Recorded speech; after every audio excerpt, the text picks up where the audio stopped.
You know, I don't believe I ever asked your feelings about this war. On the surface, it must seem as though we took Fodlan's fragile piece in our hand and shattered it into 1,000 pieces. What? Is it deep conversation time now? Where'd that come from? It's merely that we've never discussed the matter, and you are in a fairly unique position amidst this all. I thought you might be able to provide some perspective on how an outsider views the actions Adrestia has taken.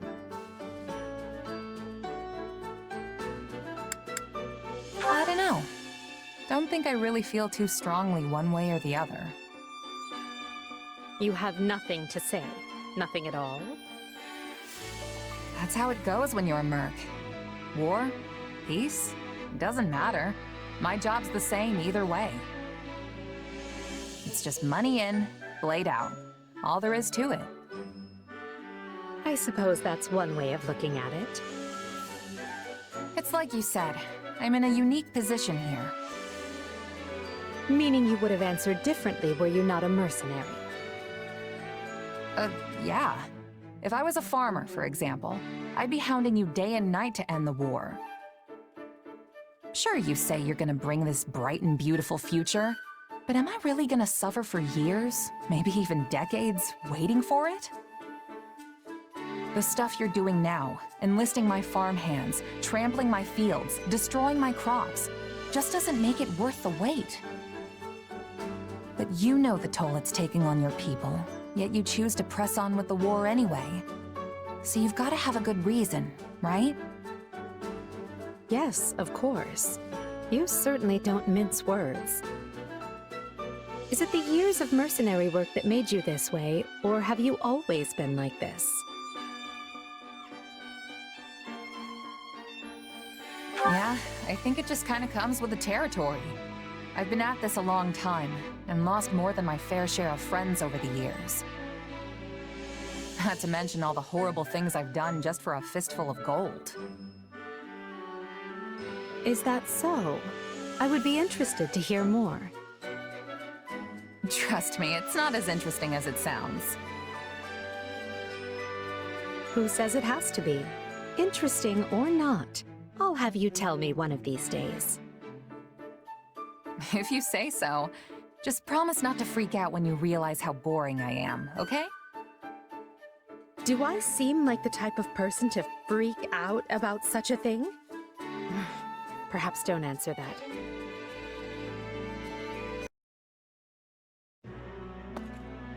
Oh, Edelgard. I'm glad I found you. Got a few? Of course. What is it? Well, remember how Hubert laid into me after the Knights of Saros raided Enbar?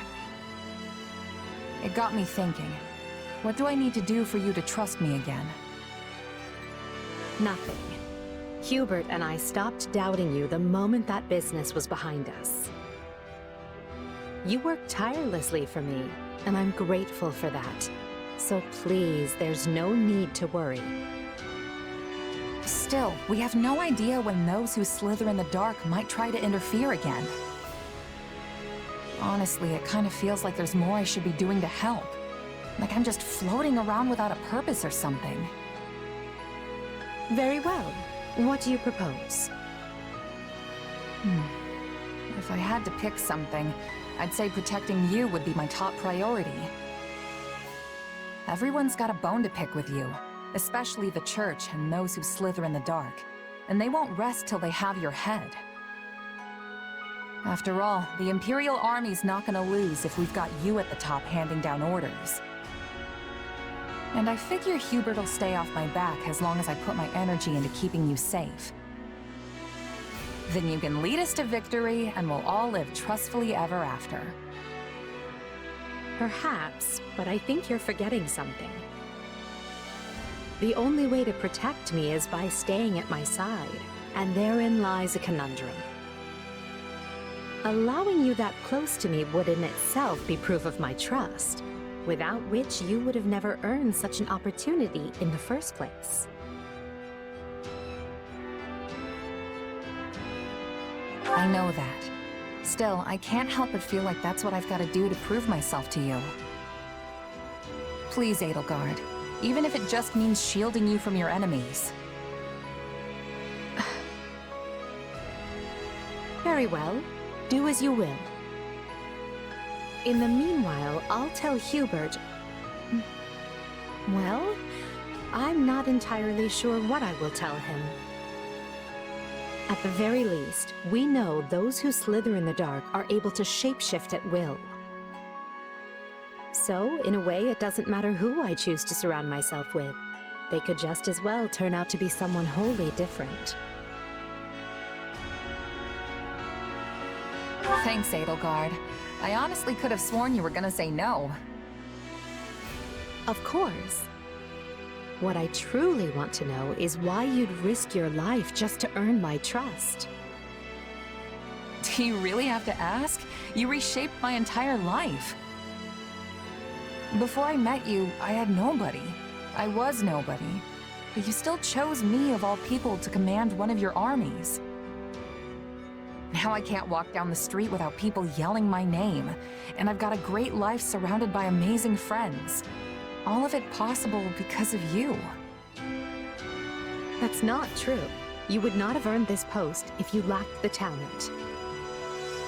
Maybe now, but before you came along, nobody in the Empire gave a Pegasus's backside about talent. You gave me a seat at the table when no one else would. Ah, I see. If you want proof you've changed the world, just take a look at me. Because this gal, she's a whole new person thanks to you. Good news. We've dislodged another foothold those who slither in the dark held in Empire territory. Good news? That's great! So that soldier was one of theirs after all, huh?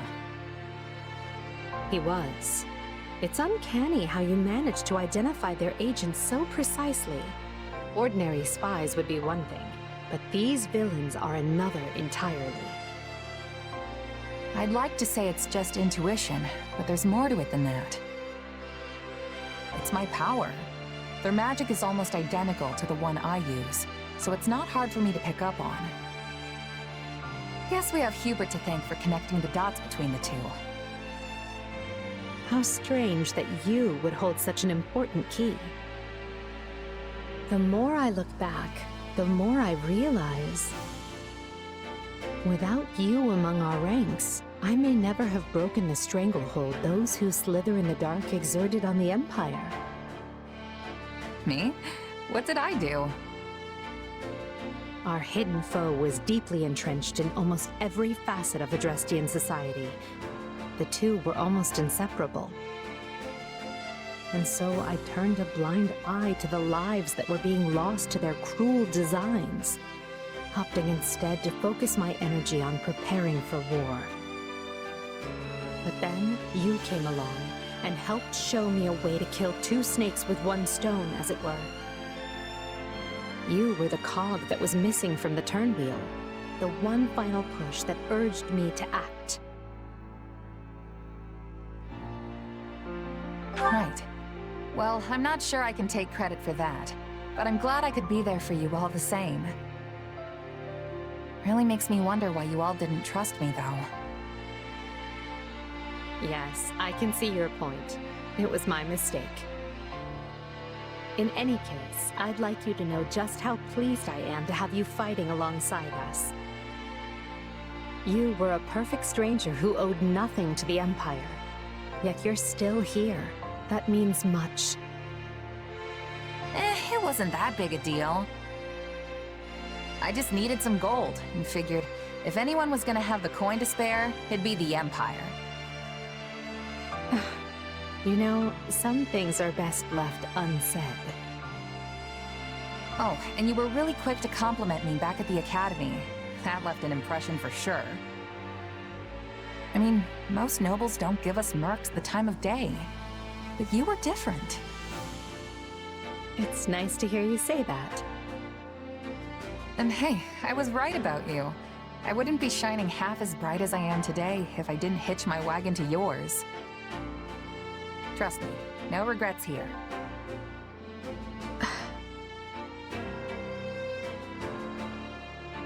Anyway, back to it. Victory is so close I can almost smell it. And I'll be right here by your side the rest of the way. No stopping till we've united all of Fodlan. We will reach the end of this path soon. All of us. Together.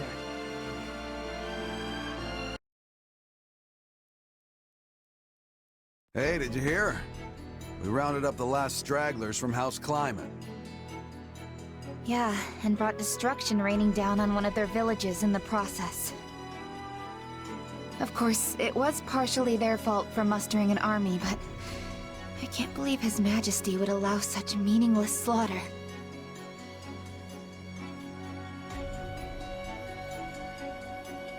Something on your mind? If you object to their idle gossip, it would behoove you to speak up. No, it's just... I don't really know what Dimitri was thinking either. It's almost like he's built a wall around himself, ever since the day he killed his uncle. My apologies, but could I ask you to join Gustav in keeping an eye on things here for the next few days? Sure. You going somewhere? Kinda surprised Dedue and Rodrigue aren't joining you. The two of them recently departed for Dusker. They have their own duties to attend to. Then why don't I join you? I've got more free time these days than I know what to do with. Offering to work during your well-deserved time off is not as praiseworthy as you believe it to be. You're one to talk. I suppose you have a point. Very well. I'll take you up on your offer. The journey will not be a pleasant one, but your assistance will surely prove valuable. I was wondering where we were going. This is the village that was wiped out during our recent battle. Hold on. You're not planning to bury the dead by yourself, are you? That's not really a job for a king. Perhaps not. Yet a resting place is all I am capable of offering them now. Were it possible, I would not have let this village lose a single brave soul. I never intended to see them incinerated by the all-consuming flames of this war. But as the one who authorized our battle strategy, I alone am culpable for their deaths.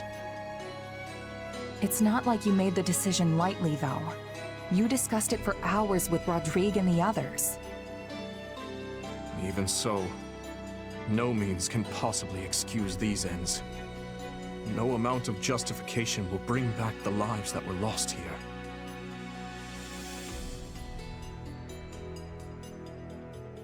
But there's nothing more you could have done. You did your best, Dimitri. No reason to regret that. Could you truly face those who have lost loved ones? Parents, siblings, children, friends, and proudly declare you did your best?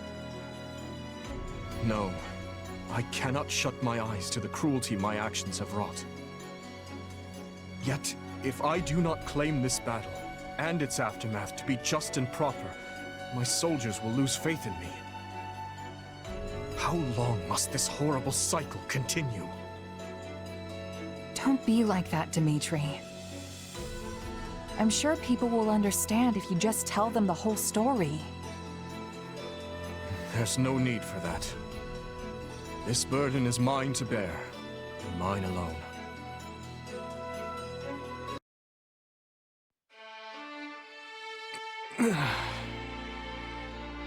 Oh, you're awake. Don't worry, it's only been a few hours. What happened? The last I remember, I was training some of our new recruits. You got hit by some stray magic. Pretty hard, too. Yes, that's right. How could I have let my guard fall so carelessly? Probably the exhaustion. You usually sidestep stuff like that, no problem. Everybody was really worried about you, though. Dedue and Felix in particular didn't know what to do with themselves. Guess the silver lining is that it forced you to get some rest. If only for a few hours. Apologies for causing such a disturbance. I'm fine now, I assure you. Uh-huh, sure you are. I know you're just gonna get straight back to work if I leave you be. But hey, take a look around first. The room is immaculate. Is this your handiwork?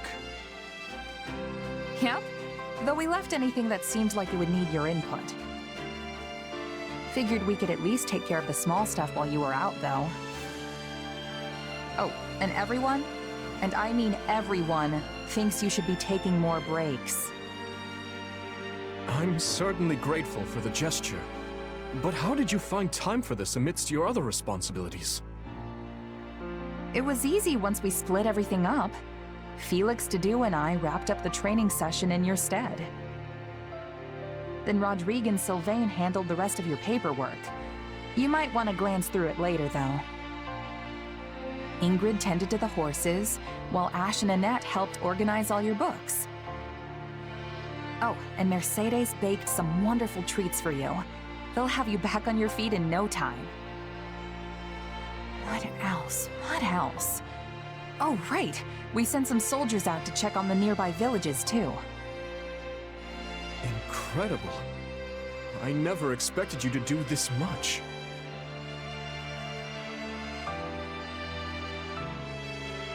I told you not to do everything yourself, but you still keep piling more and more stuff on anyway. That's not true.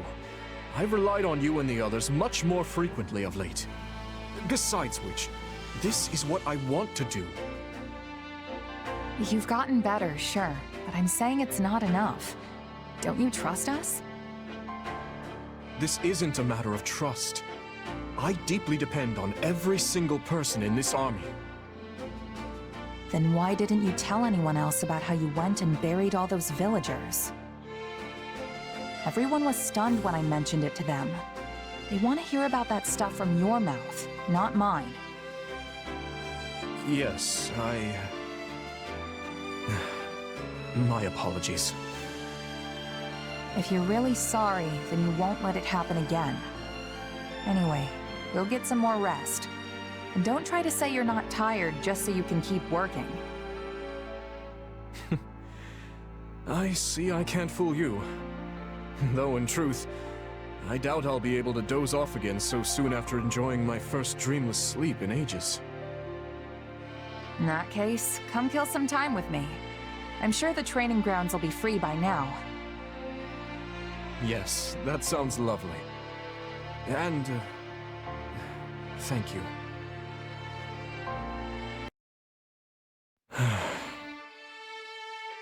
Hey, Dimitri.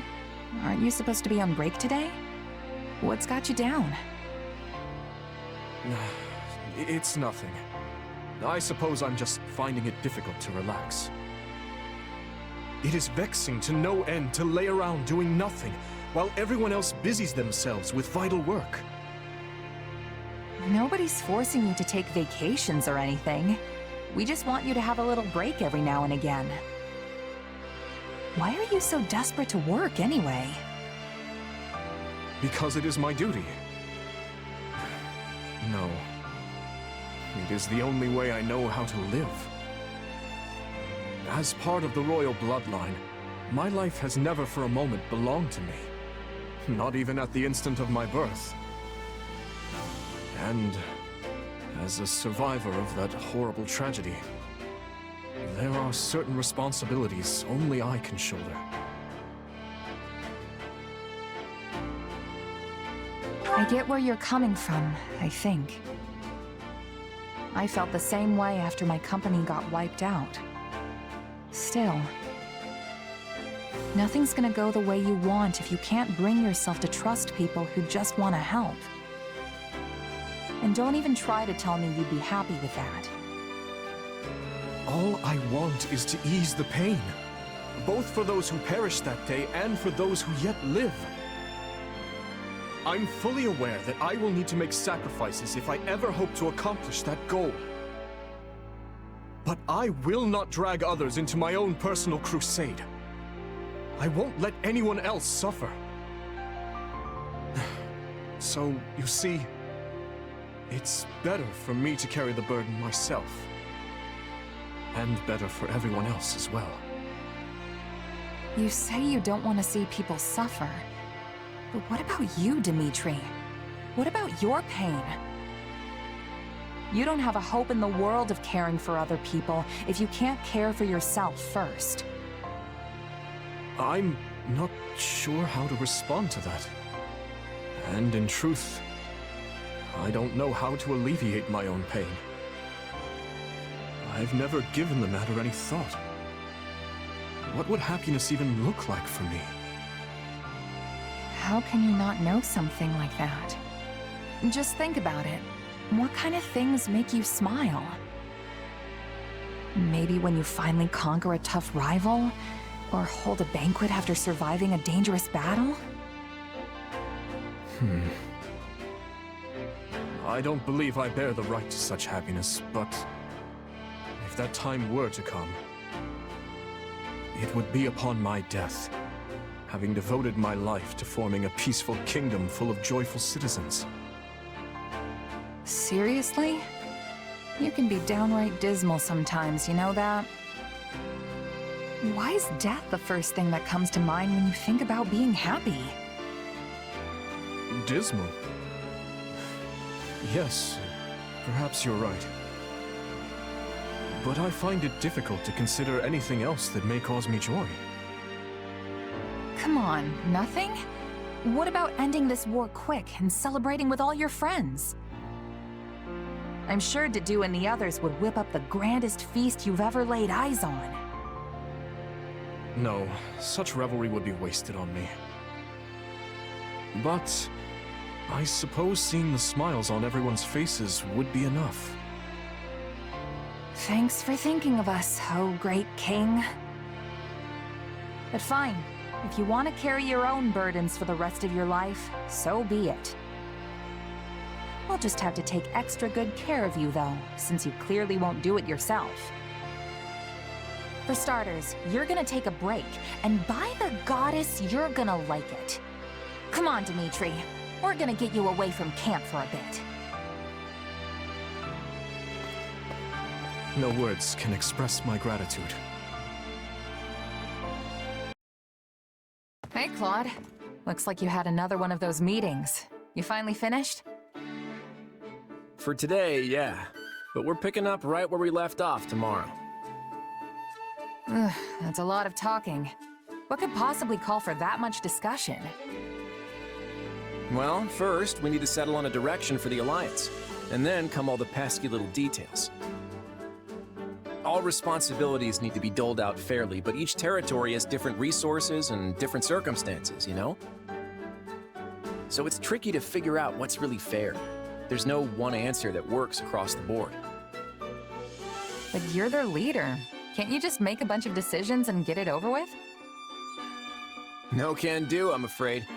I may be the leader, but I'm still just one of the 5 great lords. Sure, I may be the idea man, but I don't have the authority to enforce anything on my own. On top of all that, most nobles are experts at focusing on what's good for their own territory instead of what would benefit the Alliance as a whole. When priorities clash, the debates just go around and around in endless circles. Makes me wonder if we'll ever reach a consensus on anything. Hold on. Do you really think you'll win the war like this? You'll always be on the defensive if you can't act decisively. I hear you, believe me. The process works much better in times of peace. But since we're at war, it's frustrating to say the least. What's worse is that it's near impossible to get a read on the situation. I don't have the foggiest idea how we're going to overcome this. Say, mind if I pick your brain? What would you do in my shoes? What, me? Well, I guess I'd...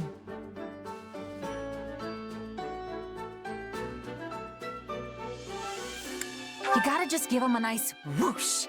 Deal with him that way. Uh-huh. Whoosh. You care to spell that one out for me? What I'm saying is, why not just get rid of all the talking? You mean get rid of the Alliance's council altogether? Exactly. If you give yourself more authority, then it won't take as long to make decisions.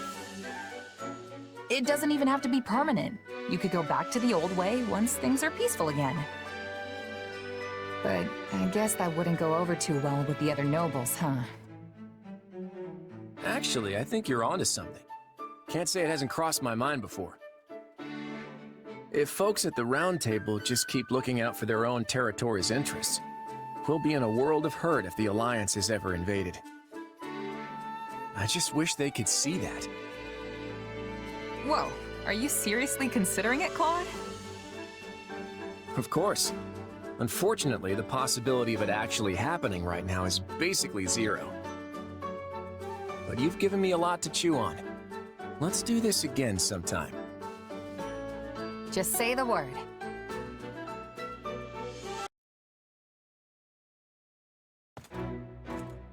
Hey there, got time for a little chat?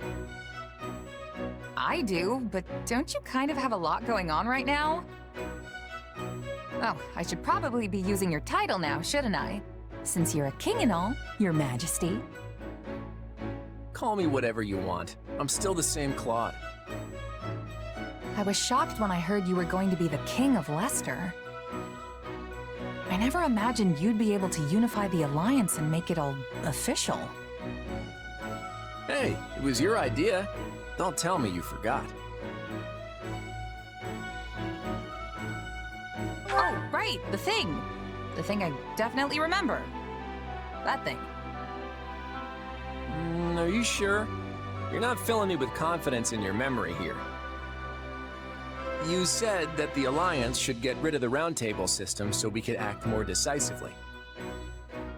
Oh yeah, I did say that. But I didn't expect you to remake the whole Alliance as a federation, whatever that is. Alliance, Federation, they're the same thing with different names. I just established something new to get rid of the old system. Huh. I guess it makes sense when you put it that way. You're a strange one, you know that? I find myself actually wanting to open up to you. It's probably because you don't seem to have any strings attached. Makes it easy to talk to you. Yeah, I'm just a wandering mercenary. All my life, I've never had many relationships to speak of. Right. You were taken in pretty young, weren't you? Yeah, I don't remember any of it, but that's what my mom told me. The lady who raised you, what kind of person was she? How do I put it? It was like she could do anything. She taught me all sorts of stuff. We lived in a small village deep in the mountains. It was a humble life, and I didn't interact much with the other villagers. And one day, my mom suddenly got sick and passed away, and I was booted out of the village. I had to use everything she taught me just to stay alive after that. So, you were left to face the world all alone after they kicked you out, huh? The whole time, yeah. I became a mercenary. The groups I joined didn't last for long, so I ended up drifting from one place to the next. And that's how I ended up like this. Completely untethered. I see. You know, I think I understand you a little better now. Though I suppose I can't say for certain that I don't have any connections. You mean your power? Yeah. I still have no idea what it actually is or who my real parents are. Just remember that no matter what you find out, it won't change who you are. Just like how becoming a king hasn't changed who I am. Hey there, how's my favorite mercenary? The enemy's practically on our doorstep, but you're still taking the time to check on me? Why not? I'll never be too busy to check on you. Haha, very funny. So what, you're just being nice? Not exactly. You didn't get a chance to learn anything even after you met Solon, did you? Yeah, we never got closure after our fight against those who slither in the dark. But now we have to turn our attention to the Central Church. I figured even you might have trouble moving on from that one.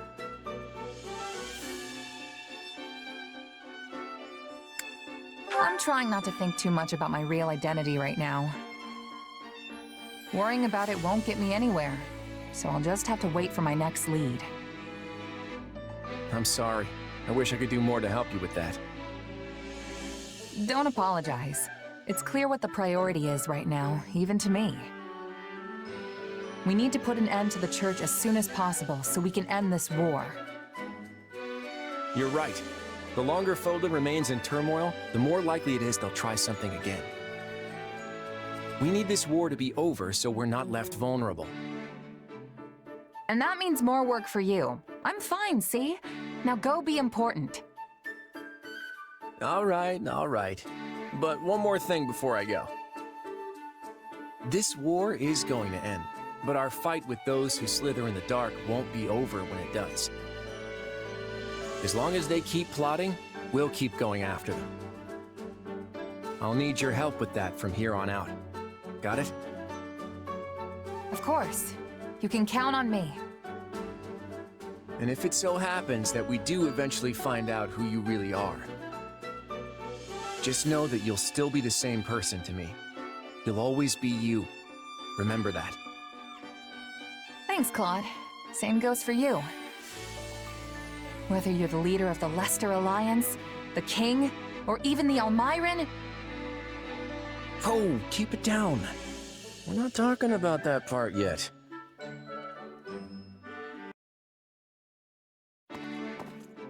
Well, there's a face I'm not used to seeing on the training grounds. Something wrong, Hubert? I have merely come to examine the equipment. I hear whispers that it is in quite the state. Further, my being here should come as no surprise. Her Majesty and I train in these grounds often.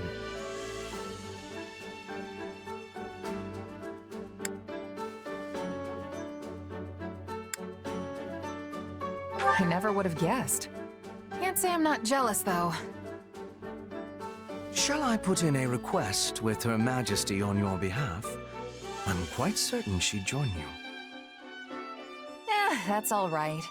Maybe she'd throw me a bone from time to time, but that wouldn't make us training buddies the way you two apparently are. Ah. Well, it is true this has been a long-running custom of ours. In any case, if you do desire a session with either myself or Her Majesty, you only need ask. A mercenary with no backing such as yourself has much to gain by earning Lady Edelgard's favor. Of course, we would not be without benefit. Your rise in standing would paint an ideal picture for our people. How do you mean? Many commoners crave progress, a path upward in life, and your example would prove that path exists. The common folk would never expect to see their emperor train alongside someone of your dubious origins. At least not outside the pages of a fairy tale.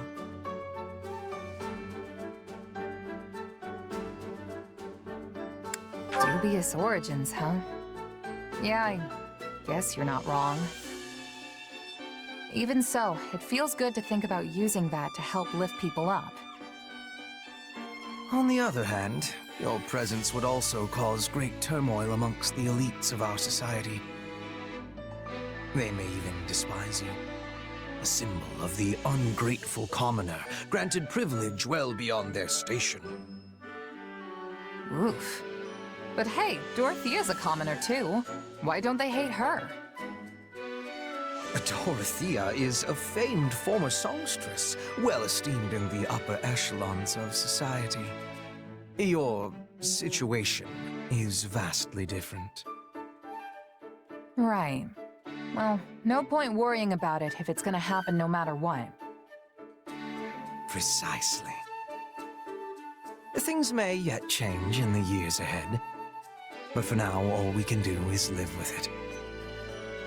So coddling the elites means the commoners end up oppressed, while hoisting commoners up only agitates the elites. Glad I'm not the one who has to rule the Empire. This whole thing sounds like a total mess. A mess indeed. In that case, you should just keep picking commoners like me for all the important jobs. Strength in numbers, right? The more of us there are, the less anyone will be able to complain. I believe your point to be a sound one, but putting it into action will only heighten our chance of failure. Try as you may to troll a river for jewels, you will most often find yourself hauling up mere pebbles instead. I get what you mean, I think. Accidentally picking the wrong person could really hurt the Emperor's reputation. And provide the perfect opening for nobles who want nothing more than for commoners to be kept in their place. An utter disgrace. Here we stand amidst the flames of war, yet some on our side only seek to drag their compatriots down. There is no rot as fetid as that which plagues our foul aristocracy. It would not surprise me if they breathed noxious fumes.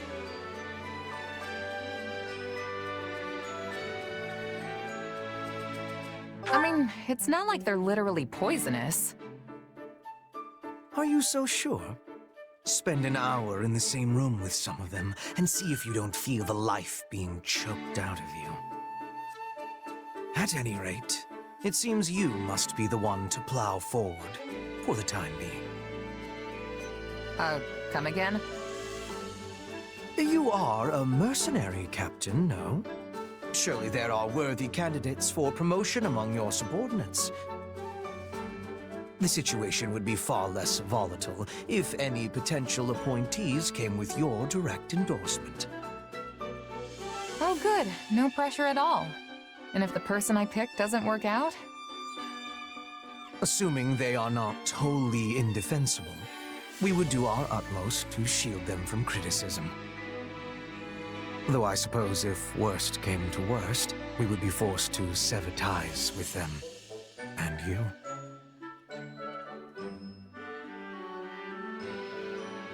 That's cold-blooded, Hubert. I'm not sure I'm up to the challenge, knowing what's at risk.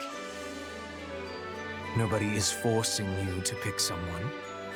If you think it impossible, I will not try to convince you otherwise. Right, got it.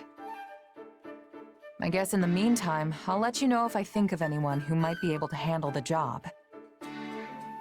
And oh, let's keep the whole severing ties thing to the real worst-case scenario, okay? You might look the calm and logical type, but I know your emotions can get the better of you sometimes. A keener insight than I expected. Perhaps you truly are the right person for this task. Quite the eye you have on you. Thanks. My vision's not too bad, I guess. Now, if you could only pair it with some intellect, we would have a true wonder on our hands.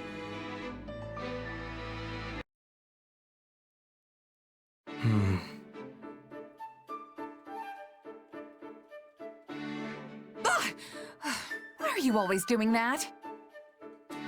A question, if I may. Have you had any further contact with our slithering friends since that day? Not in the slightest. Why? Do you know something? Yes, actually. What with the riots in Rim territory and the former Duke Ayer's attempted rebellion. Thanks to that, we now have a lead on the insurgents within the Empire, as well as those who slither in the dark. Speaking to the latter, I also tried to determine if they had been attempting to reach you, or otherwise thought you an ally. But at present, it seems neither is the case, regrettably.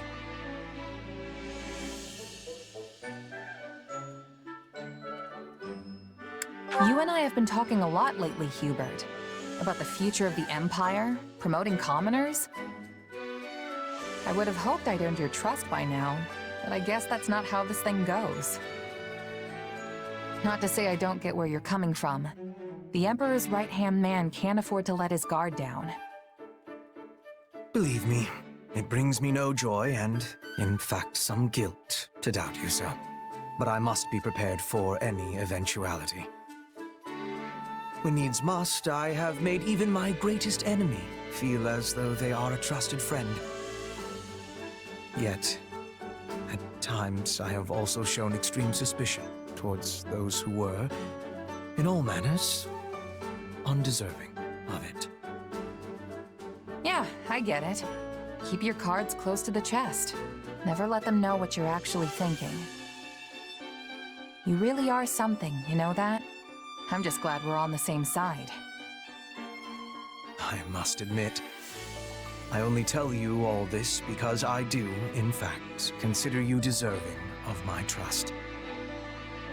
Even if you were once connected to those who slithered in the dark, that is clearly behind you now. So believe me when I say, I have the utmost confidence in you.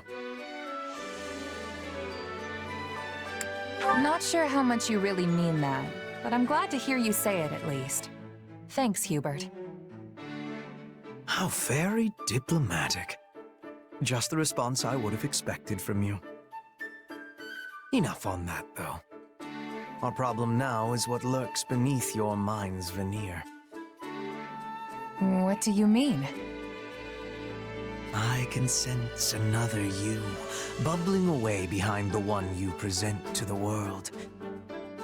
Call it intuition. What really worries me is that you may one day shed this husk you bear now, and become that someone else entirely. Another me, huh? Well, I appreciate the concern, but even if that someone does exist, I won't let them overtake me. I mean, come on! I'd shove that other me right back where they came from and earn your trust once and for all. Though, just so we're clear, I don't think you have anything to worry about. Very well. I suppose I will have to take your word. For now. In any case, I hope that as we inscribe Fodlan's new future, we do so with you by our side.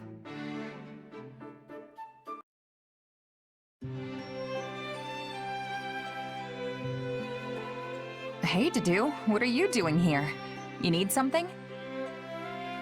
No, but I must ask, what are you doing here? Just, you know, making sure all the equipment's in good shape. With how rough yesterday's battle was, I figured it couldn't hurt to round up all the weapons that got broken and try my hand at fixing them. I see. Sorry? Should I not have taken them out at night or something? You're giving me this look like you don't trust me. You have His Majesty's trust. I will not lay a hand on you. But I would like to better understand who you are.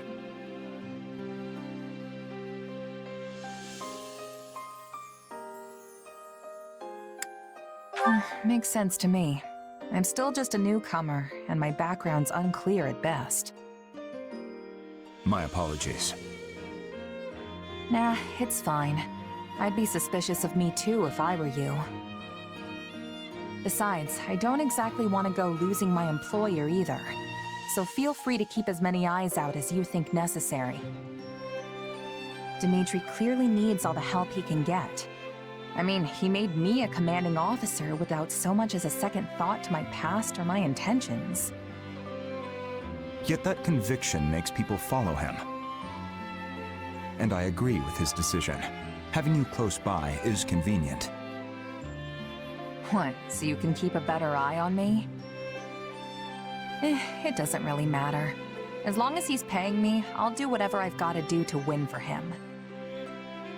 Oh, and if I do anything suspicious, you're more than welcome to cut me down right then and there. A very mercenary response. Well, yeah, that's what I am. I might have risen the ranks, and I might have my own unit now, but I'm still a merc at heart. As long as I get the results, everything else, like trust and respect, will follow. At least, that's what my old Captain Burling taught me. So I guess I don't have much choice but to just keep at it till I earn your trust. I see. Now, these weapon repairs will take time. Allow me to aid you. You sure you don't mean keep an eye on me? Glad to have your help though, Dedue.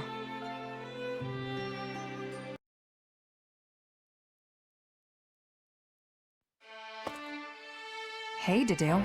It looked like you were having some trouble out there during training today. All good? It is not uncommon. Many soldiers do not think highly of me. Why's that?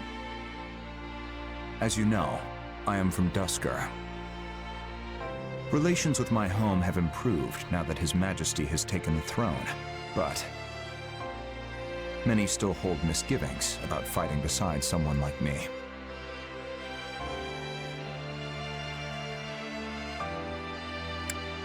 Really? I don't see why. The tragedy of Duscur shook the entire kingdom to its core.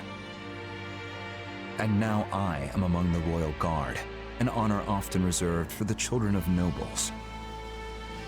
As I am neither noble nor knight, many are displeased at my position.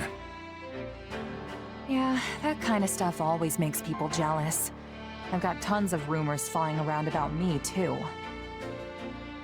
Not that I blame them. I was just a regular merc, plucked off the street and into the officers' academy just because I happened to bump into Dimitri. All of it was a lucky break, if you ask me. Kinda natural it would get under people's skin. True. We are both here due to happenstance involving His Majesty. It is in the nobility's instinct to resent us for claiming their rightful roles. Missing out due to sheer luck is cruel indeed. I'm sure Dimitri's got his hands full balancing it all, too. One wrong move, and we could be faced with a full-on rebellion.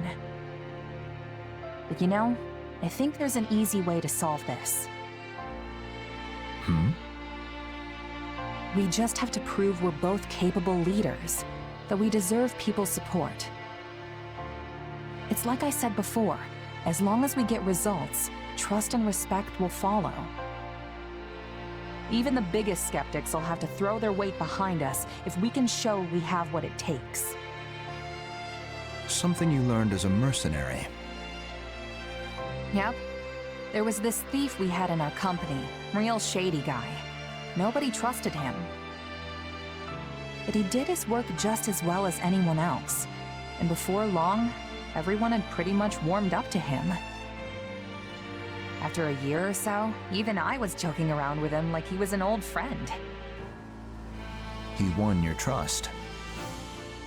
Of course, we didn't know for sure he wouldn't just run off with all our stuff one night. But that's why people like you are so valuable. You know, people who keep an eye out for anything suspicious. I see. Sorry, I didn't mean to talk your ear off. No, I appreciate it. I will try to follow your advice. Dedue, sir. We'd like to hear your opinion on the matter we discussed earlier. Regarding Count Karen, as I discussed with Gustav,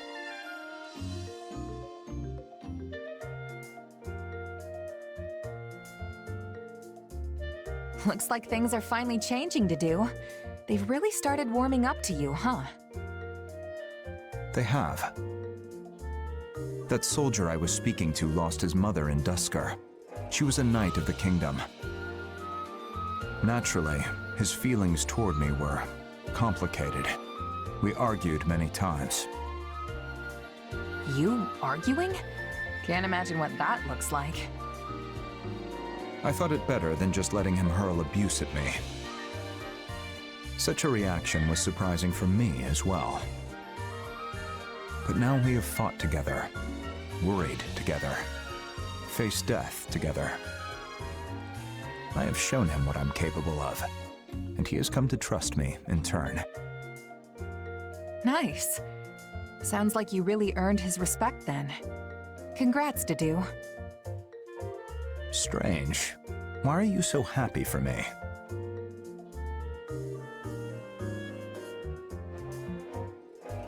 Because we're friends. And friends are happy for each other when good stuff happens to them. Are they? Anyway, now you've just got to keep it going and get even more people to trust you. Same goes for me. And Dimitri while we're at it. You're right. In the meantime, I'm gonna keep winning battles until I prove myself to you once and for all. So make sure you keep an eye on me out there, Dedue. Because I'm gonna be the most valuable fighter we've got. What? What's so funny? Nothing. I look forward to your performance. But you already have my trust, no matter your origin or identity. Really?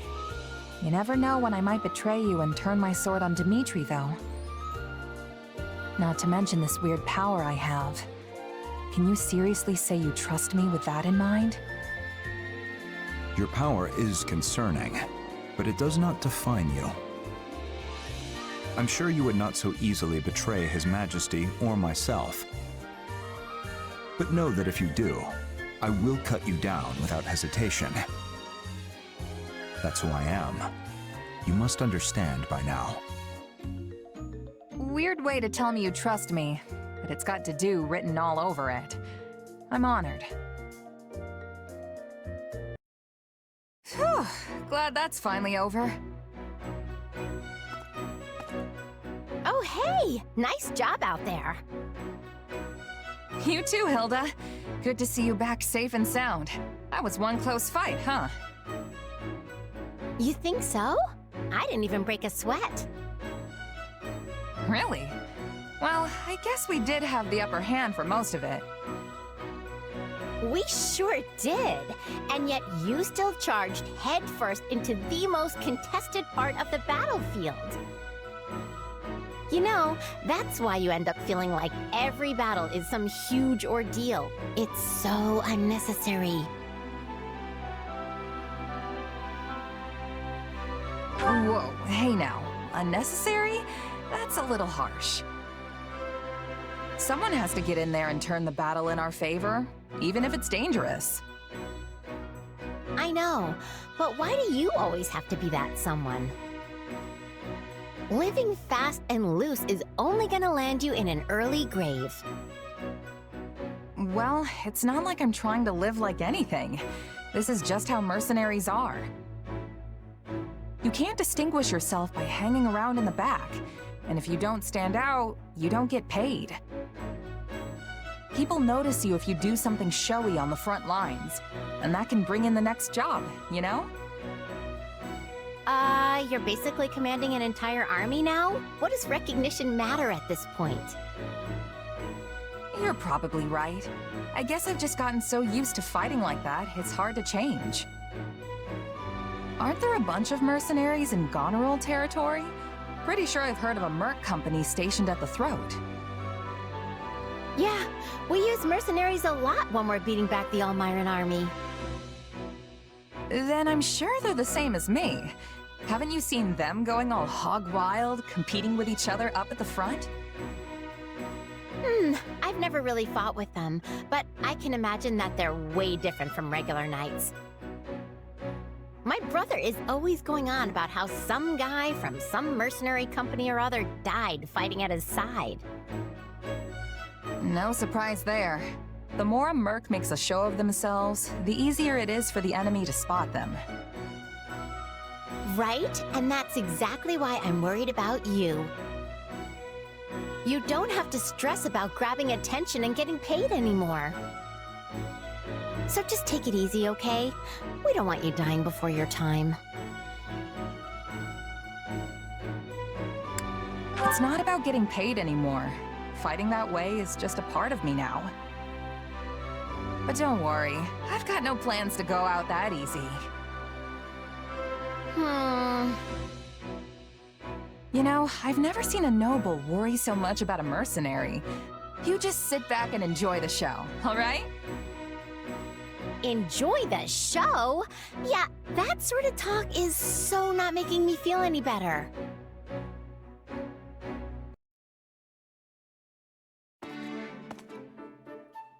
Hey, still alive? I think it'd be pretty obvious if I wasn't. But yes, I'm back and all in one piece. Well, that's a relief. However, I noticed your approach to battle hasn't changed one bit. You still charge to the front and dive right into the thick of it. I was trying to be careful, but I guess it didn't really work. Well, you are some kind of master soldier, right? I'm starting to think you might not get yourself killed after all. Huh, so now you approve of my approach. Why the change of heart? I realized that taking the lead and fighting at the front is exactly what my brother does. True. And they say Holst is the bravest commander in all of Leicester. Usually, the commanders stay in the back so they can see the whole battlefield and give orders. And not my brother. Honestly, he can't stand being back there. He has to be leading the charge. That's why I used to worry myself sick every time he went off to battle. But at some point, I'm not sure when, I became convinced that my brother would never die. What made you think that? I'm not sure, but it's not like there's anyone out there who can beat him, right? When I realized that, it just seemed like a waste of time to worry about him so much. If anything, you should be pitying the chumps on the other side. Precisely. And then I realized it's the same with you. You're just like my brother. It's an honor to be put in the same category as Holst. Now I know I'm wasting my time worrying about you, and it's not like I can stop you anyway. I actually hope you keep doing what you do, so I can take it easy in the back. That's the plan. But I'm pretty sure I've seen you fighting up front with me recently. You even seem to be enjoying yourself. Me? Enjoying myself? Please. If I'm fighting at the front, it's because I have no other choice. The whole time I'm fighting, I'm wishing I could be cheering everyone on from the sidelines instead. You know, yelling stuff like, "Smash 'em good!" and "Yeah, use those muscles!"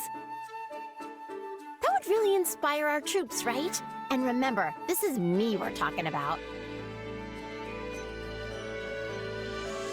I don't know. I think all that yelling would only annoy some people. You obviously haven't experienced my phenomenal cheering skills firsthand. Next time, I'll cheer for you too. You'll see how inspiring it can be. All right, sounds good. I'll keep an ear out.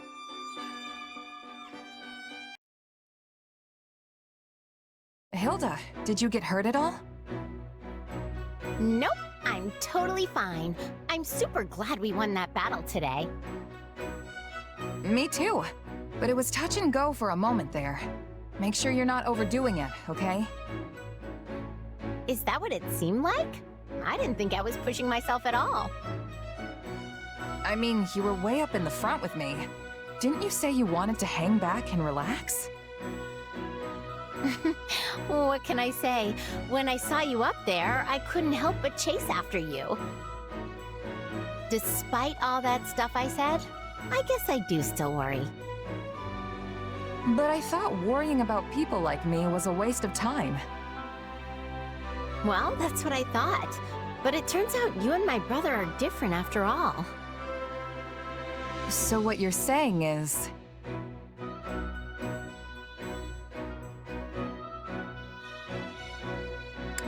you don't think I can protect myself as well as Holst can? No, I know you can take care of yourself. If anything, you've only grown tougher lately. Look at it this way. I could cheer for you till I'm blue in the face, but if I'm stuck all the way in the back, you won't even notice. and I'd lose track of you in all the commotion. Yeah, I guess that's what would happen. So, how am I supposed to cheer for you if I don't get up close? But you weren't cheering. You were actually participating in the battle. Hey, it's not my fault there were so many enemies up there. They forced my hand. I'd have been in danger if I hadn't fought back. I get the feeling that you have some kind of problem with me being so close by.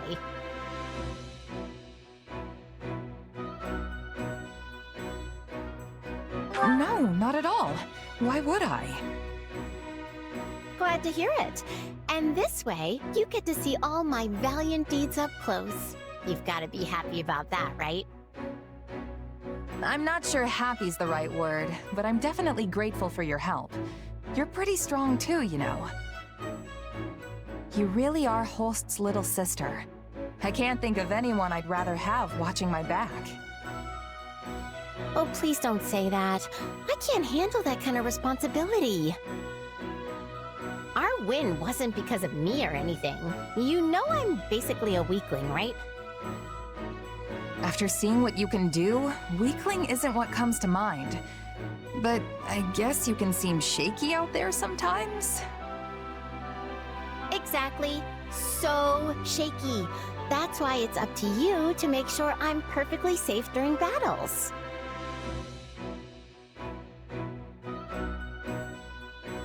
Of course I will. But aren't you supposed to be cheering me on so I don't die? I'm obviously going to do that. And in exchange, you protect me. It'd be a little selfish of you to get all that encouragement for free, don't you think? Right, if you say so. I think I've lost the thread of this conversation. That's okay. The point is, we just gotta stick together and keep doing our best.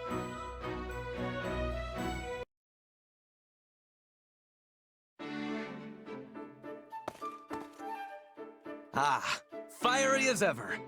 What an inspiring sight. Oh, hey Ferdinand. You think so? The way I see it, a mercenary who doesn't train every day probably won't stay a merc for long. I cannot dispute your logic. Though, I must say, you never did strike me as a typical mercenary. And your upward trajectory has proven me right. To go from nothing to a commander rivaling even the finest of nobles as quickly as you have is astounding. You are the most intriguing woman.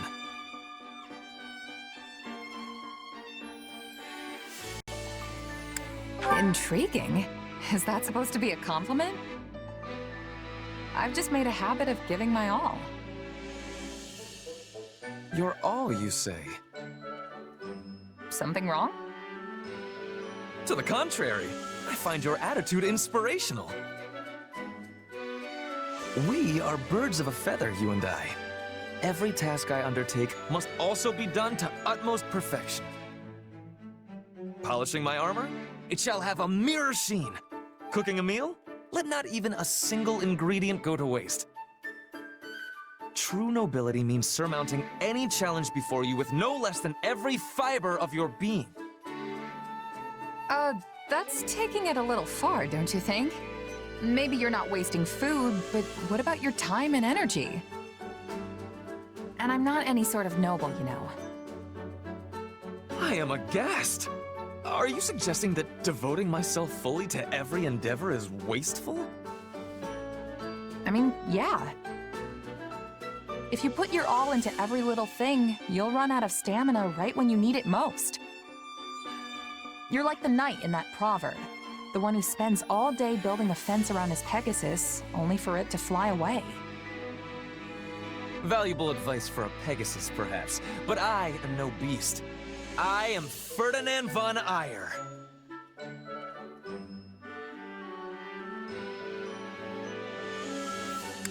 I know that you're different. I do. But everyone needs to take it easy sometimes. If you always keep your bowstring taut, it's just gonna snap when you actually need to fire. I assure you I am no bowstring either. But I take your point. However, there is no cause for concern. As I have told you on multiple occasions, I am Ferdinand von Eyre.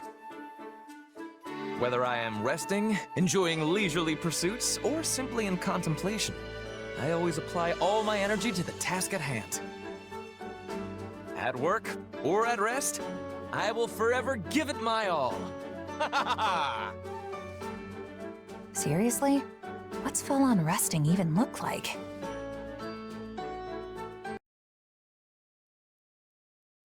Now, time for a break. Let us concentrate our efforts on rousing conversation. Afterwards, I say we reward ourselves with a gripping training session, and crown the evening with a meal well-deserving of our ravenous appetites. Ugh. Is something amiss? I don't know. It feels like you might be leaning a little too hard on the whole giving your all thing. You didn't used to be like this.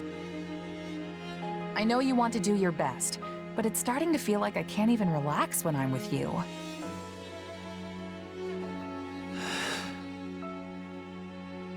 Perhaps you are right. I have been feeling rather restless lately. I suppose seeing my father locked away in that dungeon made me feel the need to accomplish something. At times like these, devoting myself fully to what few things I can do is all that keeps me going. Otherwise, I would simply succumb to the reality of how powerless I truly am. The pressure is immense.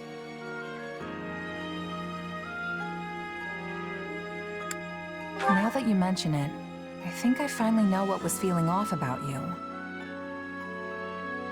It's that pressure forcing you to keep your guard up, like you're constantly braced for the worst. Take your breaks, for example. It never looks like you're doing anything even resembling relaxing. I wouldn't worry about your father, though. I know you'll find the right solution. I appreciate your counsel. I feel as though I have gained some valuable new insight into myself. After all, one can hardly notice the changes they undergo as they happen. It seems partnering with you is the right decision. Your advocacy for maximal effort continues to be an inspiration. Oh, I wasn't really trying to give you advice or anything, and that's definitely not what I'm advocating for. But if what I said helped, then I'm glad I could be there for you. I just hope you can start cutting yourself a little slack. Your future's bright, Ferdinand. A veritable wellspring of advice as always. I am deeply obliged. As long as you're feeling better. I mean, war councils are grim already, but they'd be practically unbearable with you sulking around the place. And really, it was nothing. Just here to help. Nothing?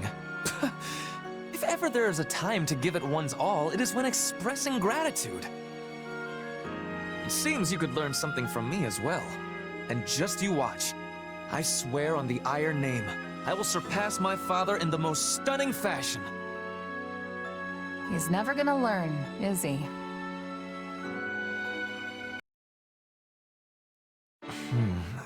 Perhaps I will ask Edelgard to handle this matter. As for this one, it seems as though I have no choice but to do it myself. If only I could spare the time. Hey, Ferdinand. You should probably think about getting some sleep. That's an order, actually, from Hubert. But I agree with him. My apologies. My list of responsibilities has grown rather unwieldy of late. Exhausted as I may be, I will be done here shortly. You need not fret. Ferdinand, come on. I thought you were supposed to be giving everything your all. If you're really that tired, how are you gonna be in any shape for what's coming tomorrow? Go on and give your all to a good night's sleep. Yes, you are right. How could I, of all people, not realize the error in my ways? I shall take that to heart.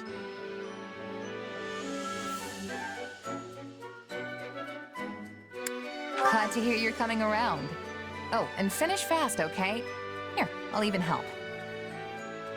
I don't want to go to bed just to find out you stayed up all night working. Let me just... Wait. What's up? Never mind. Thank you for the concern.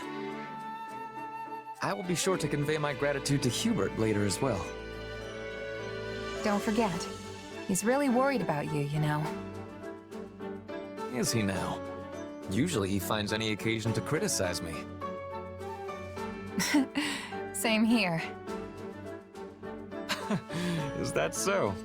And here I thought he had taken a shine to you. If he has, he sure doesn't show it. Before I forget, what would you think about coordinating our schedules tomorrow? I've been so absorbed in my work of late, we've scarcely had the chance to spend time together. I have been pouring all of my effort into rising early, training, eating, and in the process, I have neglected our friendship. As fellow advocates of giving one's all to all of life's pursuits, I say we work together to draw out each other's dormant potential.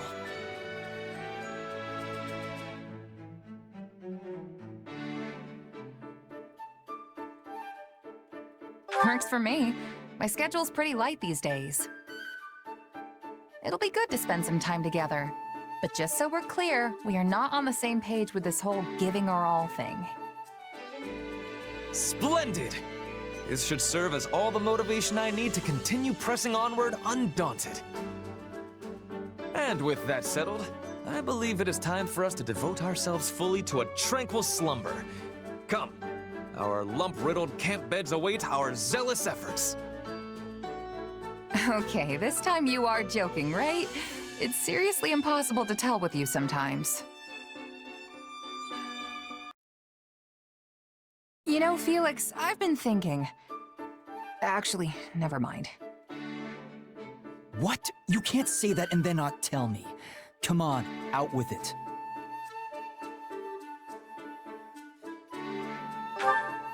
Okay, it's just... Even though you never show it, I can tell you really care about Dimitri and the others. You all right there, Felix? There's no reason to get all choked up over it. It's your fault for saying something so ridiculous. Hey, you're the one who asked. But it's true, isn't it? I know I'm right. And what proof do you have? Oh, for one, you move way better when you're fighting alongside them. That's only because I've known them so long now I can predict their every move. The boar always rushes straight into enemy lines, so I have to be ready to cover him. Of course, few can survive one of his mad dashes. But I can't just leave him alone. The man doesn't give his own safety a second thought. We don't coordinate, though. I just stick around to make sure the coast is clear for him to run wild. Huh. But when you're fighting with Ingrid, you're usually the one who ends up charging forward. Yes, because her Pegasus is an easy target for enemy archers. It's better for me to dash ahead first and eliminate any potential threats. Not that she's incapable of dodging an arrow or two. But she loses sight of her surroundings in the heat of battle. If she advanced before I did, a cloud of arrows would be the end of her. Uh-huh. So then why do you always get surrounded when you're fighting with Sylvain? Because the braggart always insists on showing off. Though if nothing else, he does have the skill to fight his way out of any bind. Sounds like that's not part of your strategy then. But you'd still never pull it off if you didn't trust each other. It's all natural for a soldier. Honestly, it's impressive how well you work with everyone. I should take a page or two out of your book and learn more about the people I fight with. Maybe having a better grasp on their personalities would help me coordinate our movements better. Who knows? You're welcome to try at least. If you've already got a good read on me, the others shouldn't be an issue. Anyway, we're done here. Talking to you is exhausting.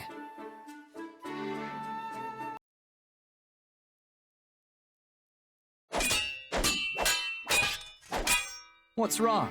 Your footwork is even sloppier than usual. You noticed that, huh? It's nothing. There's just been a lot on my mind lately is all. And I was kinda lost in thought when you lunged at me, so I couldn't really react too well. Training isn't the time for idle contemplation. You're worthless as a sparring partner if you let your mind wander. Not to mention that you do the same thing in actual battles. Getting distracted when you're training is one thing. Do it out there, and the enemy will cut you down without hesitation.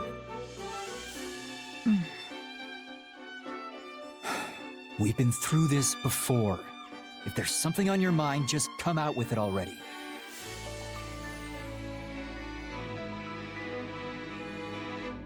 I was just thinking you have a pretty good read on me now, too. It was obvious something was wrong from the way you were fighting. And this is just payback for last time, so no complaining. Oh, don't worry, I'm not. If you say so. There's still something I don't understand, though. Where did you learn to fight like that? You clearly don't move like a knight, but I've never seen a mercenary use those techniques either. I guess you could say I taught myself. I didn't really have one teacher who showed me everything. If anything, I just kind of picked stuff up as I moved from one band of mercs to the next. That explains it. I was wondering why your style was so hard to read. Both knights and mercenaries use a standard set of battle-tested tactics, a book they all play by. But you're not bound to any single convention. I suppose that's what I found strange. Probably doesn't help that I don't have to draw my sword like everyone else. When I think about it like that, it might have been for the best that I taught myself instead of subscribing to a particular school of thought. A unique style all your own. Fascinating. Teach me. I'd be glad to, but I'm the only one who can use my sword. It won't be easy to replicate. That's for me to decide. If nothing else, I can adapt your moves for my own purposes. The more styles I know, the better.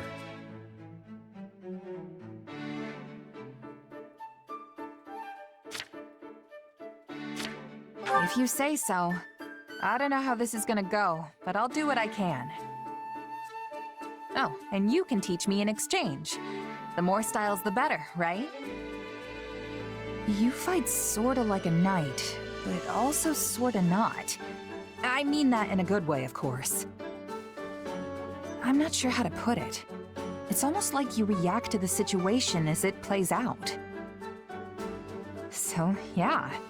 If we can combine our two styles somehow, I bet we'll both end up stronger for it. Maybe so.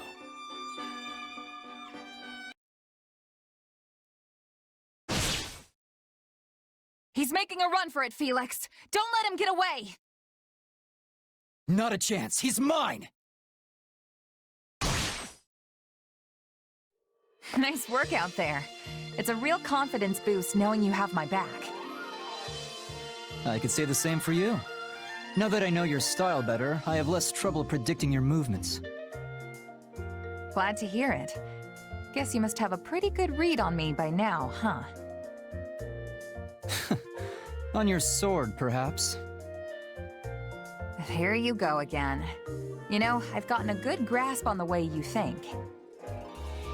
It's like you decide on a role for yourself, then do whatever you can to see it through.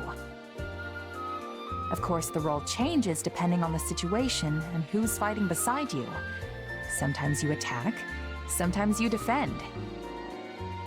It's incredible just how versatile you are. No need for compliments. That's simply how I was taught to be. Really? By who? My father. He may prefer a spear or magic, but he is more than capable with a sword in his hands too. Right. Makes sense it'd be Rodrigue. His weapon of choice might be different, but he adapts himself to the flow of battle just as well as you do. Probably better, actually. The style didn't start with him, though. It's something the leaders of our house have passed down throughout the ages. House Fraldarius has been the king's lance and shield for generations.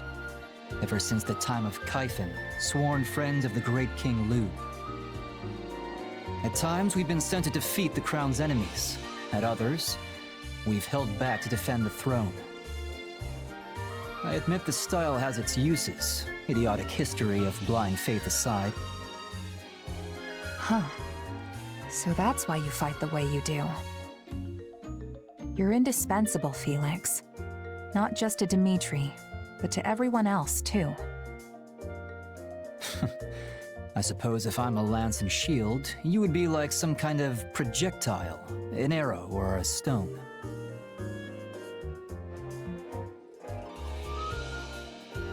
You're saying I'm good at taking the enemy by surprise, right? You sure could learn to be more direct with your compliments, you know? You can interpret it that way if you want. In any case, you're just as important to this army as I am. Between that sword of yours and the way you can shapeshift, nobody ever knows what you'll do next.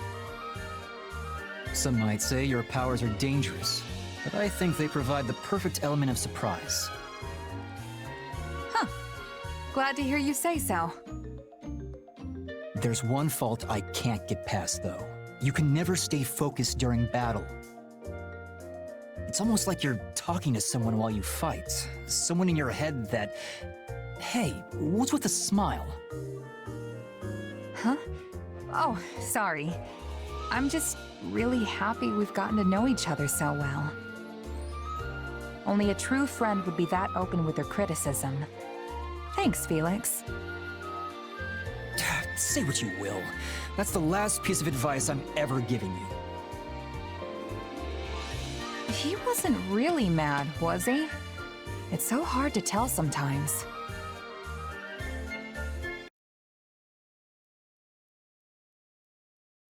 I was wondering who it was. What fortuitous timing.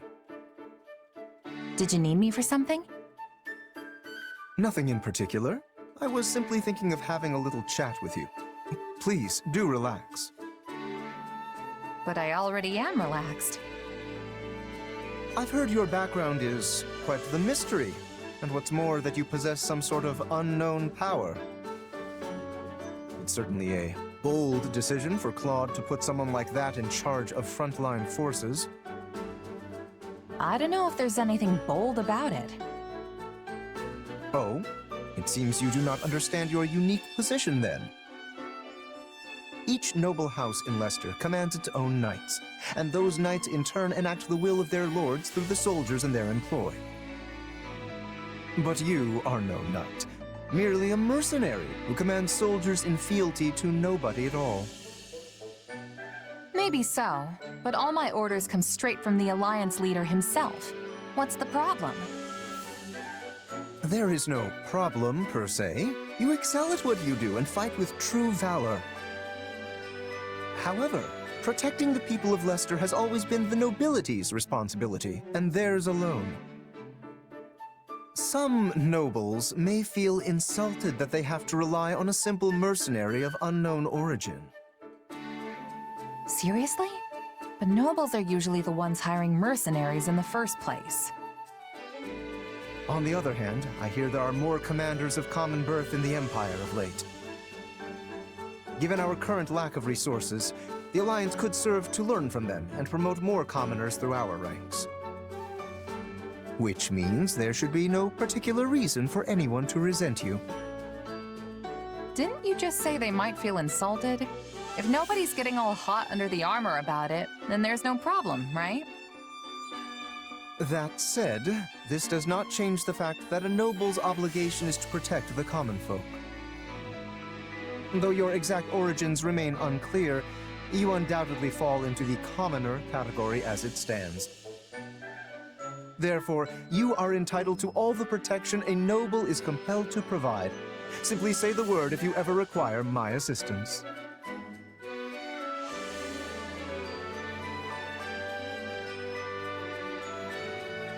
Of course, Lorenz. You'll be the first person I go to. Capable guy like you has plenty of sway with the other nobles, after all. You know, at first I thought you were just coming to complain, but you were actually trying to be nice. Me? Nice? To you? Oh my, you are funny. Allow me to explain. I am the heir to House Gloucester, a noble among nobles. My offer of aid was not an act of kindness. It was a means to inform you of your place in this society. You would do well to remember the order of things here in Fodlan. So you just came to tell me how I'm disrupting the order? You are complaining. Most certainly not! Do you really think me that small-minded? I've acknowledged your skills, and all I ask in return is that you act according to your station. Understand?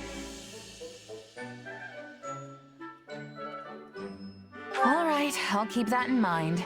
For now. In any case, my job as a mercenary is to fight. Simple as that. You're wasting your time if you're gonna get all bent out of shape about me. I am not getting... Never mind. We shall continue this at a later date. Tough fight, eh, Lorenz?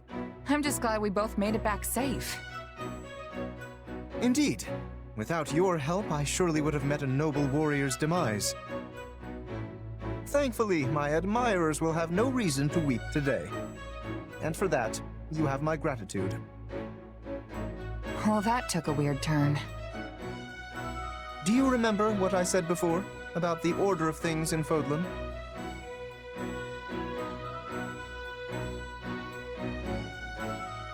Yeah, wasn't it something like, you nobles are here to protect us commoners, so we all should just be good little kids and go take a nap or something? Well, I don't recall saying anything about naps, but yes, we nobles have an obligation to protect the common folk. However, were a commoner to take a lethal strike in a noble's stead, then we have failed in our duty. I was dangerously close to suffering that fate myself. Okay, sure, but you would have died if I hadn't saved you. And in doing so, you put yourself in a most precarious position. Your life could have been forfeit. Risking my neck to save others is just what I do. Yes, well, you were lucky to keep it unsevered this time. Mark my words, there is no reason a commoner should ever put their life on the line for a noble.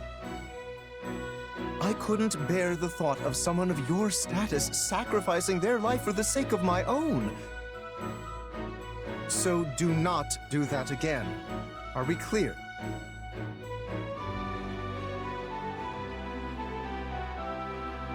Huh. That's how you repay the person who saved your life? I expected better from you, Lorenz.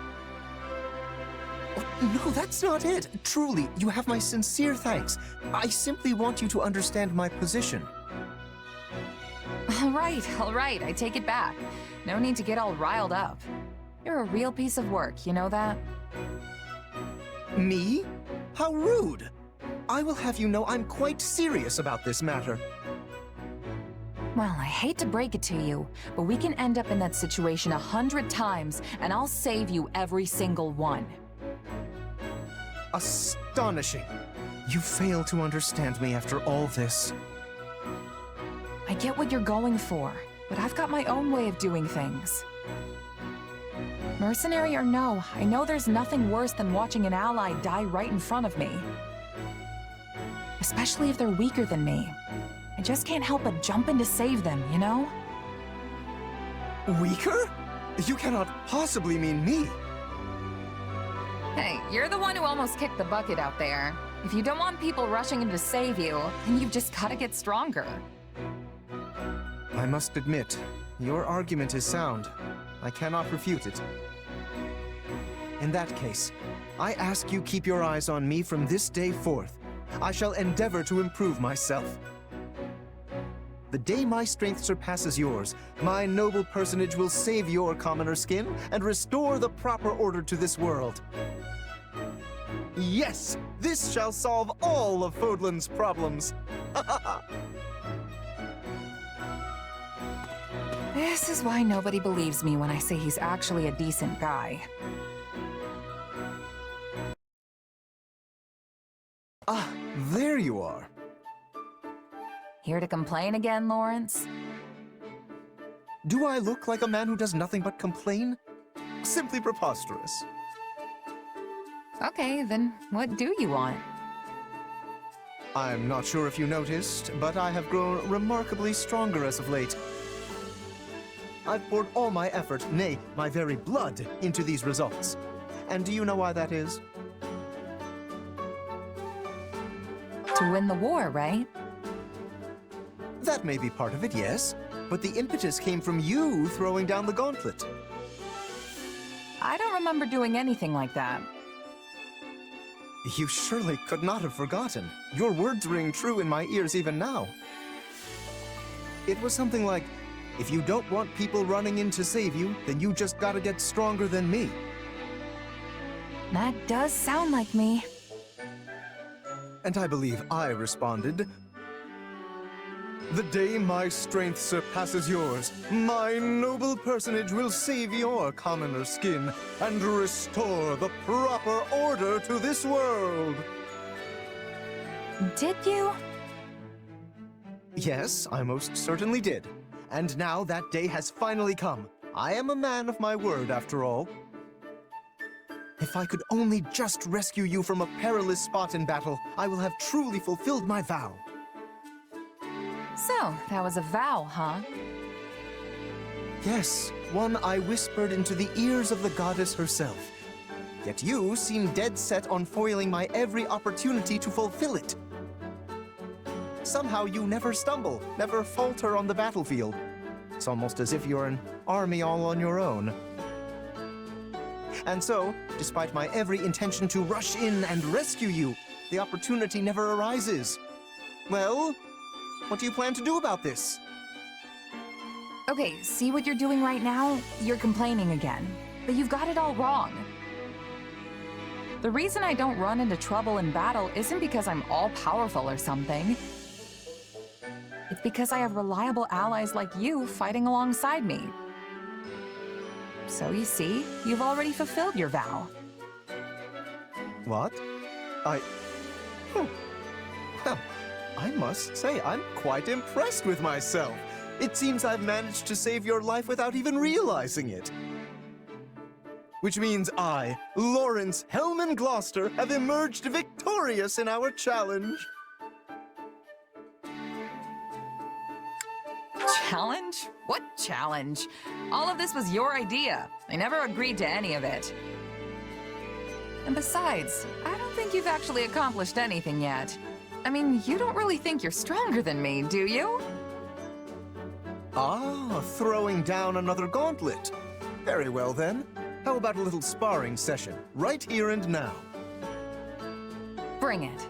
But no complaining if you lose, all right?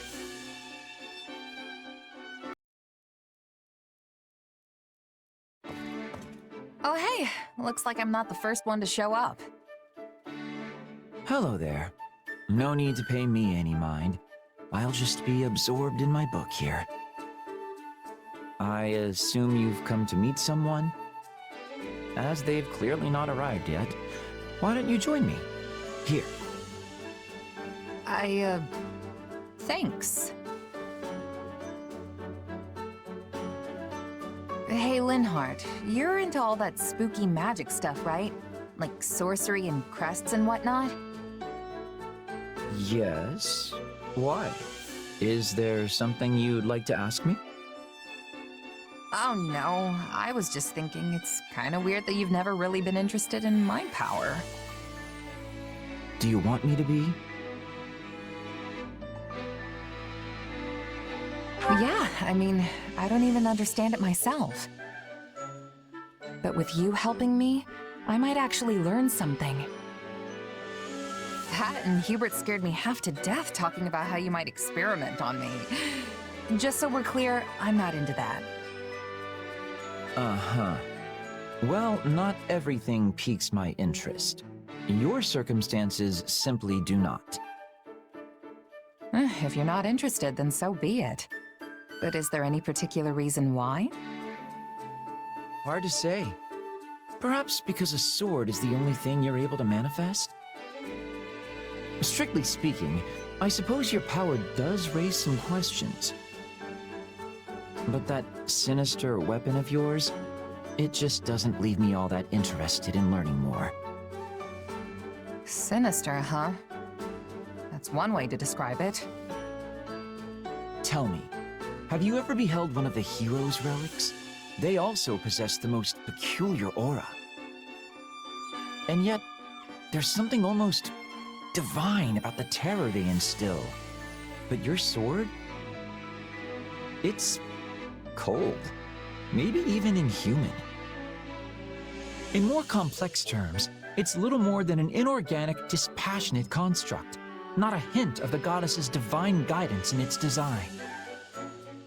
It's not as if you were able to choose what you manifested, right? It just came to you. True.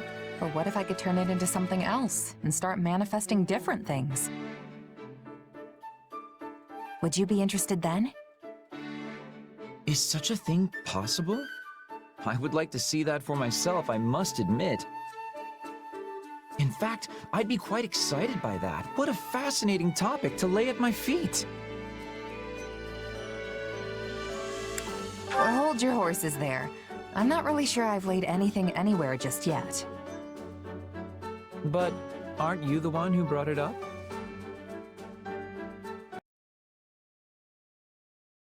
Ah, it's you.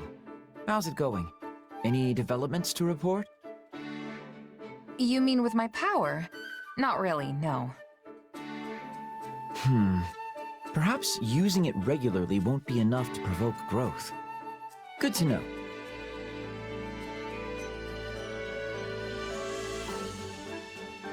Hey, I thought you said you weren't interested. I mean, how many times are you gonna come ask me if anything's changed before you're happy? Weren't you the one so keen on piquing my interest? I only wanted to check how that was going. If you don't think it's possible, just tell me and I'll stop asking.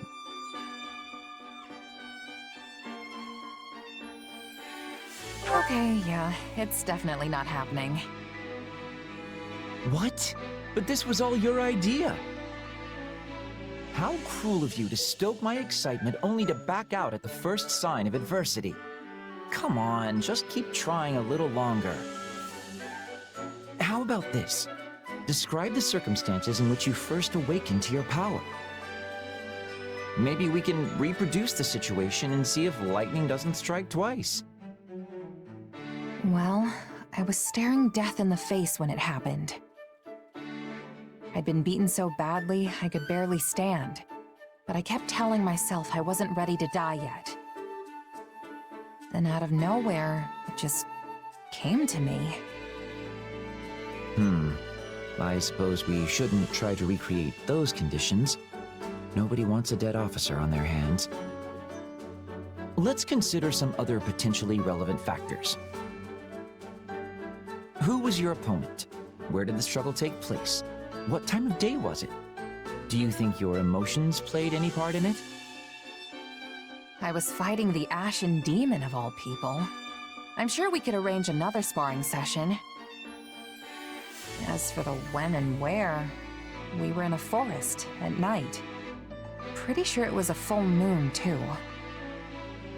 And that leaves my emotional state. But I don't know how I could replicate the intense emotions of being at the brink of death like that. I see. That context would prove quite tricky to simulate. And if your power functions similar to a crest, revealing itself even when you don't intend it, that leaves only one option. Observing you on the battlefield at all times. This is turning out to be more work than I signed up for.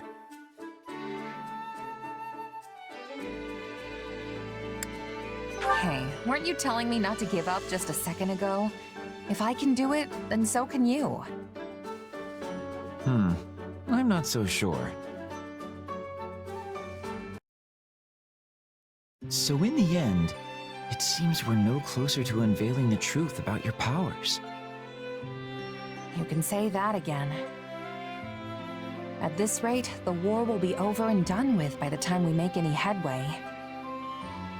That would admittedly be cause for celebration, at least. Your power, like that of a crest, is undoubtedly meant to be wielded as an instrument of war.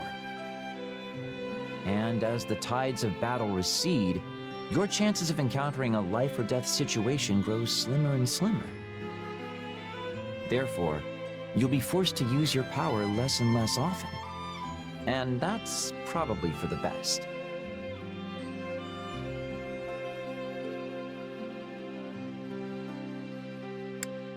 True. The less reason to unleash this on the world, the better. You know, they say even a hero's relic, wielded by its corresponding crest-bearer, will still drain a portion of that person's life. It's reasonable to suspect your power could have a similar impact on both your body and mind. Hey, you're starting to scare me here. Honestly, I was just planning on going back to being a regular old mercenary after the war ends. Can't really imagine life without a blade in my hand, you know? I should have guessed. I imagine your expert services will be in high demand even once the conflict is over. In fact, Edelgard herself seemed keen on asking you to settle down in Imbar to support the Empire. Really?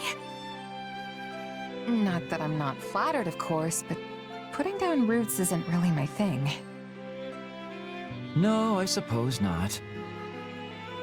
Though I have to admit, it would put my mind at ease to have you by my side once this is all over. You want me by your side? Would you care to elaborate on that? Consider the possibilities. A seemingly unarmed attendant who's able to produce a sword in the blink of an eye. It would be a great crime deterrent, don't you think? You'd prove quite handy on my travels. I figured that's what you meant. A pure Linhardt answer, if I've ever heard one. But how's that any different from a regular bodyguard? Seems like you could just hire one of those and be done with it.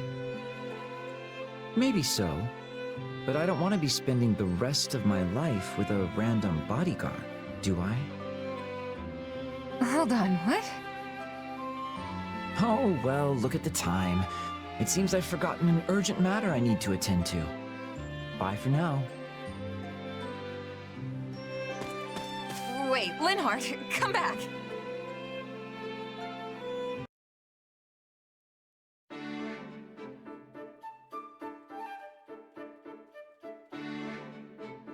Oh, it's you. What are you doing? Hey, Ashe. Not much, just perusing this tactics book. Have you read it before? I sure have. It was popular in Leicester a few years back, if I remember right. I picked it up myself back at the monastery, but it was so dense it took me ages to finish.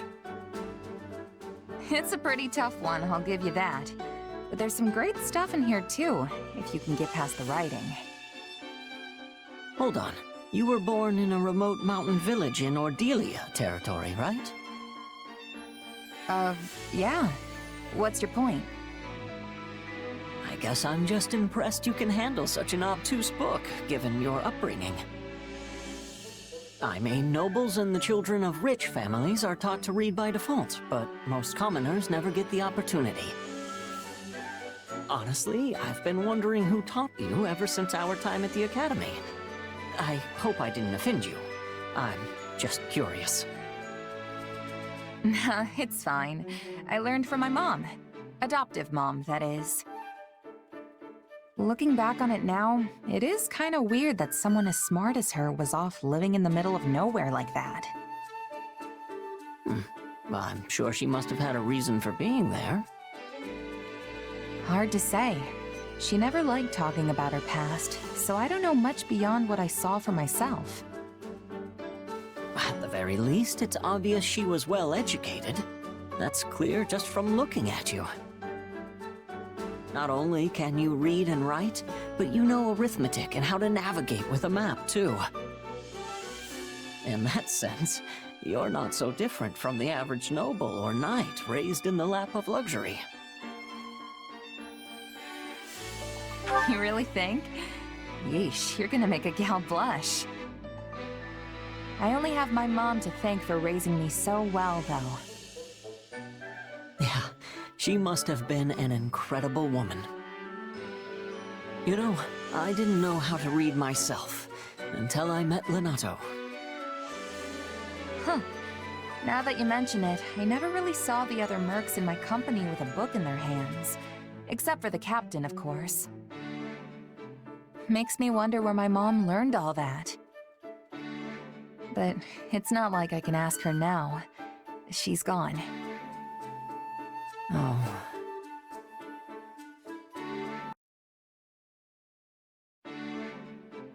Hey, what's wrong?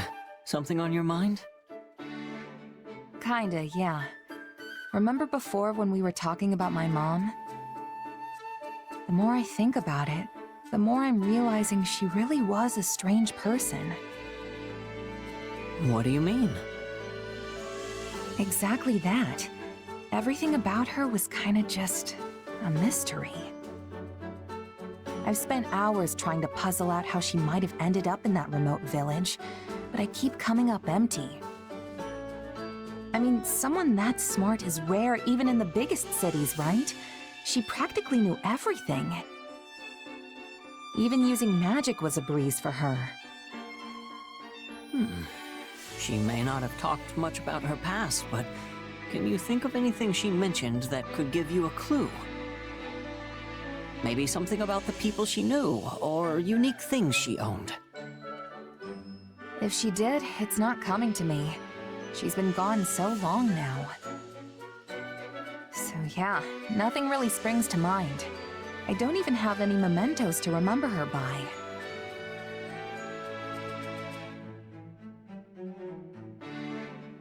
Then we'll just have to investigate. I'll help. Investigate? As in my mom? Where'd that come from? Well, both of my parents died in an epidemic when me and my siblings were still very young. I still have some hazy memories of them. Food they used to make, that kind of stuff. But that's really all I have left.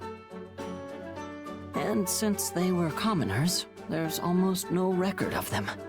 All my searches came up empty. I know how much that hurts, so it's not hard for me to sympathize with what you're going through. Huh. Really, it's just so I can get my own closure. We don't have to do it if you don't want to.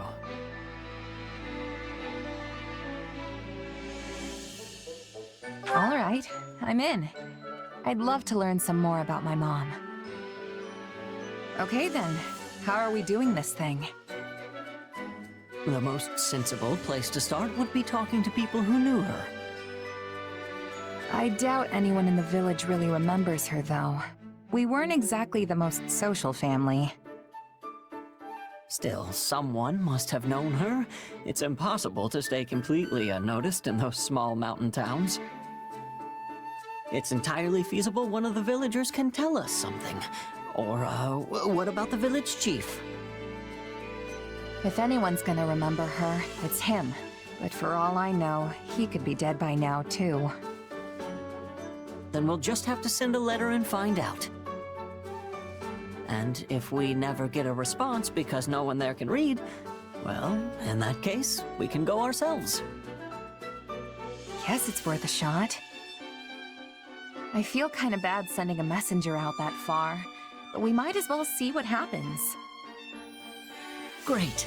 Now come on, let's get started on that letter.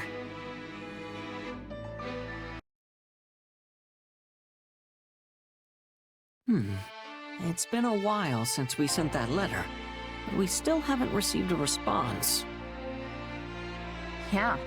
We know the village chief got it, though. And we know he read it.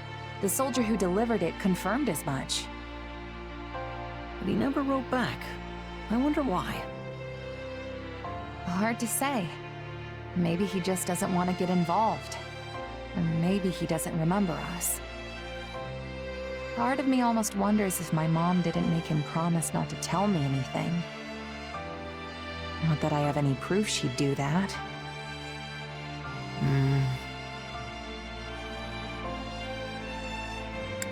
It's fine, honestly. If he's not gonna respond, then it's probably just a dead end. And you're okay leaving it be? I mean, yeah, I want to know more about my mom, but it's not the end of the world if I can't. You had to give up learning about your parents too, right? I did, but... No matter what kind of past my mom had, she'll always be my mom, and I'll always be me. I know that she put every bit of herself into raising me, and that's what matters. There's nothing more important than that in my book. You're right. Whatever your parents did before they had you, and wherever they are now, they'll always be your parents. Glad you understand. And hey, not knowing the truth lets me make up all sorts of stories about her in my head. Oh, you mean like imagining she was actually a high-ranking noble, forced into obscurity? Not a bad idea, but not totally original either. I was thinking more along the lines of a legendary knight, known throughout every inch of Fodlan. Or maybe a mysterious adventurer who came from somewhere far beyond its borders. That would be incredible if it were true. And it would certainly explain why she was so knowledgeable. Still, I'm sorry I couldn't help you in the end. It's all good, Ashe. Without you, I never would have spent all this time thinking about my mom and who she really was. So even though we came up empty-handed, I'd say the journey itself was entirely worth it. Yeah. Anyway, I should probably get going. Just remembered I've got a huge to-do list and not nearly enough time to do it. See ya!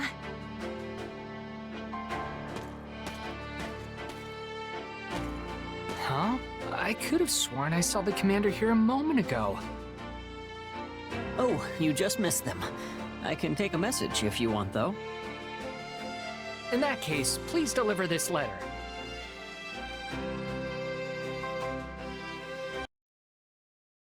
Hey, I was wondering if I could ask you something. I heard that you don't have any parents. Is that right? Yeah, the woman who raised me died, and I don't even know who my birth parents are. That must be tough for you, huh? It's okay. They all died a long time ago, so I don't feel sad or anything like that now. But I do wonder who I really am sometimes. I don't have even the slightest memory of my birth parents. Well, you might not know who you are, but you still work hard and you keep your chin up through it all. That makes you super strong in my book. Hey, Raphael. Your parents are gone too, right? Yeah, both my mom and pa died in an accident. Well then, you're just as strong as I am. You work harder than anyone I know, and you do it all with the biggest grin in the world. Of course! It's easy when you love training as much as I do. Hey, I just realized something. We've sure got a lot in common. Our parents aren't with us anymore. We're both commoners scraping our way through this war, and most importantly... What can be more important than that? Both of us have got some serious brawn! I appreciate that, but our body types are completely different. Not sure this really counts as brawn. Sure, you're a little scrawnier than me, and maybe a lot smarter. But you know, my brain's been getting a constant workout ever since we opened the inn. You have an inn? Oh, yeah. I went home and started one up with my grandpa and little sis once the academy shut down. Running a business like that takes a surprising amount of muscle. Sure, there's regular stuff like hauling things around, but you need brain power too. If you ever want to make a profit, you have to pay real close attention to keeping the books straight. I mostly let my sis handle that stuff though. That muscle still needs more work for me. Which means I'm in charge of the cooking. But that has its own share of problems. Yeah, it can be tough to find your footing when you switch jobs, especially if you have to start doing things outside your wheelhouse. Trust me, I've had my fair share of growing pains getting used to the army life. Everything's way different from how it worked with my merc groups. But don't you just fight? That doesn't seem so different to me.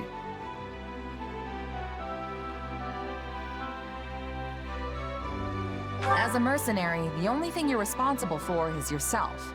Show up and do the job right, and you'll get your pay. But having soldiers to command, people I'm in charge of beyond just myself, that's a huge change for me. And there's way more to military work than just plain combat. Stuff like managing resources, making sure everyone has the weapons and armor they need. I don't think I'm bad at math per se, but it's definitely not something I'm used to doing. And the more stuff there is to keep track of, the harder it all gets. Hey, you're not so good at using your brain either. We're practically twins. That makes us pals now, right? I've got your back, so you just keep on working hard, buddy. Right back at ya. Let's keep fighting the good fight.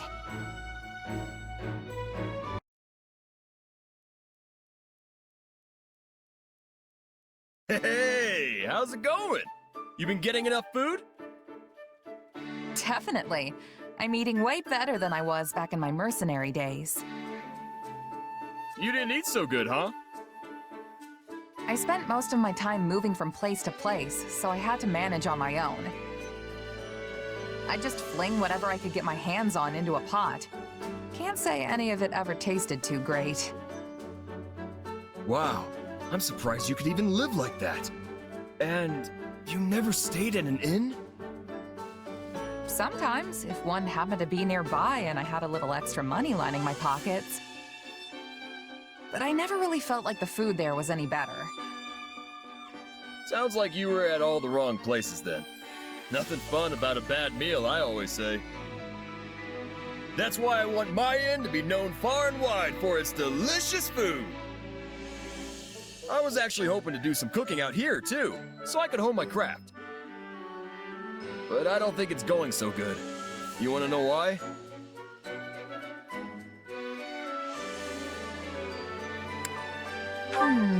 If I had to guess, it's because you think everything tastes good no matter what.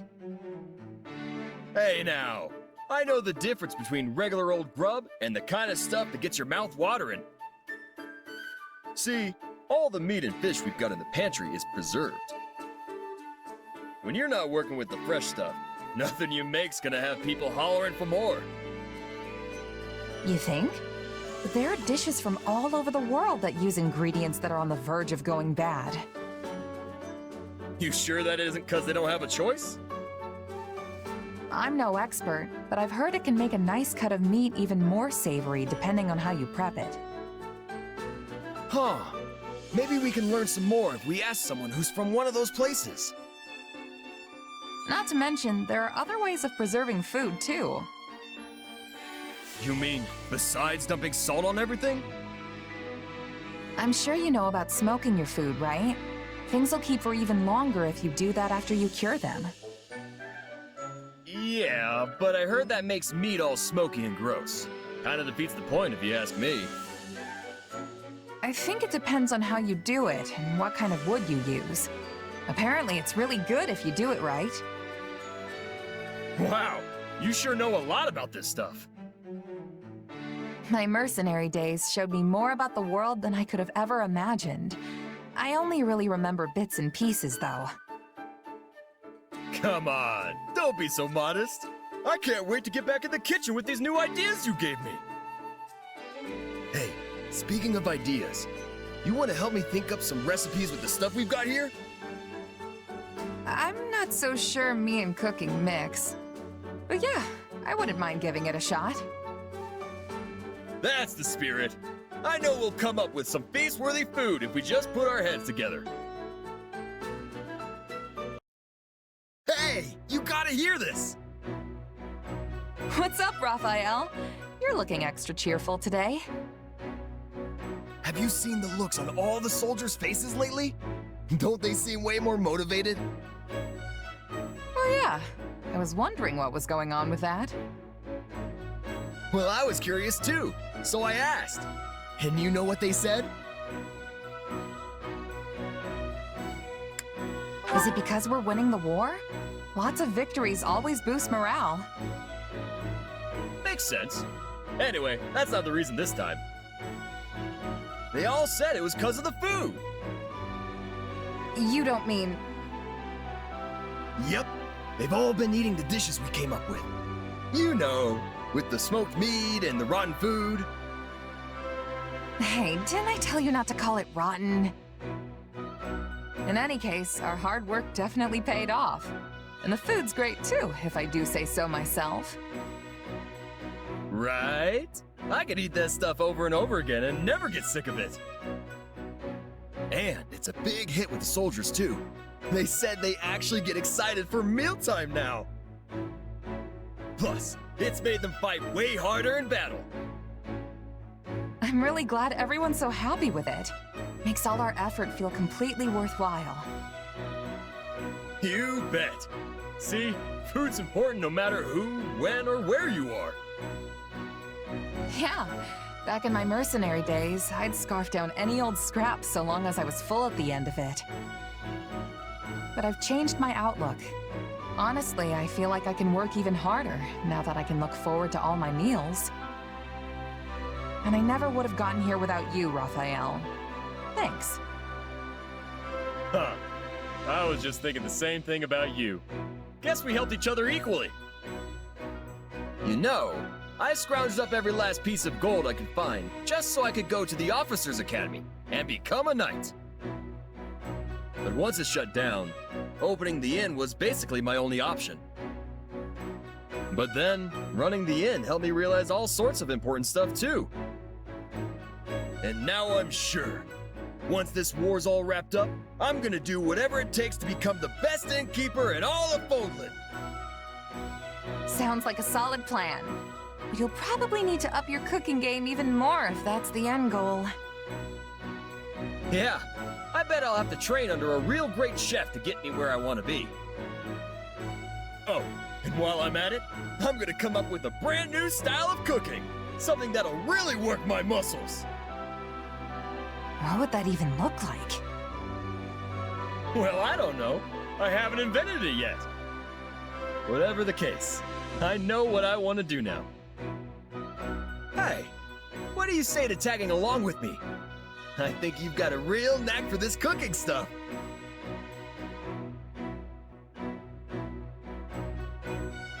Well, think about it. Just be ready to have me showing up at your doorstep if the mercenary work ever dries up. So you're gonna stick to being a hired hand, huh? Well, as long as that's what you want to do. Oh, but keep an eye out for an invitation from me. You'll definitely have to come over and try all the rotten food I cook up. Seriously, stop calling it that. But thanks. I'm looking forward to it, Raphael.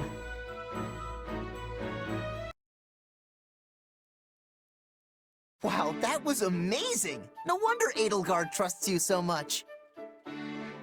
Oh, hey, Caspar. You weren't so bad out there yourself.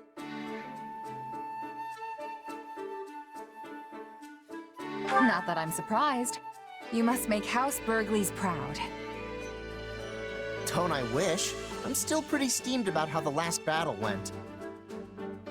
I can't even outshine you right now, let alone my father. Ugh, it really burns me up. You think? I don't know much about your dad, but I'd say you're on par with me at least. Maybe even better. Phew! sore winner much?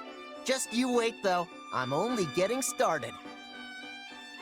Old Caspar here's gonna upstage you once and for all, and I'm gonna do it for me.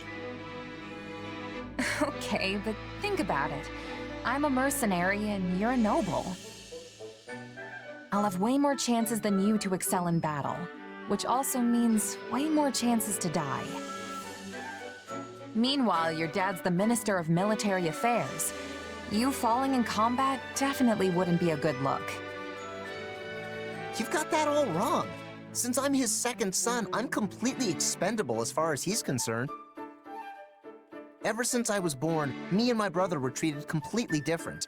I don't have a shot at being the heir. Which means the only way I'm getting ahead in life is by proving myself in battle. I mean, I guess I could always go into politics or education or something. The point is, whatever I want to do, I've got to climb up from the bottom to do it. And the climb I picked means building a name for myself on the battlefield, no matter the risks.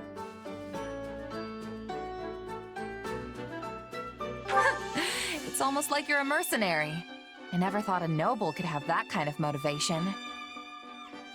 You're a lot more inspiring than you give yourself credit for, Caspar. It's nothing. I mean, I've still got the Burgley's name to lean on and all, so I'm better off than just any old merc. Right. I guess I'm starting to get why you're so competitive with me now. But you should know, I'm not the kind of girl to back down from a challenge. I've been honing my craft as a mercenary for as long as I can remember, even since I was a kid. So you can train till your muscles give out if you want. Some noble brat's not gonna beat me. Oh yeah? Fine. I know I'm not gonna catch up to you overnight. But it'll happen someday. Just you wait. Wow, that was amazing. You really know your way around a sword. Oh, hey, Caspar. You were looking pretty good yourself. Wait, haven't we had this conversation before?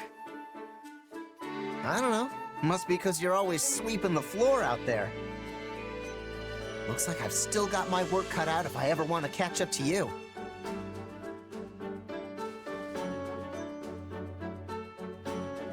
Hey, come on. I'd never be able to do what I do if I didn't see how hard you were pushing. Yeah, again with the sore winner stuff. Talk down to me all you want, I'm still gonna beat you. Anyway, let's get back to training. I'm gonna really knock your socks off this time. Bring it on! Actually, hold on a sec. Come on, what's the big idea? Just trying to throw me off my game? That's not it. I was just thinking, we've been training together a lot lately. But if we're doing all the same drills at all the same intensity, then aren't we just gonna get stronger at the same rate? Nobody's closing any gaps, that's for sure. Oh, you do have a point. Yeah, definitely have a point. But you know what? I don't care. You don't? Nope. I mean, I don't want to run off and do some cool secret training without you. Sounds boring if you ask me. Or sorta cheating? I want to face you head on. Same drills or not, I'm gonna blow past you no problem. Well, you fired up now?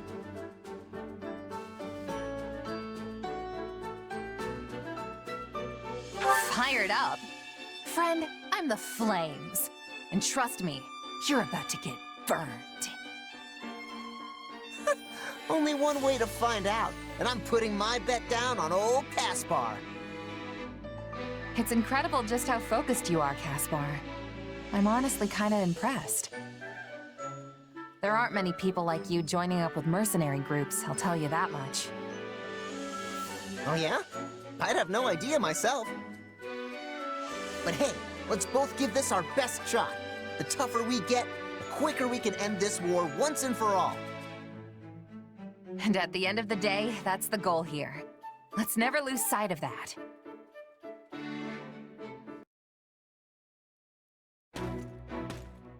Perfect timing, Caspar. I was just looking for you. You were?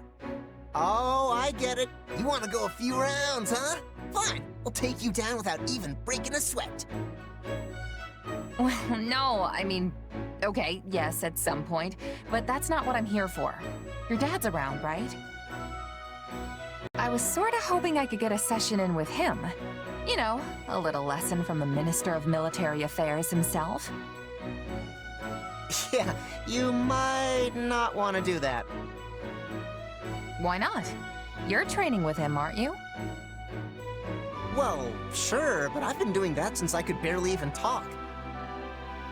And it still knocks my backside into next month. A regular person like you wouldn't stand a chance. What about this looks regular to you? Come on, I'm serious. Don't say I didn't warn you. You want my advice? Don't eat anything beforehand if you don't want to be cleaning it off your armor later. Oh, and cancel all your plans for after, because I can guarantee you are not going to make them. Just keep that in mind, okay?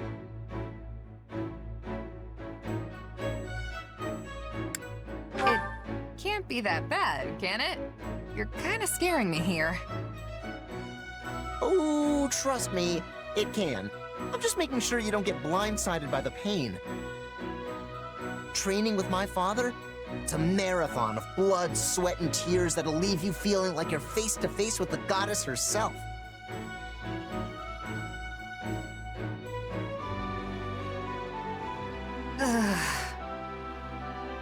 Hey, you still alive? I can't feel my legs. Don't worry, you'll be fine. You're just out of energy is all. You know, my father praised you. Nobody's ever kept up with him as long as you did. Apparently, he's gonna come up with even tougher training now. Though I really wish he wouldn't. I think I underestimated you, Caspar. I don't know how you can handle training like that every day. Getting used to it was kind of my only choice growing up. I mean, I'm not as clever as you, so I had to make up for it by being tough as nails. That's why I'm always so gung-ho about getting stronger. Though, I don't know if that's really the most efficient way to go about it. No, that training... efficiency has nothing to do with it. I think I get where that unwavering focus of yours comes from now. Yeah? Well, in any case, I'm glad you're still alive and kicking. Our enemies aren't gonna know what hit them next time we get out on the battlefield.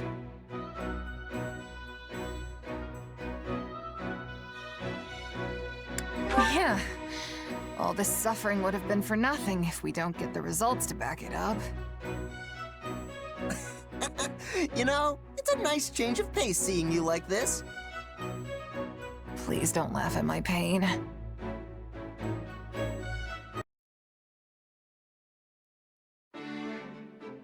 Well, well, just the gal I wanted to see. I've got a bit of a favor to ask. You know that special sword you fight with? Well, I was wondering if you'd let me take a peek at it. Sure, if you want. Can't say I expected this kind of interest coming from you, though. It'd be one thing if it were Dimitri or Felix asking. You know how they get about weapons. But you? You do remember I'm the heir to House Gautier, don't you? I've been studying the art of combat ever since I was just a kid. Well, you always skip out on training, so... Anyway, here. This work? It sure does. What a weird sword. You know what it's made of? It doesn't look like iron or steel to me. I couldn't tell you. Honestly, I have no idea. What about how you can make it appear right out of thin air? Is that some sort of magic? Nah, not exactly. It kinda just comes to me when I call it.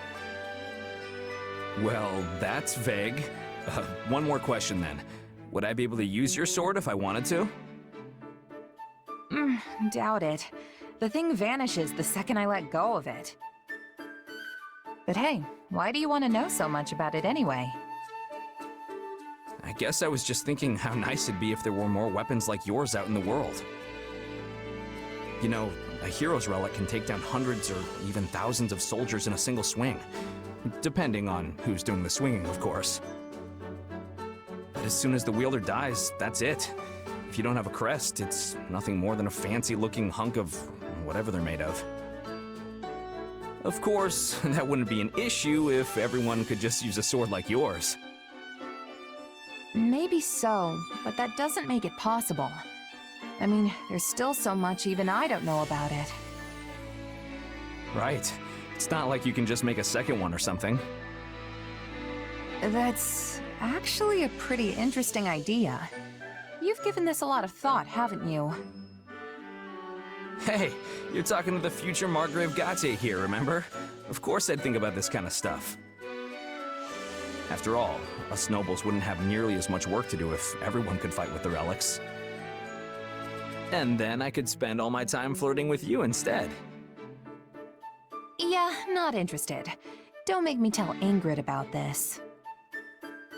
Harsh, though I do like that about you. Come on, let's see that sword of yours a little more.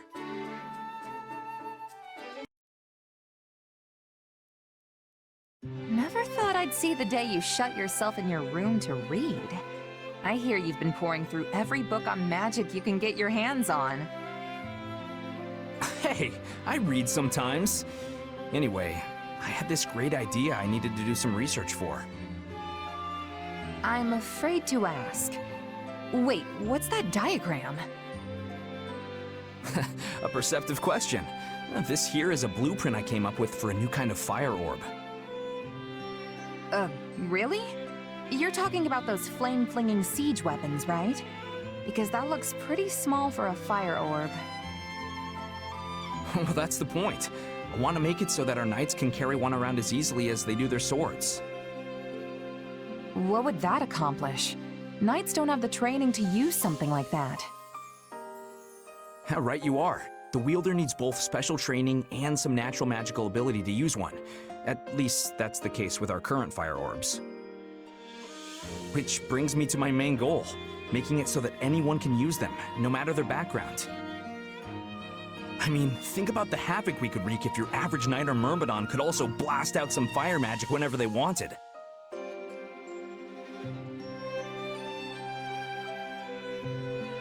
That's actually a great idea, Sylvain. I bet we could come up with some amazing battle strategies with those things. Right? I knew someone as special as you would understand. Either way, it won't be ready anytime soon. I'm not sure when I'll finally be done with it, honestly. If you don't hurry, the war will be over before you're finished. Battle's not the only place it'll come in handy. People who don't have any other training could use it for self-defense. Huh. Come to think of it, that's the same reason you were so interested in my sword. Does this have to do with House Gautier? I know your family's been dealing with Sereng for years now. Yeah, more or less. We've gone through some pretty tough times. My father's first wife, Miklon's mom, she died in a Sereng raid. We've managed to hold the border for about 100 years now thanks to the Lance of Ruin. But they keep pushing our limits. Frankly, I admire their determination. It did seem like Margrave Gautier was pretty used to fending off their attacks. It's not like he's had much choice. Once I inherit his title, I'll keep doing whatever I can to hold them off. But it's going to be tough without a stronger military. If the king had forces of his own, he could send them in at a moment's notice whenever we were in trouble. Problem is, the last king already tried something like that. It ticked the local lords off to no end. Makes sense. If the king grows stronger, everyone else loses a little bit of their own influence in comparison. Anyone would have a hard time swallowing that. I'd say it's worth it if it means the kingdom won't descend into chaos. Whatever the case, any reforms we enact will need to be peaceful and well-founded. Which is exactly why I want us to be able to fight on our own, without having to rely on our relic or on other lords. Well, Sylvain, you actually sound like a real heir now. It's a nice change from all the skirt chasing you used to do. Hey, the future of my house is on the line here. Even the laziest guy in the world would be worried about that. Sure, the kingdom might be a half-frozen stretch of dirt, but it's my half-frozen stretch of dirt. And it's the only home I've got. Home, huh?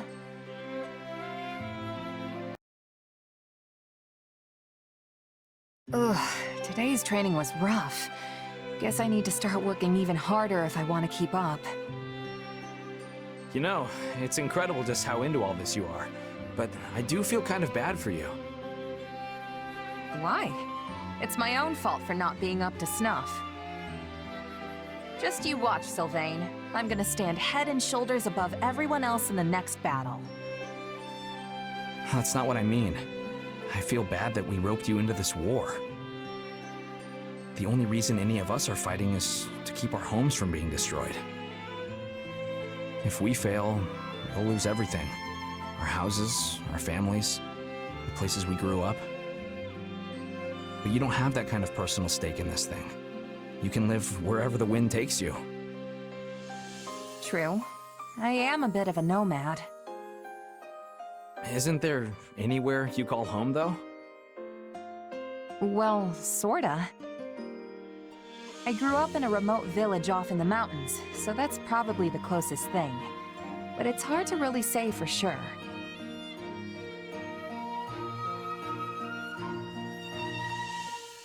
Honestly, I doubt I'll ever understand what it means to have a home like all of you do. So what? Are you just in this for the money, then? No, I'm only putting all this effort in so I can make sure my friends get through the war alive. Though I'm not gonna complain about the money either. Okay, now you're just trying to sound good. Though it is working, I'll give you that. Really, I think this is the closest thing to a home I've ever had. Because I've got all of you here. Are you sure? This place doesn't make for quality living, trust me. I mean, it's cold, it's desolate, and there's nowhere to go to have any fun. Plus, we've constantly got enemies like Srang soldiers coming at us from every angle. Well, I can't deny that. But it's still important to you anyway, right? Yeah, there's no doubt about that. And it's our job to make it a place where everyone can live in peace. Right. Who knows what'll happen after the war. But for now, I'm with you guys every step of the way. I appreciate it. Oh, yeah, and about those plans for the fire orb I showed you? Would you mind helping me with a little experiment later? The thing hardly had any punch to it when I tested it. Sure. Sounds like it's a long way off still, huh?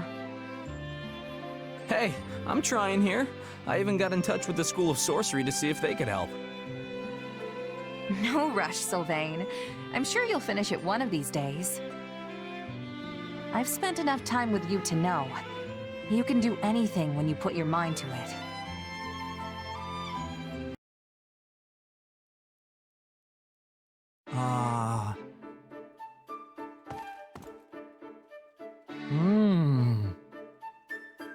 Oh, hey, Ignatz. What you reading? Wow. Yeah, he definitely didn't hear me. Hey, Ignatz! Ah, what? Oh, it's you. Can you please try to not sneak up on me like that? Sorry about that. I was trying to talk to you, but it didn't seem like anything was getting through.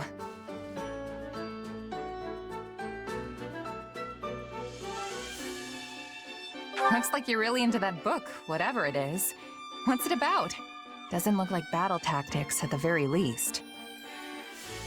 You're right. This is the Traveler's Journal. It chronicles places that lie beyond Fodlan's borders. You've seriously been lugging books around with you? Though I admit, that does sound like a good one. Yes, it's fascinating. The author's unknown, but whoever it was really traveled to all these places and documented everything.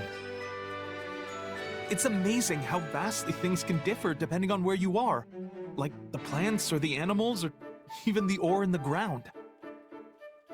And of course, the way people live in those areas is so diverse too, like their food and their clothes.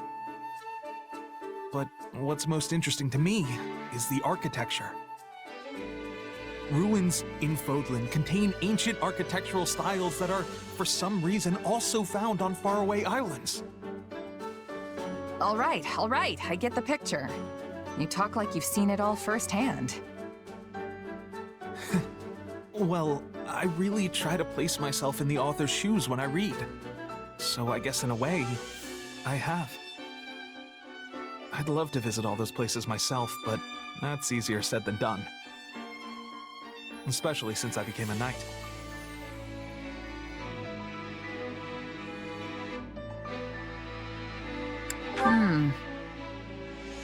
I mean, it's not like I regret becoming a knight or anything.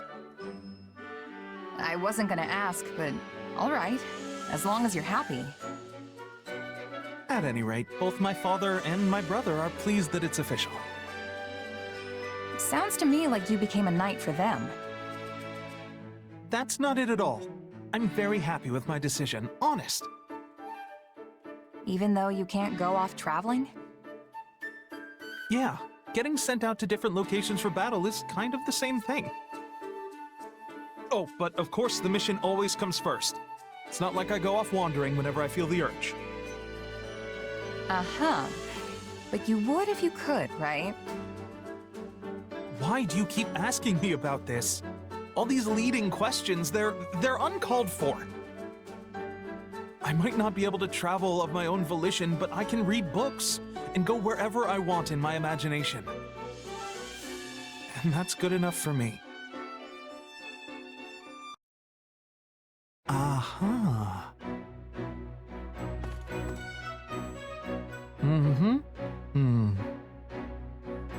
Looks like he's at it again. How's the book, Ignatz? Ah! Could you please not surprise me like that? Sorry. So, you got more books, huh? They look expensive. They were tucked away in my family's storeroom. I had my brother send them to me. We're a merchant family. All the books here are technically meant to be for sale. But they've gone unsold for years now, so he sent them, without telling my father.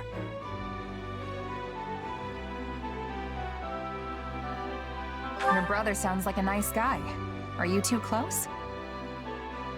We weren't when we were younger, but I guess we are now. We do write to each other a lot. And he listens to even my strangest requests. That's why I tend to go to him for everything. Wonder if he feels sorry for me since I became a knight for our family's benefit. So you didn't really want to do it then? Well, no, that's not... I did it because I wanted to help them. Now that I'm a knight for House Gloucester, I've been able to make a lot more connections with the nobility. If I use that to help my family's business, then I'm perfectly happy with where I am. If you say so. What kind of books did you borrow? A bunch of travel journals and collections of letters from far-off places. No matter how painful life may be, it all fades away when I read these books and imagine myself traveling. Wait, did you just say painful? I knew you weren't happy. What you really want to do is travel around and paint all the scenery you like, don't you? What? How do you know that? You're not exactly hiding it. You've got books on painting techniques, preparing pigments, and all that kind of stuff right here. Yes. The truth is, I love painting. I know the world holds all these wondrous sights that I can't even begin to imagine. If only I could see them for myself and capture them on canvas. I used to dream of doing that, but things are different now, you know? I don't regret becoming a knight, and I didn't do it just for my family's sake. I want to do my part to shape Fodlan's future. It's my responsibility as much as anyone else's.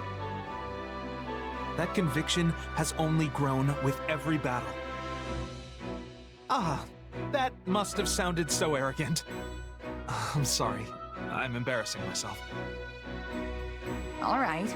If you're gonna make it that clear you don't regret your choice, then I'll stop pestering you. But this war is gonna end one day. Why not keep your dreams alive for when it does? Maybe I will. Hey, do you have a moment? What's going on, Ignatz? Finally leaving on that journey to see the world? No, not that. In fact, we're not going to talk about my dreams today. You always ask questions about me, but you never talk about yourself. So, I thought it was high time I asked about you.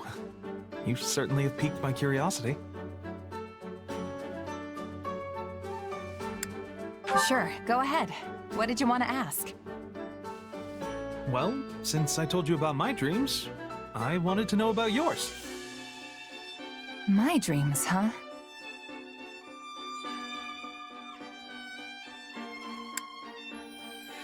I don't really know. I've never thought too much about it. Really? Is there anything you want to do once the war's over? Just keep going with the mercenary thing. It's not like I can do much else. But we'll finally have peace. You won't have to fight anymore. Yeah, but that's all I've been doing since even before the war started. I'd just be going back to my old way of life. Killing monsters, guarding villages. There's still plenty of work even in times of peace. And who's to say some enemy from outside Fodlan won't show up? That may be true, but isn't it difficult having to constantly fight all the time? Every job's got its tough parts, but the mercenary lifestyle's a perfect match for my personality. I can't even imagine settling down and establishing roots somewhere. Yeah, that does sound like you. Does it now? Oh, I'm sorry. I just meant that you don't really seem like the kind of person who wants to stay tied down. You think so? Well, whatever the case, I plan on earning my keep with my sword. As long as my body holds out, that is. What about you, Ignatz? You gonna stay a knight once this thing's over? I'm not sure. I'll have to cross that bridge when I come to it. But if my duties as a knight were to end at some point, then I guess that's when I could make my dreams a reality. If I were to do that, do you think you'd like to come with me as my bodyguard? You do realize I'll be Fodlan's most sought-after mercenary by then. I'm not gonna come cheap. Oh, really? Then I'll have to work extra hard to save up some money. Because I really do want to travel with you. I'm gonna hold you to that, Ignatz. I'll be counting down the days till then. Yeah, and watch your back out there, okay? Hear you loud and clear, boss. Sure glad I got you in my corner. Now then, just gotta... Oh. What are you hiding back there for, Bernadetta?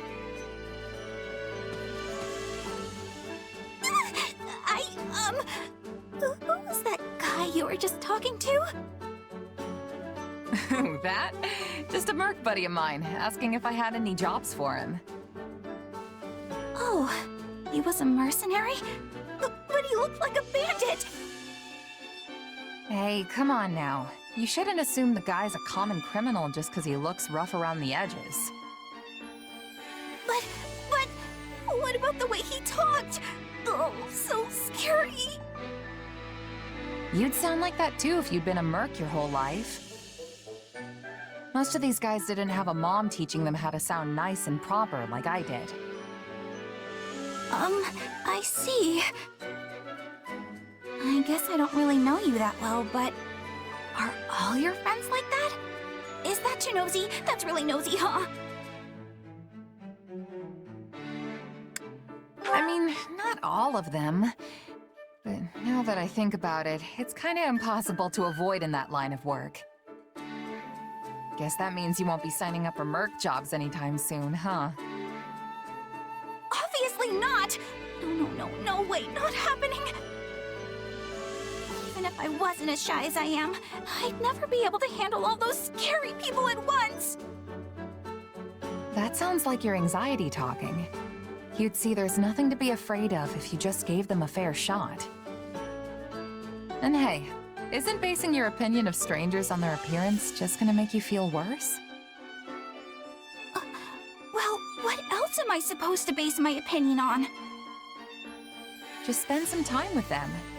If you ask me, the best place to judge someone's character is either on the battlefield or over the dinner table. I already told you I can't! Not me! Nope! Please, I need you to understand! I really don't get it. Is his appearance the only thing that's making you distrust him? There are plenty of guys out there who look just like that but have a heart of solid gold. Nicest folks you'll ever meet. By the same token, there are some real horrible people who cover it up with niceties and honeyed words. The kind of people who prey on others. My point is, judging a book by its cover will only get you in trouble. Trust me, you can't always tell who's good and who's bad from looks alone. Why are you trying to scare me? Nobody's tricking the iron heart of Bernie. Not today, not ever. Well, probably. Maybe. I'll be fine, I swear.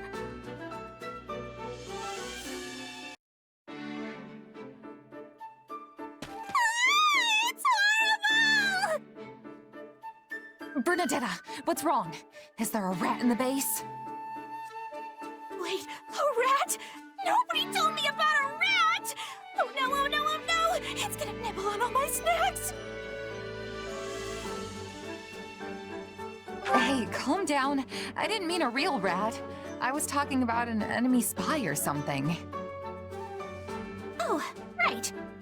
Anyway, it's something kinda like that, but different and still really, really bad. Kind of like a spy, but different? Slow down and tell me what you saw. Well, you see, there was this lady in the camp earlier who didn't look scary at all, and even seemed kinda nice.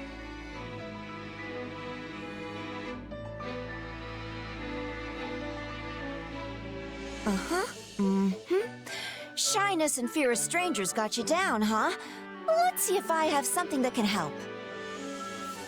Thanks. I think I've got just the herb. It's gonna put you out a good few gold coins, but this baby will do wonders for relieving stress. And then... I've got something a little more, shall we say, tasteful. Real under-the-table kind of stuff. It's a pot that makes people like you. I would probably recommend against it, but the thing's on sale if you really want it. You okay there? I just remembered something. Oh, how could you forget, Bernie?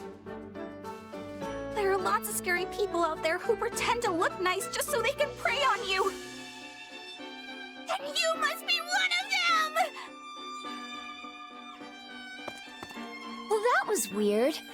I'm not that scary, am I?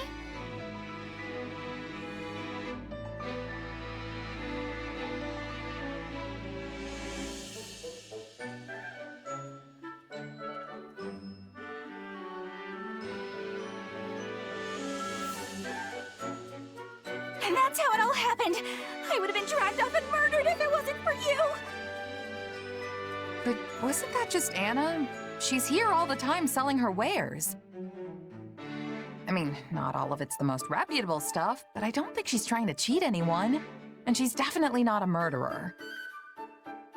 This is all my fault. I should go apologize to her later.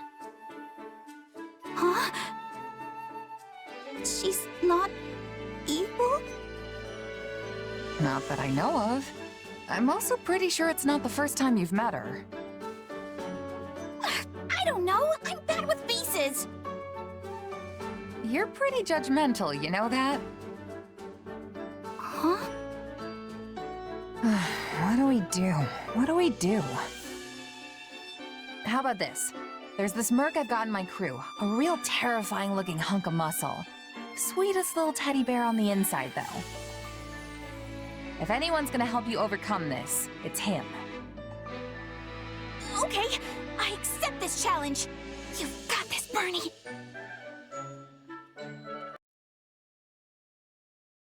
Oh, hi. Bernadetta, listen. I'm sorry about what happened back there. Oh, it wasn't your fault. I'm the one who should be apologizing. I didn't realize things could even go that bad. I'm glad we managed to get you in front of the meanest-looking guy in my company. But that didn't last long before the nerves got to you. Quickest I've ever seen someone run, let me tell you. And then I accidentally stepped on that horse's tail, so it started going wild and totally trashed the place. It'll probably take weeks for them to clean that up. Oh, you really did it this time, Bernie. Hey, we all make mistakes. Water under the bridge, you know? Yeah, thanks. That aside, though, you still want to do something about your shyness, right? I can see why this is a bigger problem than your whole staying indoors thing. Your anxieties can be quite the hurdle to overcome. You're right. But hey, I haven't been keeping to myself at all lately. Bernie's out in the open. Either way, now we know how things turn out when we try to force the issue. Looks like we're better off taking an incremental approach. How's that work? Well, we can start by having you hide nearby while I talk to someone you're afraid of. Then, I don't know, if the conversation gets interesting, maybe you can come out and join in? I'm not going to care whether it's interesting or not. It doesn't matter if they're serious or boring or the most fascinating person in the world. All I care about is that they don't scare me. Yeah, I guess that's gonna be tough to manage on its own, huh? Well, maybe the incremental approach won't actually be as hard as we think. Really? How do you figure? I mean, I did used to think you were pretty terrifying. But with all this stuff we've been doing together, I've actually gotten used to you. And now I'm not really shy around you, am I? Glad to hear you say it. I'd honestly be kinda sad if you were still afraid of me after all we've been through. Sounds like getting you used to people is the way to go after all. Maybe you just have to spend a lot of time with someone before you get really comfortable. Yeah, I think that's it. Anyway, here's hoping you and I can keep getting closer, Bernadetta. Right.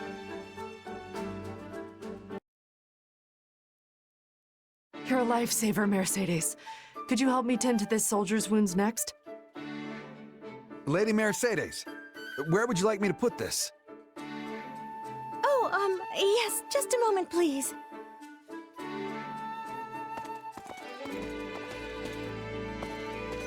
You really have your hands full, Mercedes. Anything I can pitch in on? Oh, goodness. I appreciate your offer, but I couldn't possibly ask you to take time out of your day to assist me in these tasks. Hey, don't be like that. Anyone who's still got the legs to stand on after a battle needs to do whatever they can to help. I'm no physician, but I can at least help get some of this stuff organized.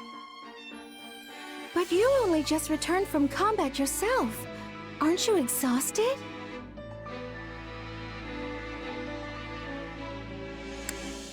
Hey, I could turn that question right back on you. You were there fighting with us that whole time. I suppose that's true. But are you sure you don't mind lending a hand? Sure as anything. Just tell me what to do, and I'll be on it before you can even blink. In that case, there's a box over at the training grounds. Would you mind getting it? There should be bandages and medicine inside, so you'll be able to tell which one it is just by opening the lid. Got it. Be right back. Oh my, wait just a minute. What's up? Give me your right hand. Okay. I knew it. You're injured. Here, I can patch this up in a jiffy with my healing magic. Oh, it's all better. Thanks, Mercedes. You need to speak up from now on if you're hurt, all right? Don't be so nonchalant about your health. Hey, I could say the same thing about... Actually, never mind. Anyway, it should be easier to carry that box now. Thanks again, Mercedes. No, thank you for offering to help. Oh, and take all the time you need. There's no rush.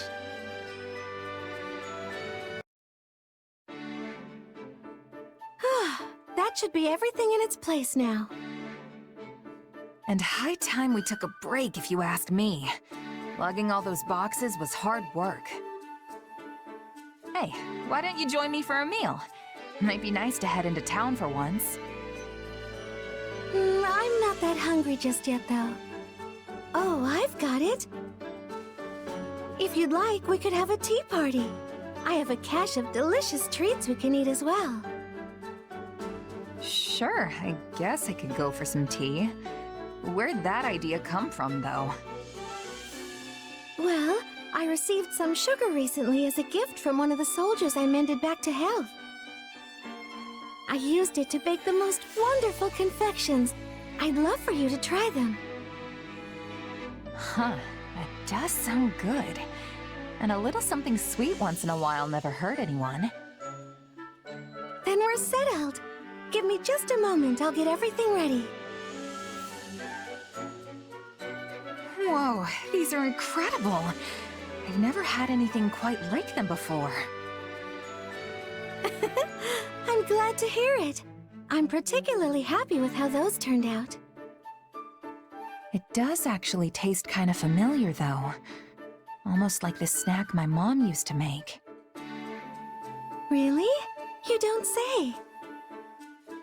Yeah, I was raised in this little village off in the mountains, absolutely surrounded by nature. Sometimes, Mom would go out and gather fruit from the trees, then bake things with them. There's nothing better than a dessert made with fresh fruit. I love them myself. You can knead them into dough and bake them, or preserve them in honey so they can be enjoyed the whole year round. My mom's stuff was never quite as fancy as the things you make, but they were special in their own way. And even though we didn't have them too often, just one hint of that flavor, and it's like I'm a kid again. Guess they were just that good. It's wonderful you have that memory to look back on. I can tell the time you spent with your mother was very precious to you. For sure. Though I don't remember it too well anymore. Can I ask you something? Do you ever wish you could return to the past? To those days with your mother? Not really, no. Besides, even if I wanted to, it's just not possible. Yes. Yes, I suppose you're right. Hey, what's wrong? Was it something I said? Oh, my apologies. I must have been daydreaming for a moment there. Here, try this one next. I made it specially to pair with the tea. Sure. Thanks. Today's training was a total mess. My feet are killing me. We need to stay in peak shape, though. You never know when we might get tossed into a battle. True. We've got to be ready for anything.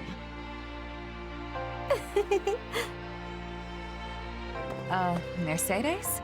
You daydreaming again? Gotta say, you've been acting all kinds of weird lately. Have I? I feel perfectly fine, I assure you. You sure? Back when we had that tea party, you looked so... I don't know... sad. I suppose I can't hide anything from you.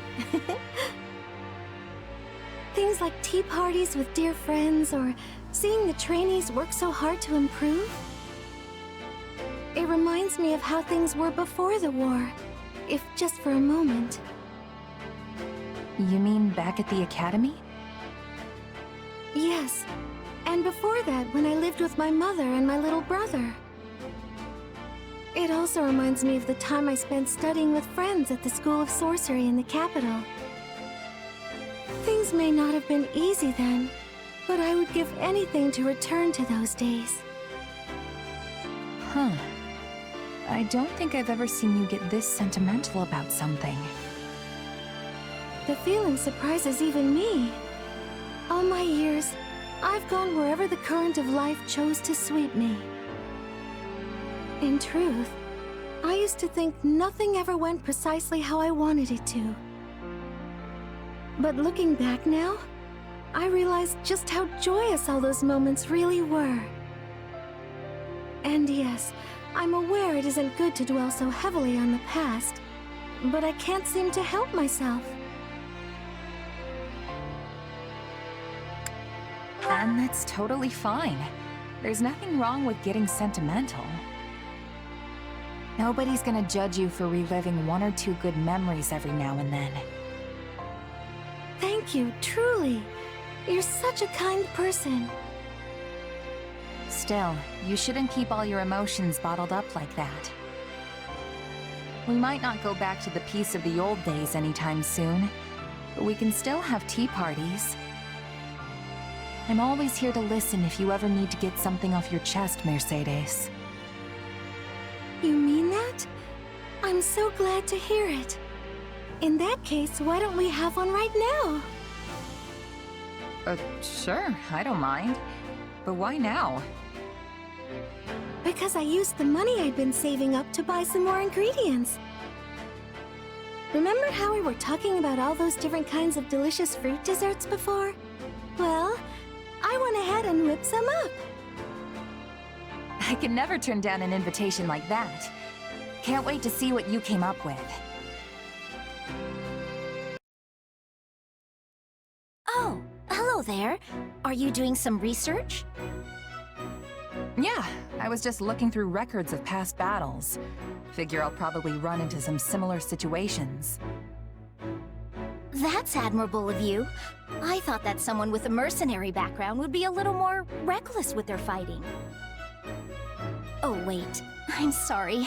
That sounded a bit rude, didn't it? No, you're right. My fighting style was pretty loose when I was a mercenary. Actually, I can't say it's really changed that much. But I've got more responsibility now, so I've had to adjust some. Any mistakes I make would only cause problems for everyone else, right? Huh. You're much more studious than I thought. I can see why Claude trusts you so much. You really think I'm held in such high regard? That's what I've heard, at least. It's very impressive, especially since you're so young. Thanks, Lysithea. And the same goes for you, too.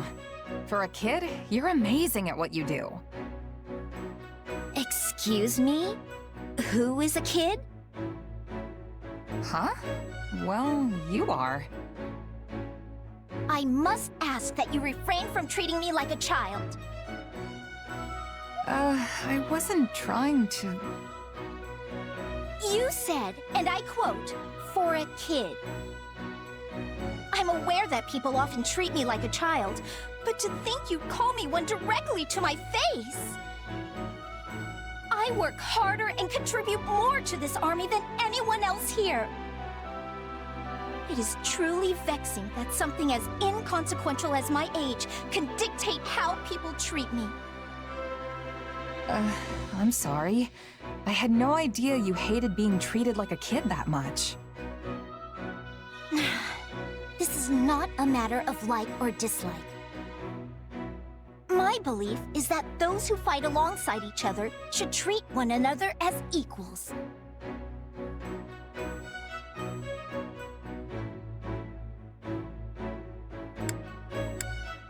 Well, yeah. I thought I was complimenting you as an equal, obviously. Then there is no need for any qualifying language. You should compliment me as you would anyone else. Hold on, didn't you tell me I was impressive for being so young? Doesn't that mean you assessed me based on my age, too? Me saying you're impressive in spite of your age is completely different than you saying I'm pretty good for a weak little baby. Pretty sure I didn't phrase it like that. But it's what you meant! Oh, I should have never complimented you! You know, an adult wouldn't get all stubborn and combative like this. I am not being combative. I'm simply having a normal conversation with you. Is that a problem? What about this is normal to you?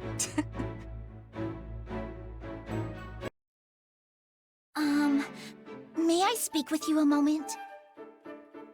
Oh, yeah. I was just about to take a break. You need something? Our relationship has been strained for a while, so I thought it was time to resolve our issues. It has? Yes. At least I've felt that way ever since the incident. Oh, you mean that time I found you hiding out and chowing down on some pastries? I didn't think anything about that. And I didn't tell anyone either. No, not that. Well, yes, there was that. But there was another, more defining incident. Remember? Are you talking about the time I treated you like a kid and you got all mad? Yes, of course that's what I'm talking about. That happened a long time ago. Has it really been eating at you ever since? Well, I mean, I was unable to maintain my composure and got rather aggressive with you over trivial details. I kept telling myself that I had to apologize, but I could never bring myself to do it. But now, I'm sorry. Well, I'd like to apologize too. I should have been more careful with what I said. Why does being called a kid upset you so much? If you don't think of yourself that way, then any comments of the kind should be like water off a duck's back.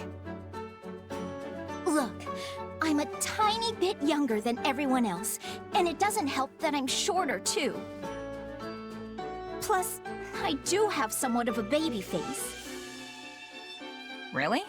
You don't look that young to me. You don't think so? Yeah. Now that I really look at you, I think you're a very pretty young woman. You act real mature, too. Oh, no. I'm not really. But most importantly, your skill at commanding troops puts all the real adults to shame. Hold on. Real adults?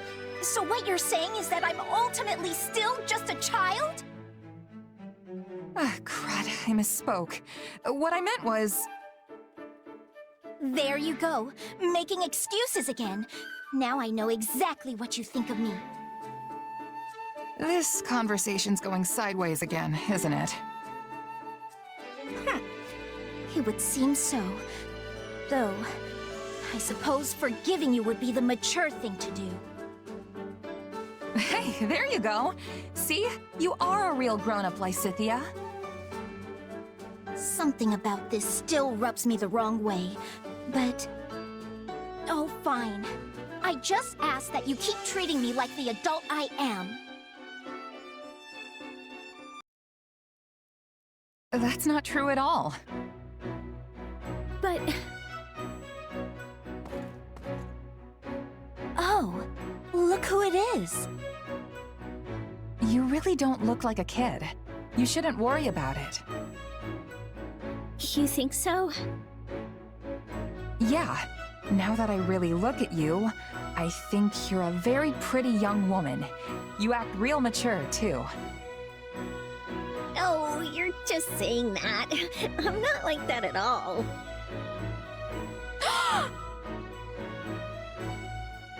Excuse me? Just what do you think you're doing? Whoa, what's wrong, Lysithea? You were speaking to a girl just now, correct? Just now? Oh yeah, I was. What about it? Care to explain that line you fed her? What? Did I say something weird?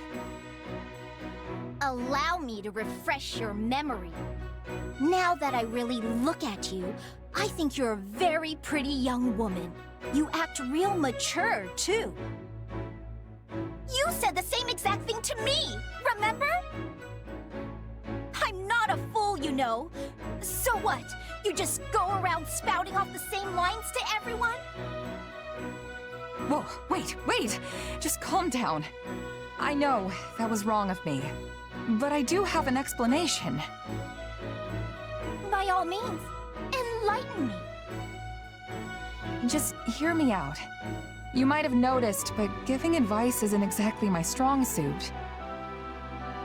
And yet for some reason, people always ask for my opinion on their problems. I never know what's best or how to respond. So I memorized a bunch of lines from some stories so that I'd at least have something to say. And it just so happens, one of those lines is complimenting a girl. So what you said didn't come from you, but rather some fictional character? Yeah, that about sums it up. I'm really sorry.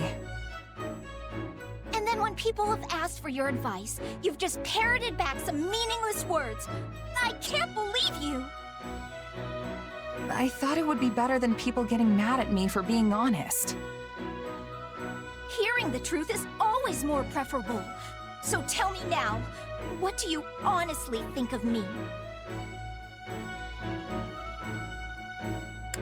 To be honest, half the time I don't even understand how I feel myself.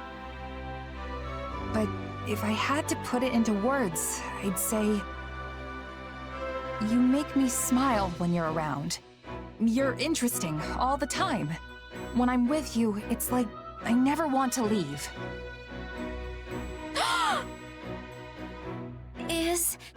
Is that so? Very well.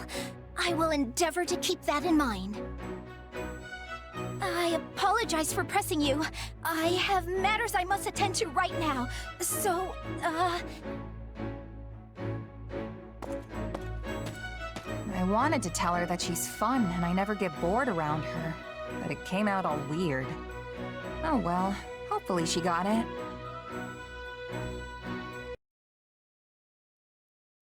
An opera company smack dab in the middle of the Imperial capital, huh?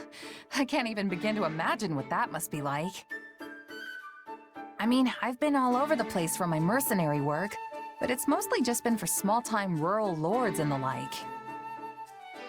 Honestly, I'd never even met anyone from the big cities like Enbar or Ferdiad before coming to Garreg Mach.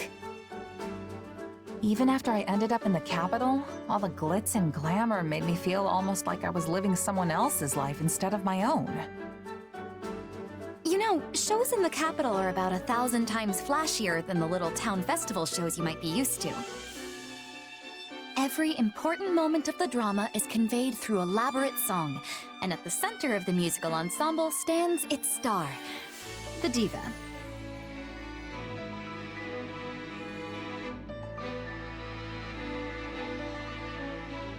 I think I get the idea.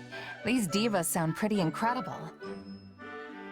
They probably get stage names and everything if they're that important, huh? Oh, but of course, I was known as the mystical songstress. Hey, that's pretty good. There always has been this kind of indescribable aura surrounding you. Thanks, but I have mixed feelings about the name myself. They called me that because of how suddenly a street orphan like me was discovered and debuted. Yeah, I see how there could be some complicated feelings wrapped up in that. But if you were able to rise from that to diva, you must have the chops to back it up. Not that I can even picture what that would sound like. Hey, do you think you could sing something for me? Since you asked so nicely, but I'm only doing it this once, okay? How the crimson rain of pain it came, falling hard upon a land aflame, when the sacred blade it split the sky until the heavens heard our cry. In the hour of vengeance will you heed the call? On the red fields of revenge will you help avenge? We must fight strong and stand tall. Well, what did you think? It was... yeah. What, you didn't like it? Not quite the booming applause I'm used to. No, it was incredible, honest. It's just... I'm not really sure I got it, you know? I mean, the only songs I know are the ones sung by mercs in taverns or village girls as they tend the fields. You're kinda in a different league, Dorothea. Sorry I can't really give you much more than that. Oh, don't worry about it. This sort of thing happens more often than you'd think. Well, as long as you're not mad. If you don't mind, though, maybe you could try again for me sometime? I'd really like to hear you sing some more. And hey, I might even get better at telling you what I thought. Sure. I suppose I can give you one more chance.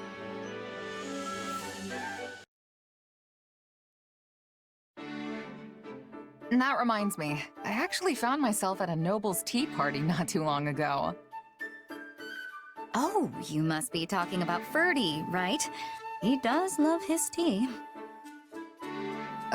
No. It happened while I was doing some work as a bodyguard.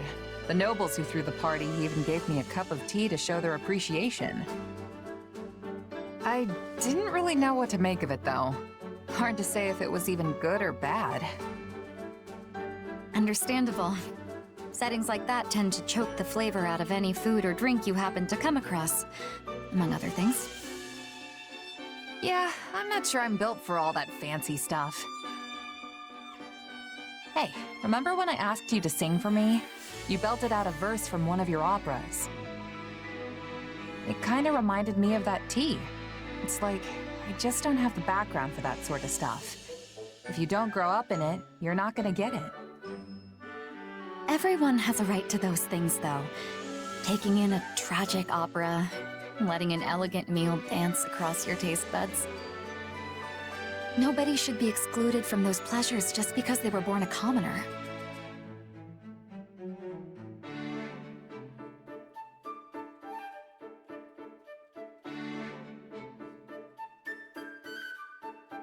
It'd be good if that's how things worked.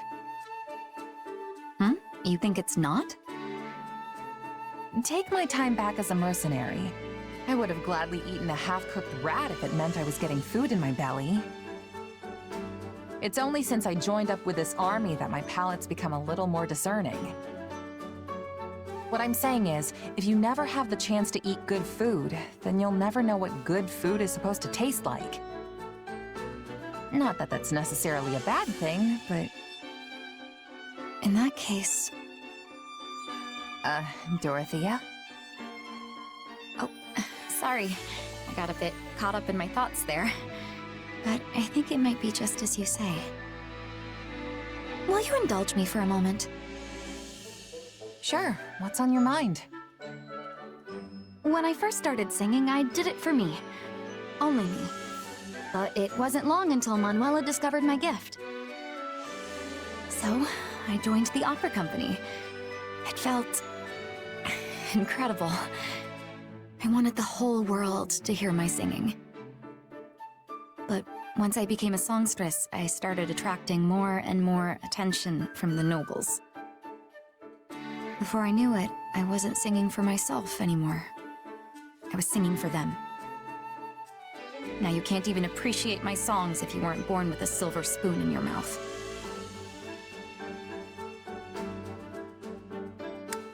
That might be true, but like I said, that isn't necessarily a bad thing. So many people would kill to be able to do what you can do. So don't belittle yourself like that. Your singing is incredible, Dorothea. I appreciate that. I really do. But I still can't help but wonder. La la la la la la la la la la la la la. La la la la la la la la la la la la la. How was that? Yeah, good. Still the same reaction, huh? Sorry, me and singing just don't mix very well. Though, it did make me feel warm inside. Kinda like I was a kid again, with my mom. Hey, you do get it! That was a lullaby from a long, long time ago. Nowadays, nobody remembers the lyrics, though. Or sings it to their children, for that matter. A lullaby, huh? I guess that's why it took me back the way it did. But wait, if nobody knows the words, how are you so sure that's even what it is? Just from how it sounds? Well, there was this scholar who researched it a few years ago and said as much. Couldn't tell you if they were right, though.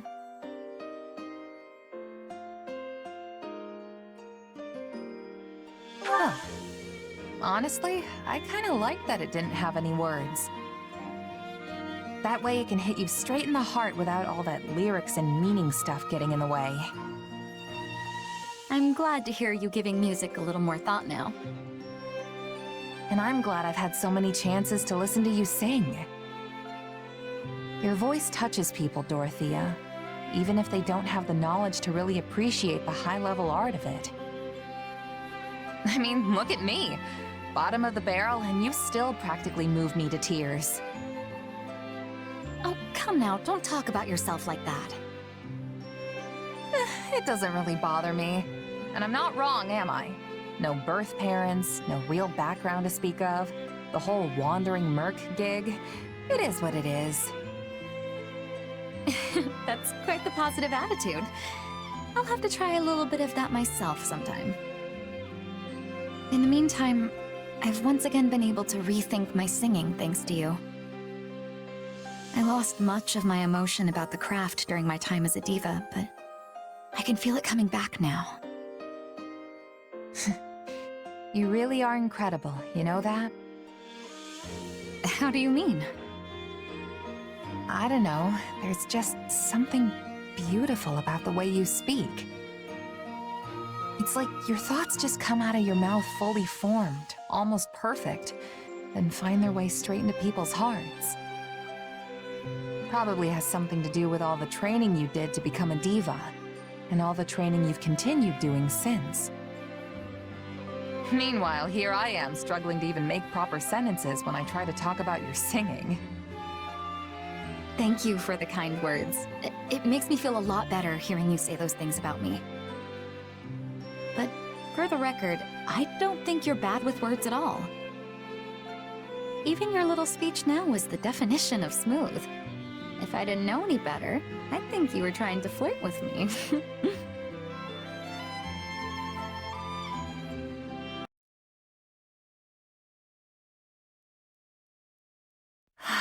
Another beautiful day. Perfect weather to get a bit of training in. There you are! I've been looking all over for you! Hey, Annette. Not used to seeing anyone else up and about this early. What's up? Oh, this is awful. Just the worst. This doesn't have anything to do with me, does it? It absolutely does. You sang my song in front of the other mercenaries. Your song? Oh, you mean the one about the horse that had a human face? No! I mean, yes, but that's not what it's about at all. Really? I could have sworn the lyric said something about the guy's body being 80% horse. I liked it so much I couldn't stop humming it to myself. And then I had to teach it to the other mercs when they overheard me. Which explains why I heard it in all corners of the camp. It really caught me off guard. I haven't sung it for anyone else yet. Only you. Sorry, should I have kept it to myself? I thought it was a great little tune, honest. I'm glad you liked it that much, but I hadn't even finished writing the lyrics yet. I don't mind my songs getting around once I'm happy with how they turned out. But it's super embarrassing when people hear one before I've finished writing it.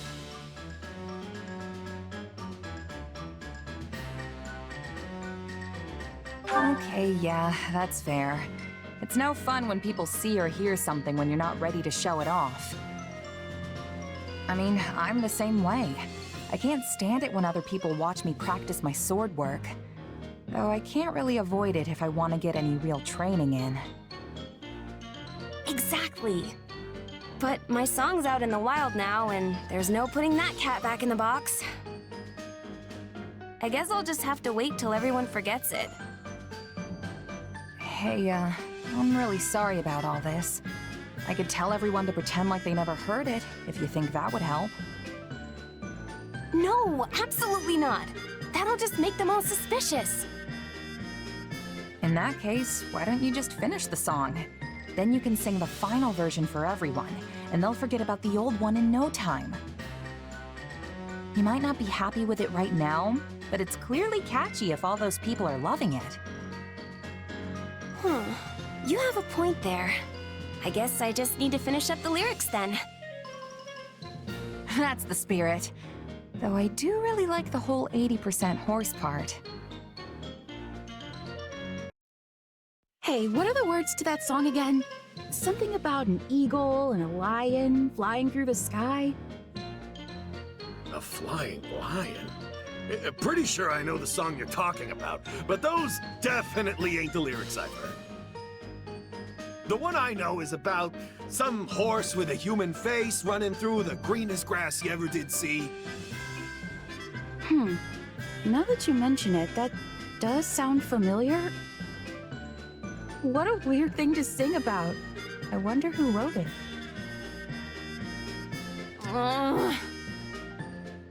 Yeah, this isn't working.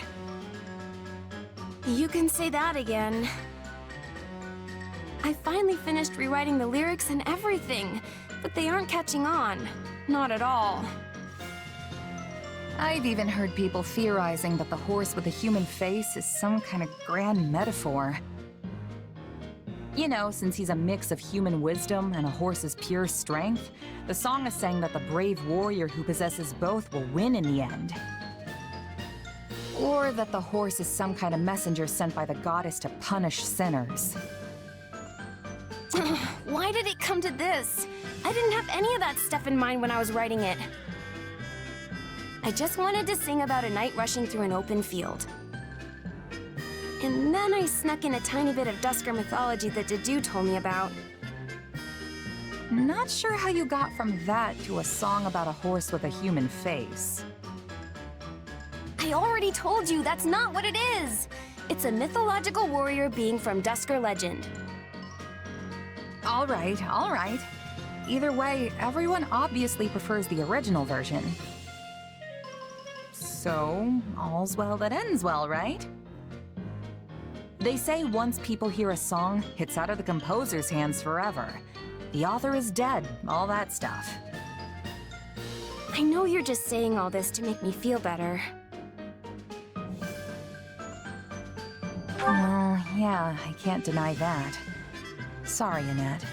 But it's true that there's nothing you can really do now. Even if you write totally new lyrics and sing them for the whole army, there's no guarantee they'll get as big as the ones that are already out there. You have a point, but still. Listen, Annette. Songs have a lot of power. They help people in need, give them courage when they're down on their luck. And if you ask me, I think yours could inspire our troops out on the battlefield, too.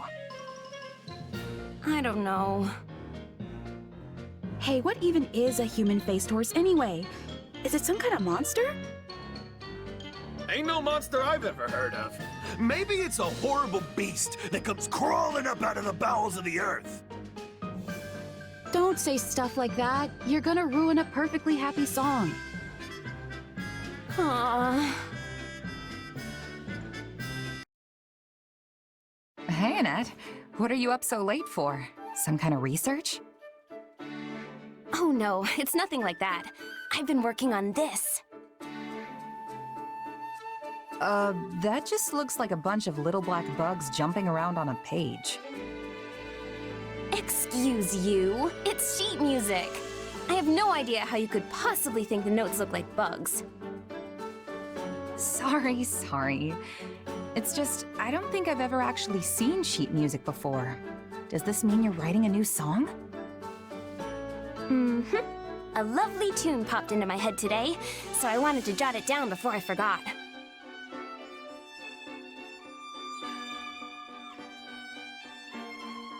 You mind singing it for me? I'd love to know what kind of song it is. Nope, sorry. I'm not done writing the lyrics yet. I have a rough outline, but that's about it so far.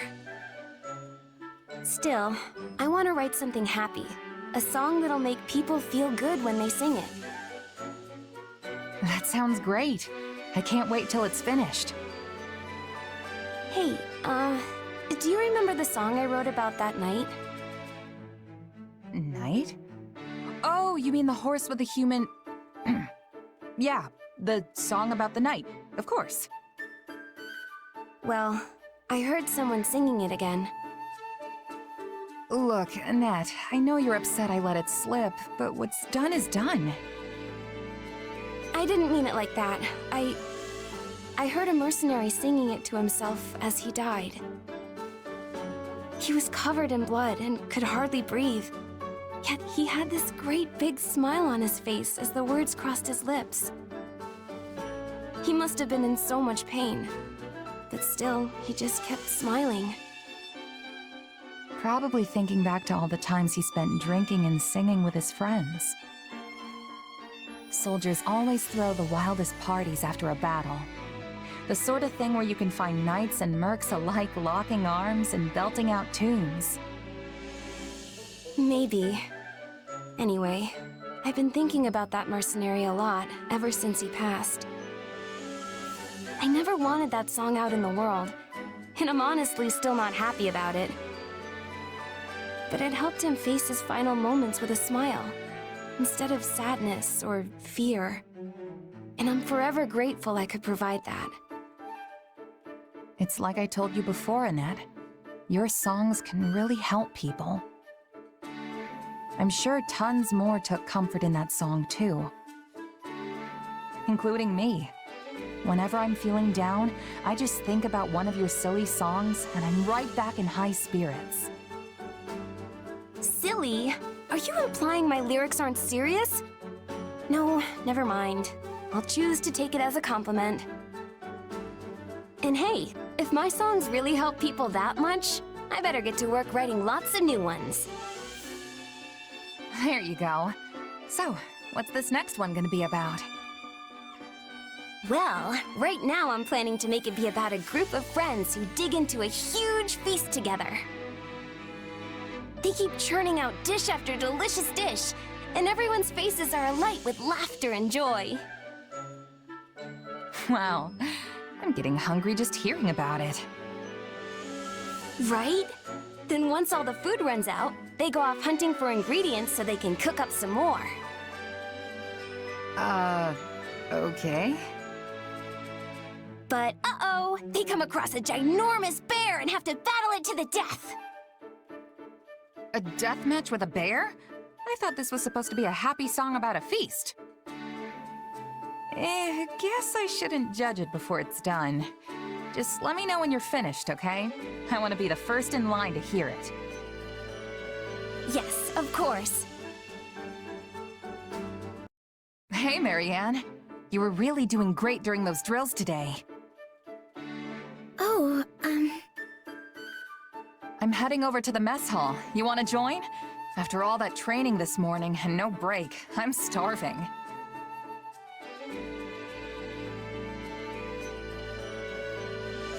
Oh, sorry, I forgot. You like to eat alone, right? Then don't worry about it. I'll find someone else. no, I'd like to accompany you. If you would have me, that is. You sure? All right then, let's go. I wonder what's on the menu today.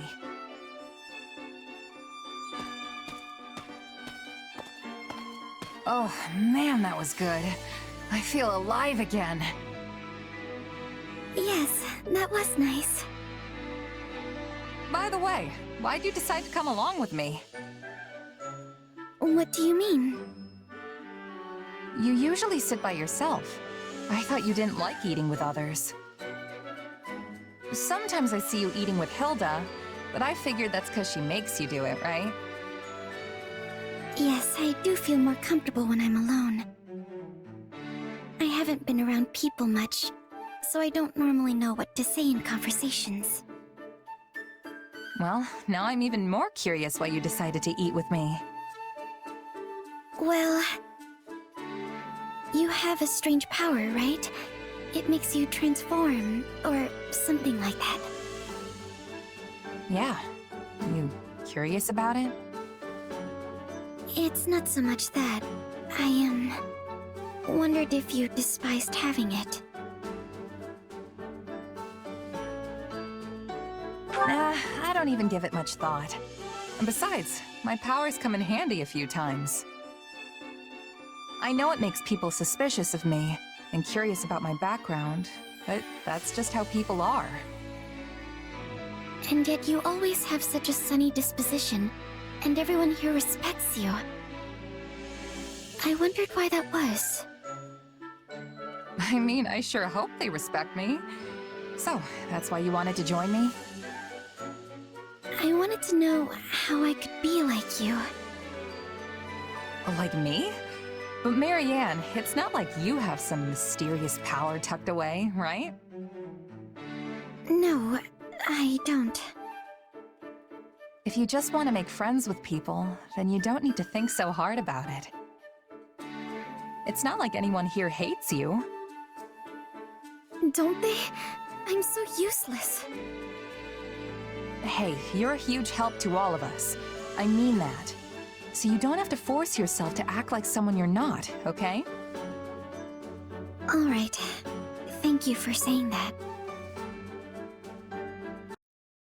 What a wonderful meal.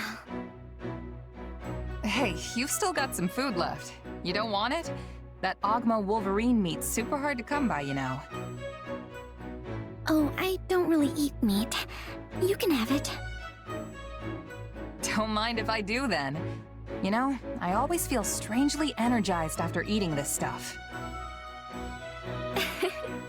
You look so pleased to be eating it. If not every day I get to hear you laugh. Did I look funny or something? No, it's just that the look on your face made me feel happy.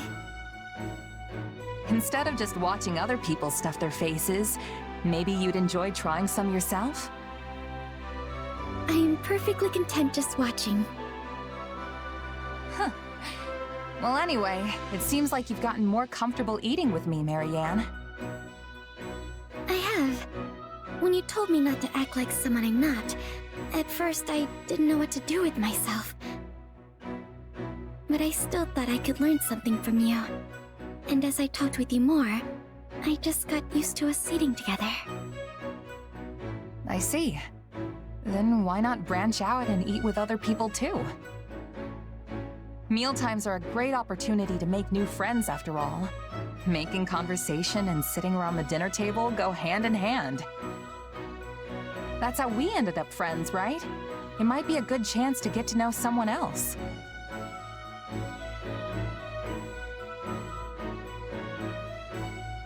What's wrong?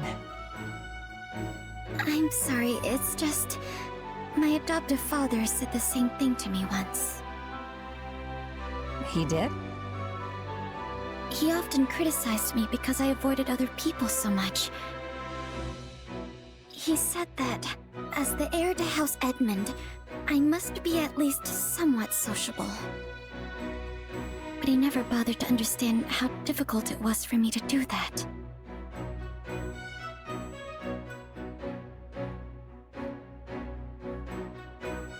I'm sorry. I was being insensitive, just like your father.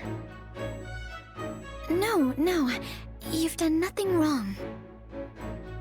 But I don't think it's a good idea for me to get involved with too many people. Why? I only bring misery and misfortune to anyone who gets too close to me. That's not true at all. Why do you even think that? It is true. I know it. Okay, if that's the case, then how's it possible for us to be hanging out right now without any problems? You're right. I should have been more vigilant and kept some distance between us. But you're so kind and I just like being around you. I'm sorry. I'll stay as far away from you as I can from now on. I should go. Hey, wait, Marianne! What am I gonna do about her? Oh, hello. Are you on your way to get something to eat? Yeah, you? I am. Shall we go together then? Sure thing. I wonder what they've cooked up for us today.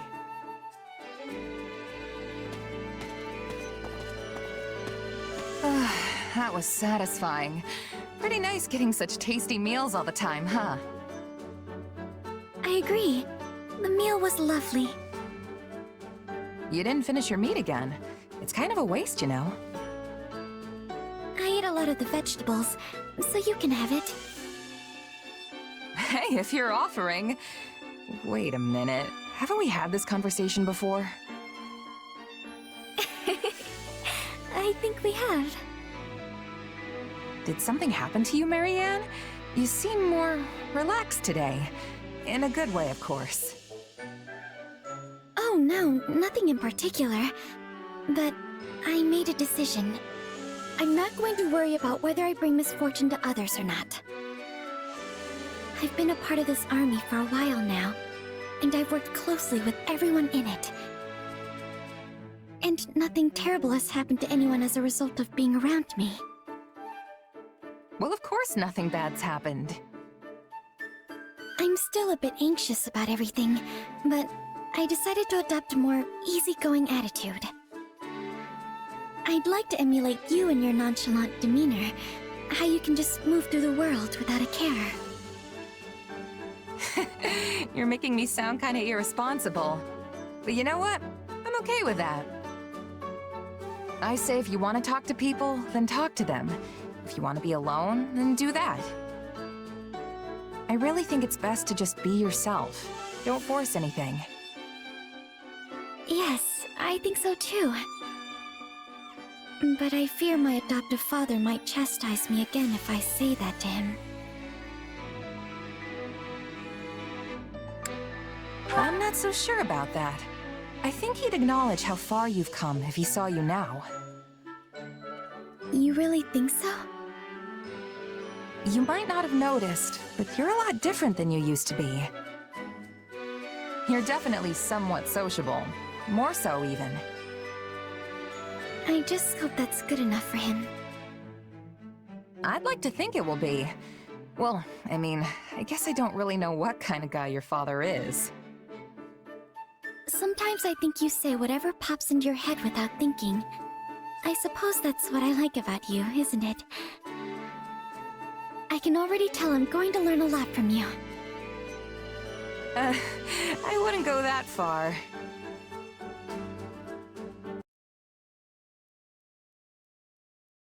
Hey there, Petra. Off to train? I'll join you. That would give me much joy. an opponent with toughness will keep me upon my toes. You mean me? Nah, you're way tougher than I am. Also, aren't you a queen now?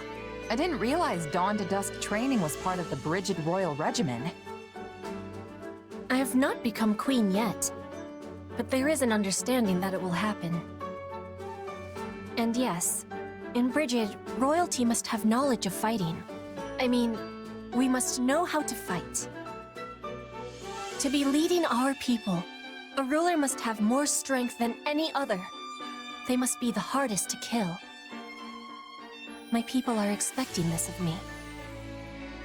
So it's the toughest person calling the shots, huh? I love it. What could possibly go wrong? This is how it is meant to be working.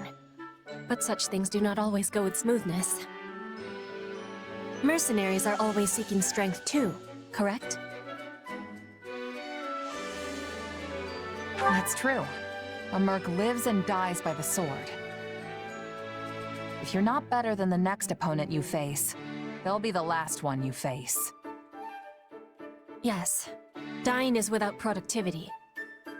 But it gives me surprise that you do not avoid jobs of danger. A queen must be facing any wolf who comes to her door, but you can have pickiness when selecting fights. Depends on how much food you can put on the table that week. Most of us mercs barely scrape by hand to mouth. End of the day, it's just business. Some mercs will take the coin and blow town, and some employers are more than happy to hang us all out to dry.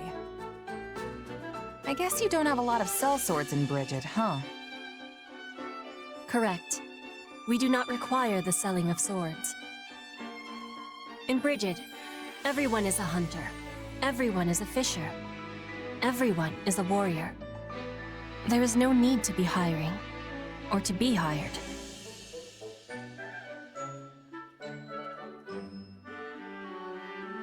That sounds incredible. In a place like that, nobody'd have to risk their life just to get a bite to eat. Your words give me great happiness. I will always be full of pride for Brigid.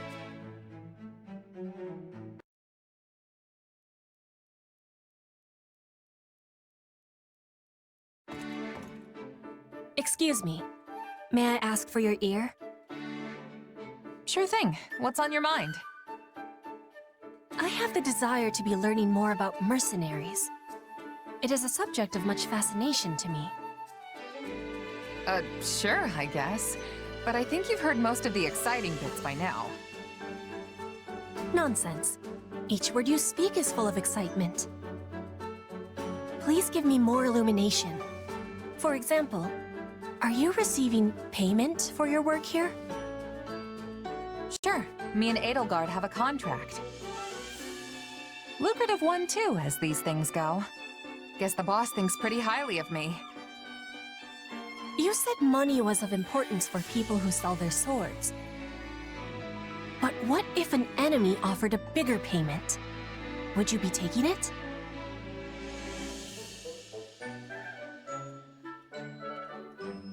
Are you kidding? I'd tell them to get lost before they could finish the offer. But there are plenty of mercs who wouldn't. Gold sings loudest, you know? Still, if an enemy can outbid your current employer, it means they've got a good shot at winning. And nobody who enjoys breathing wants to wind up on the losing side. So in Fodlan, one must try to be allies with the side that has more richness? See, that's the thing. Trust is its own currency, too. I mean, let's say someone shows up with a pile of gold and asks you to switch sides. Tempting, right?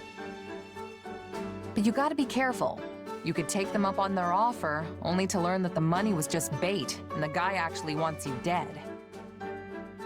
And to make things worse, the honest employer you just stabbed in the back now knows you're as reliable as a three-legged horse. Point is, integrity means more to a mercenary than money. Probably should have led with that, actually. I have understanding. Trust is of importance to everyone, but that has even more truth for a seller of swords. You got it. Oh, and trust me, Folks who hire for the best jobs make sure to know everything about you before extending the offer. But there's a flip side to that coin.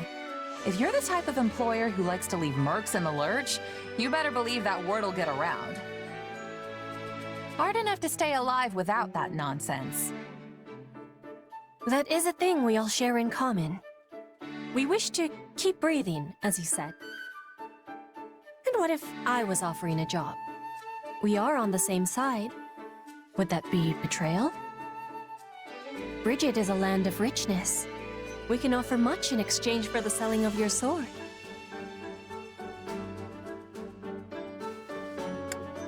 Sorry, Petra. I'm off the market until I see my current contract through. Also, didn't we just get done discussing how terrible it is to abandon a job before it's done? I knew you would be declining. You are the model of a mercenary.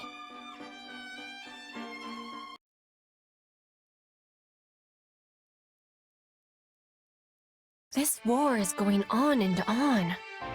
Do you think we will ever have sight of the end?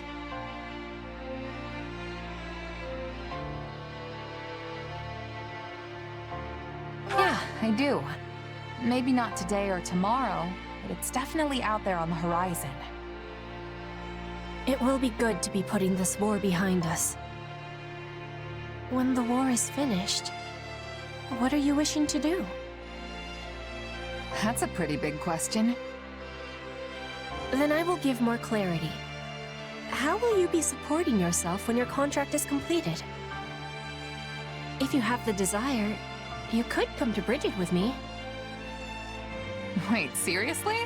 I thought you were just pulling my leg about that.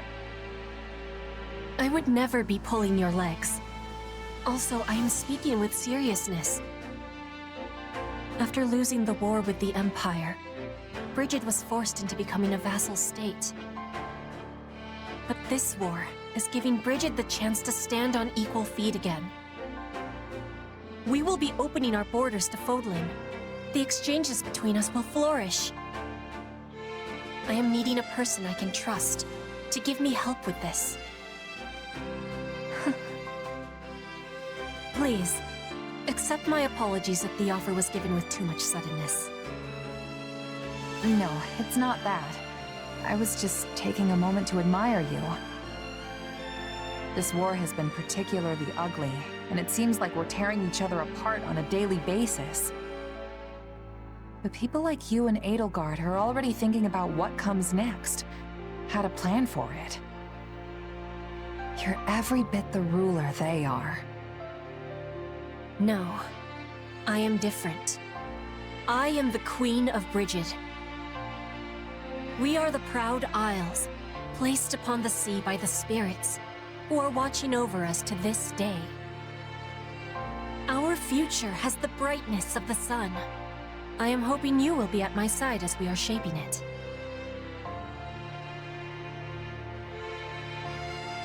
Powerful words, and I'm happy you put that much stock in me. Honestly, it's a good fit.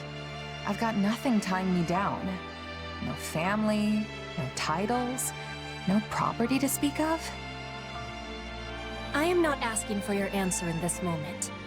I know your sword is sold right now. But when this war is over, I hope the making of a decision is at the top of your to-be-doing list. That is why I am approaching you so early, because I am very, very sneaky. Fair enough. I'll keep that in mind. And I don't blame you for trying to sneak ahead of the competition. Honestly, I'm kind of flattered. So, how about this? Let's both make it through this war unscathed and decide what comes next together.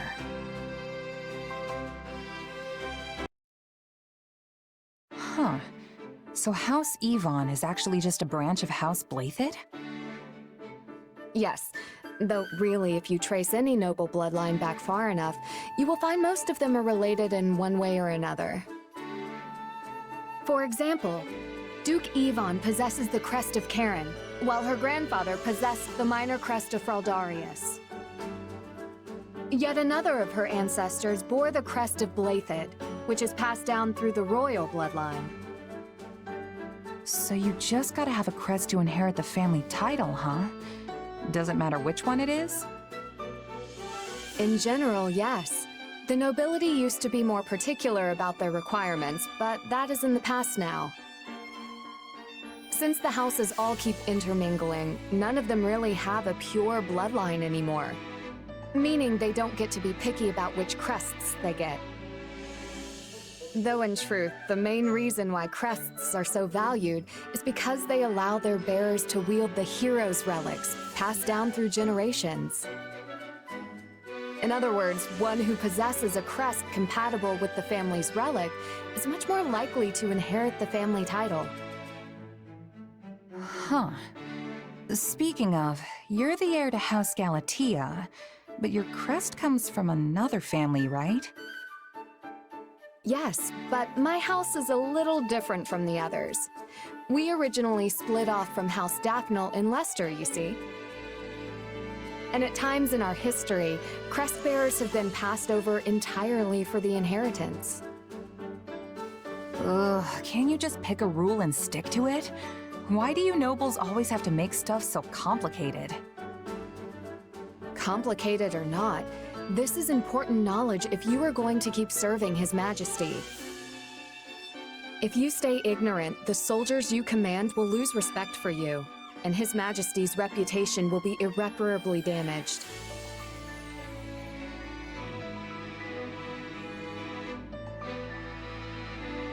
Sorry, you're right. I shouldn't be complaining after I asked you to teach me. Anyway, what were we talking about? Oh, right. You're the legitimate heir and you have a crest, which means you're gonna inherit the family title someday. But what about all that talk of becoming a knight? Can you even do that if you're leading your house? No. I have dreamt of obtaining knighthood and defending the king ever since I was a little girl. But I'm afraid it's not meant to be. And none of your siblings have crests, do they? Isn't there anyone who can take the title for you? My eldest brother says he is willing to do so if necessary. After all, the decision comes down to what the family and the heir want. Usually, leadership passes to a child with a crest. There have been exceptions, as I mentioned before. Even so, it is the duty of every kingdom noble to take up their relic in defense of their people. Not to mention, my father is not the only one who wants to see me in charge of the house. The citizens of Galatea are hoping for the same. Huh. I'm not sure I really get all the politics behind it, since I wasn't born in the kingdom. But wouldn't you still be able to protect the king, even if you ended up a count? I am not sure I follow. Sorry, I can explain some other time. There's a story about a mercenary I'd love to tell you.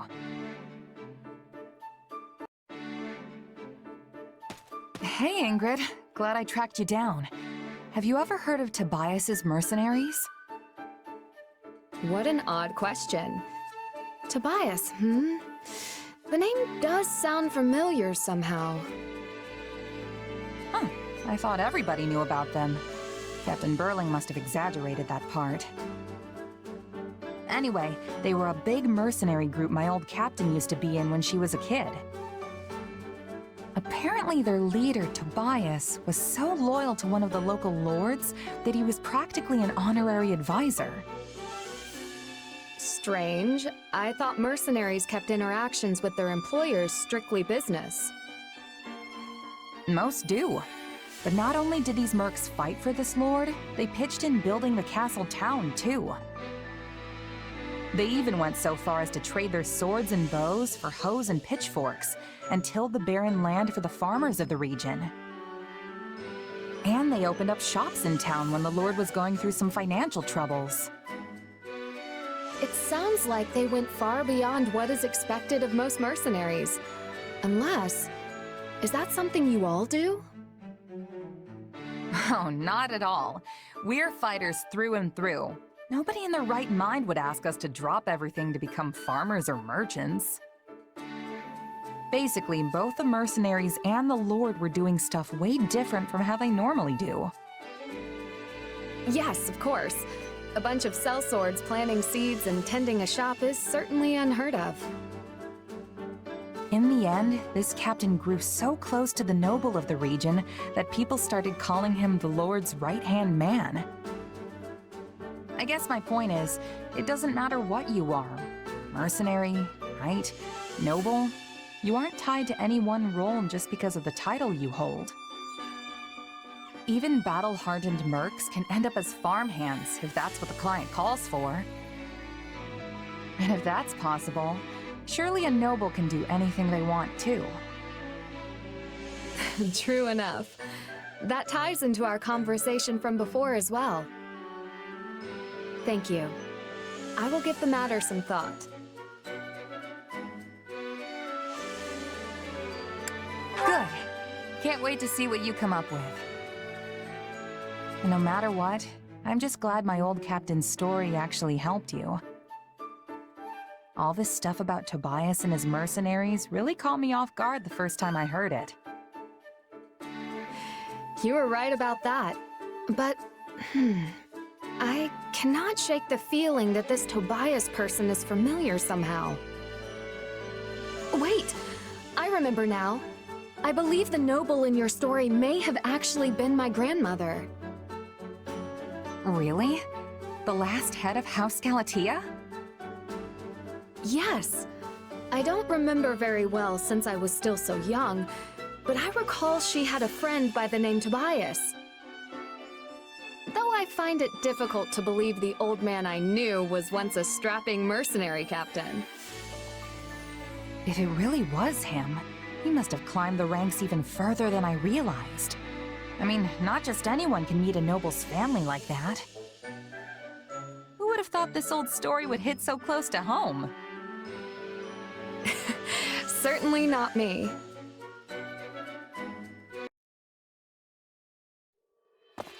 Hey, Ingrid. Not too often I see you wandering in town like this. Oh, I was just out for a walk.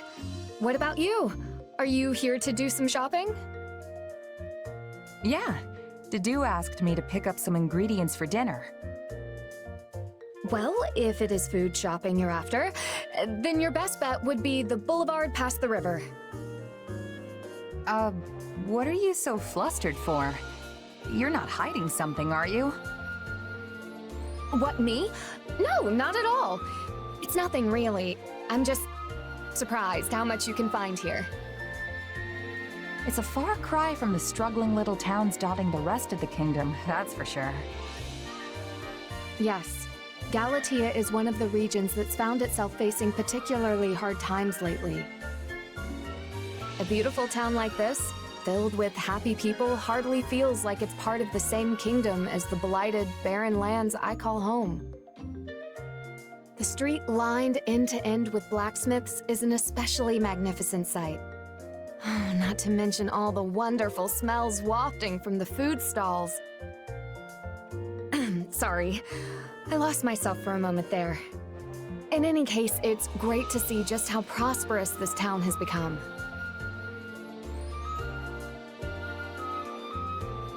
Don't worry, I get where you're coming from. Seems like there's barely any crime here either. I suppose I have much to learn from this town, as the future Count Galatea. Hey, speaking of, have you figured out what you want to do yet? Not at the moment, no. In fact, part of the reason I came into town today was to do some further searching. It's my dream in life to stand as a knight by His Majesty's side, just as my late fiancé once did. And even if I do not become a knight like he was, there must be a way I can protect His Majesty in a similar fashion. Perhaps I could teach the people of my house the ways of farming and travel the kingdom cultivating land for those who need it most.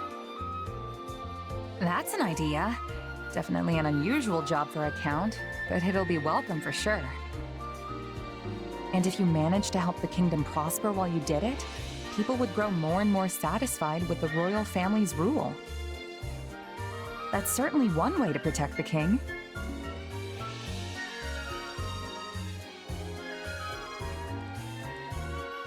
If that's the path you choose for yourself, I'll do whatever I can to support you. That's what friends do, after all. In that case, what would you think of cooperating with me once I inherit my family's title? Just as Tobias did for my grandmother. Don't tell me. You'd ask me to fetch you meat skewers every day to save you the trip into town? What? I would never. It was just a joke, don't worry. But I seriously do want to help. I believe in you, Ingrid.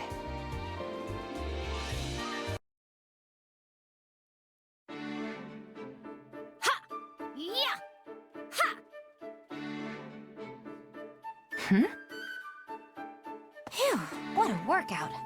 Oh, hey, are you here to train too? Nah, just grabbing something I forgot earlier. Is this normal training time for you, Leonie? Well, yeah. We've been so busy lately, I've had to squeeze it in whenever I can. Huh. You work hard for a mercenary. I'm just starting out in my career, so I can't afford to slack off now. I only started training as a merc after the Officers' Academy closed, remember? Meanwhile, you were one before you even came to the Academy. You've got years of experience on me. Still, you're skilled and you've got brains, which means you're more promising than the average rookie. I hope you're right. I have to distinguish myself at some point, or else I won't be able to face the captain. You have a captain? Yep. He visited my village when I was a kid, and I practically begged him to make me his apprentice. I was probably a huge nuisance, but I was so desperate to get out of my village and be independent. Gerald treated me like an annoying little brat at first, but eventually, he taught me for real. He showed me everything. Tricks of the trade, standard training routines, basic strategy. Don't you have a mentor? Someone who showed you the ropes? A mentor? I do have a mentor, in a sense. You know, someone who occasionally gives me advice and stuff. That sounds sort of vague, but I guess there can be all kinds of mentors. Either way, you still have loads more experience than me. I need to work hard so I can catch up with you. Well, if you ever want help from an old pro, just say the word. Thanks. I'm glad to have a role model I can count on.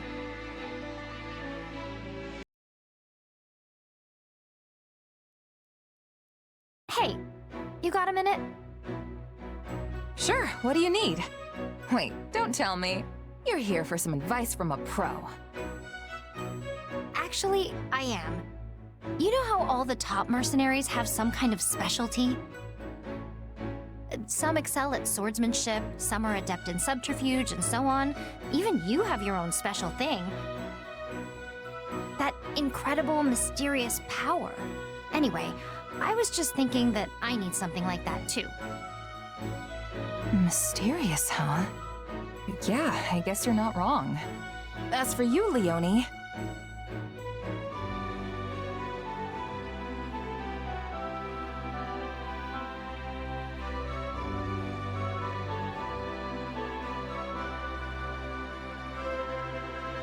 I thought the bow was your thing. If you want to make a name for yourself, shouldn't it be with that? I was raised in a hunting village, so yeah, I do know my way around a bow. But a bow and arrow isn't very helpful in the middle of a heated battle, is it? I figure I'll need to do better than that if I want to be a first-rate mercenary. You can use all kinds of weapons, right? And you can even ride horses. Sure, I know the basics, but it's more of a jack-of-all-trades, master-of-none kind of situation. That may be the case, but if you look at it from another angle, those skills make you a pretty powerful mercenary. What do you mean? You know the fundamentals for everything. There's nothing you're particularly bad at. Well, yeah, but I'm just average at all of them. Even so, a mercenary who can do everything decently well would actually be in pretty high demand. Strategically, your options expand significantly if you've got even one person who can react to any change in battle. Meanwhile, mercs with only one specialty are practically useless in some situations. Like how some people don't know what to do if they get stuck in a role that doesn't suit them. Exactly. That's why a versatile mercenary who can adapt to anything is a valuable asset. But then I'm still just an asset. It doesn't sound like that'll earn me a reputation as one of the best. For that, you just need to keep working hard and improving your skills, yeah? If you're average at everything, then that means you have plenty of room to grow. Yeah, I guess that's true. Your strength is that you can do anything. So if you keep getting better at everything and end up even a tiny bit above average, then I'd shine brighter than any one-trick pony on the battlefield. and then if you keep showing off all you can do, your name will get around and you'll be one of the best in no time. I see. Thanks. You've really given me a lot to think about. Glad to help. Though, I wouldn't really call myself first-rate either. So we'll both have to keep working as hard as we can. Yeah, let's do it. We'll be the best of the best. I bet we'll even get our own special nicknames. Oh, it's the captain. Yeah, handle it any way you want. This should be an easy job for you. I'll report back when it's done. Sounds good. We're gonna take care of some other matters in the meantime.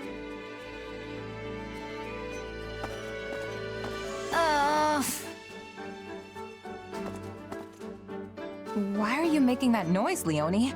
You got an upset stomach or something? No, I don't. You know how the captain and his mercenaries joined forces with us? Yeah, I'm so glad you get to fight with him again. Oh, wait. This is the first time you two are actually fighting together, right? Yep. I haven't seen him since we parted ways when I was a kid. I've never been in a battle with him or anything. So, yeah, I'm happy, but... No! I can't take it! Wait a minute. Is this about his kid? Yeah. Though we're practically the same age. But only one of us has the captain's full confidence and a cool nickname. We're both mercenaries, for crying out loud, and I was the captain's first apprentice. But you're not family. You can bet that Gerald would have trained any child of his from birth, a whole lot longer than you. Ugh, you have a point there. And if you want to talk about age, Alois has been with him since their night days. Which means it's likely that he was actually Gerald's first apprentice, right? Hey, you're right. I didn't even think about that. In any case, it's kind of a given you wouldn't be on the same level. I mean, they haven't just studied under Gerald. They've had years of on-the-job training with him. Plus, you don't have any weird powers. You mean like you do? Yeah, but our powers are completely different. To be honest, I want to best the Ashen Demon too. I've been striving to do that this whole time, but still haven't managed to pull it off. Is that right? You know, even if we teamed up, I'm not so sure we'd win. I don't know about that. With the two of us together, I think we might actually have a shot at it. In fact, I think my money would be on us. Want to set up a challenge sometime and see what happens? I'm all for it. After all, the captain has a saying, better to fight dirty and win than play fair and lose. Yeah, that sounds like Gerald. For a mercenary, all that matters is the outcome. Exactly. You know, I'm really glad you're here. same goes for you, Leonie. Now let's stay sharp and show the Ashen Demon up our own way.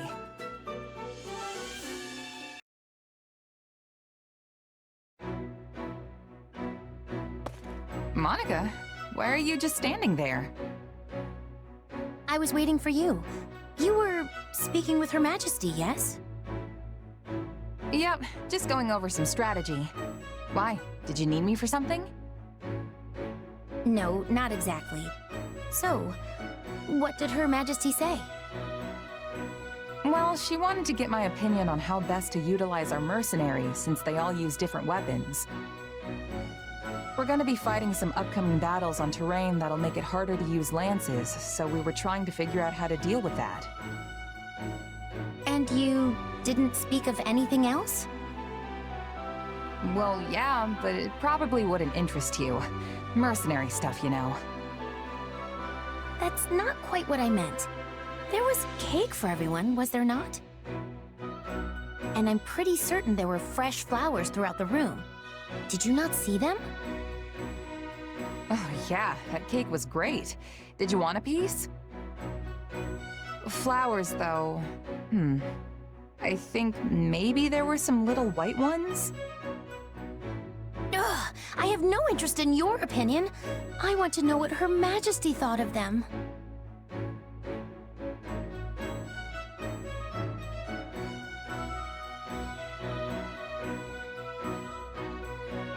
Oh, I don't know. She probably said something nice, but I wasn't really paying attention. You weren't? Ugh. Never mind. I suppose I will have to ask her myself. I just want to know what Her Majesty genuinely thought. You were summoned by Her Majesty and granted the honor of giving her counsel. Then, she graciously offered you cake. And you didn't even have the decency to watch her eat it? Honestly, what is wrong with you? Sorry if I let you down somehow. I don't think I really get what the big deal is, though. Want me to go ask her right now? No, please don't. If Her Majesty learns I was prying about such things... I do not want to bother her with these trivialities. Forget I said anything.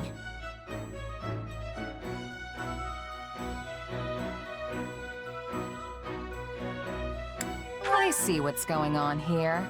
The cake and flowers were your doing, weren't they? That's why you were asking me about how Edelgard reacted. Yes, okay? Just please, not another word of this. All right, I get it. Well, not really, but... I beg you, forget this ever happened. The situation is far more complicated than you realize.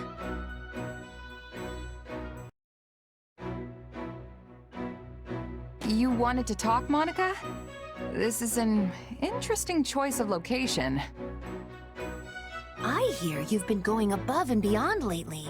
That you perform miracles each time you set foot on the battlefield. Why are you complimenting me all of a sudden? I mean, things have been going well, but... Oh, I assure you, I have no ulterior motive. You've helped me out a great deal too, after all. Even Her Majesty praises your fine work. She talks about you so much, in fact, I'm more than a little sick of hearing your name. Huh. She talks about me that much? Wait a sec. You aren't jealous, are you? That wouldn't make any sense. Indeed, it wouldn't. Why in the world would I be jealous of you? After all, you are merely Her Majesty's subordinate. Your relationship will never transcend the bounds of master and servant. It will never reach the depths of meaning that Her Majesty and I share.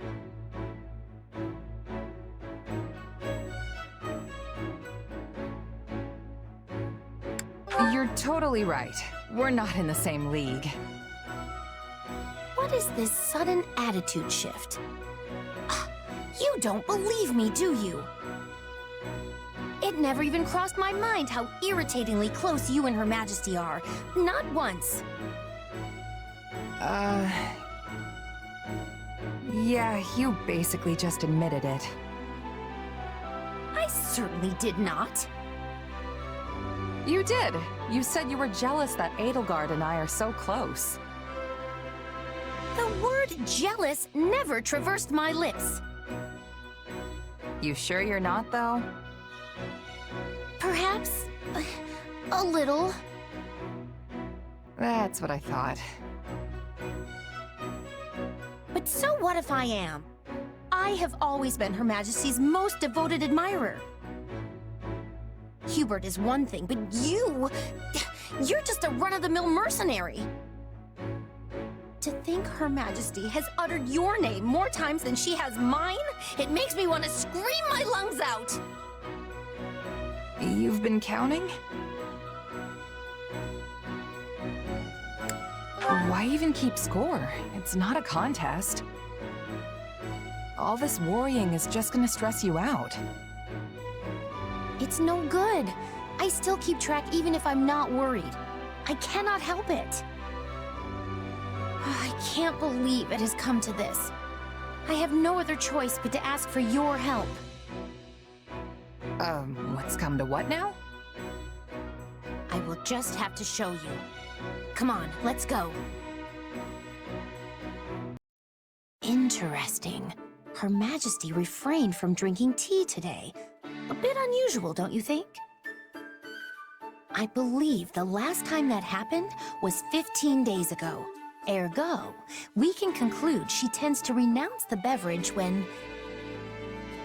Hey, remind me why I'm doing this again. What's the point of recording all this stuff? Why not just hang out with her?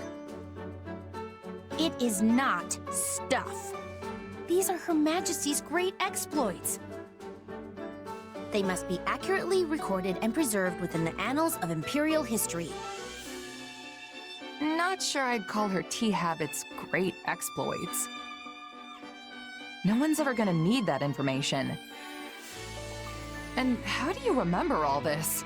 I couldn't even tell you what I had for breakfast this morning. I remember everything Her Majesty does. Every word she has ever spoken to me, every morsel she has ever eaten, not to mention where and when she ate it.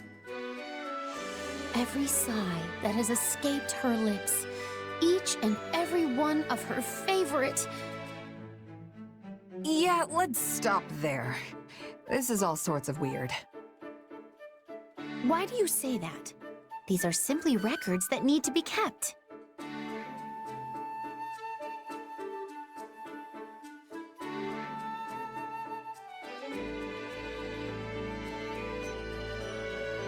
Just think about it for a minute.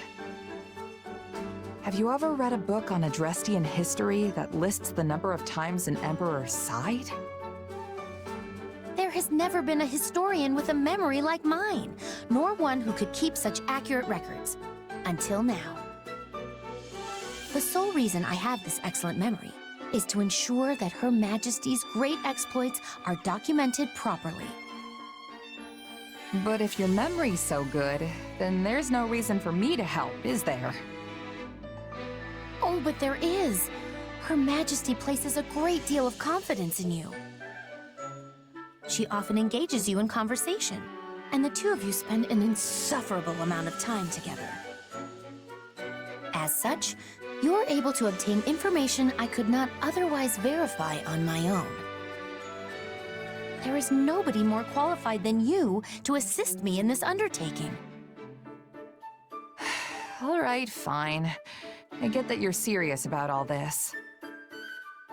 I don't mind lending a hand when I'm not busy, and there doesn't seem to be much harm in it.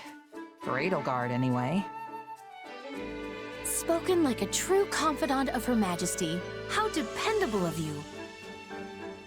It's no wonder she trusts you more and more each day, even if it is maddening. And so, the time has come for me to grant you a very special privilege. I will permit you to devote yourself to Her Majesty as a sign of your undying love. Why would I want permission to do that? The answer is simple. There is no greater pursuit in all of Fodlan than expressing one's undying love for Her Majesty. I don't know. I could think of a few things. So, yeah, I think I'm good on the whole devotion front. Very well. You clearly still fail to appreciate the full extent of Her Majesty's charm. However, I am confident you will come to your senses the more you assist me. I hope that one day you will ascend and become a true admirer of Her Majesty. Yeah, you do that.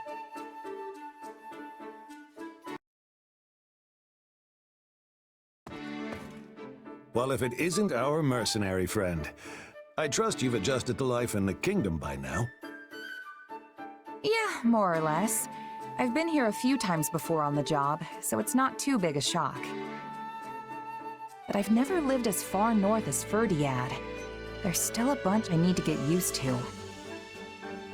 Stuff like the wind blowing straight through you, or how it's always so stupidly cold, even inside, or how you can't go out after a blizzard. It snowed so much one night that I couldn't even open the door in the morning. Thought I was off to meet the goddess that day. An amusing enough story when you tell it like that. But Fargus winters are no joke. They're harsh, unforgiving beasts. Tell me, have you grown to despise the cold? It's not so bad. I mean, sure, all the snow is really annoying. But it's also beautiful. You can't see lamplit streets covered in this stuff anywhere but here. I thought the same when I was young. Though the more years I gain, the more frustrating it becomes. Nevertheless, this brutal tundra is the only home we have. Meaning there's nothing to do but adapt, persevere, and enjoy the lives we've built here. Adapt? Like how the messengers ride Pegasi instead of horses during the winter? Exactly. The sight of those majestic creatures soaring through the frost-ridden sky is one unique to Fargus. No matter how much snow blankets the ground, our Pegasi quite literally rise to the occasion.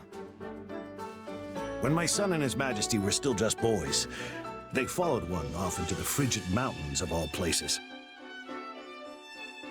By the time I found them, they were but two shivering masses on the ground. For a moment, I thought my heart would never beat again. So Felix has been getting into trouble ever since he was a kid, huh? His penchant for danger is unchanged, yes. Though I fear his disposition has grown far sharper. The hardships of becoming Duke at his age are undoubtedly weighing upon his mind. I don't know. I don't think you need to worry about him. He can take care of himself just fine. A fair point. Perhaps it's time I let him spread his wings like the Pegasus he chased all those years ago. It seems the coming winter will bring more than just cold to Fargus. The ravages of war approach on the same wind. Training in such conditions will be a struggle indeed, but we cannot afford to ignore the looming Srang threat either. Managing our territories through it all will not be an easy task. But I have faith we will adapt, persevere, and overcome. Just as we always have. Next winter, huh? We'll just have to do whatever it takes to make sure the war's over by then.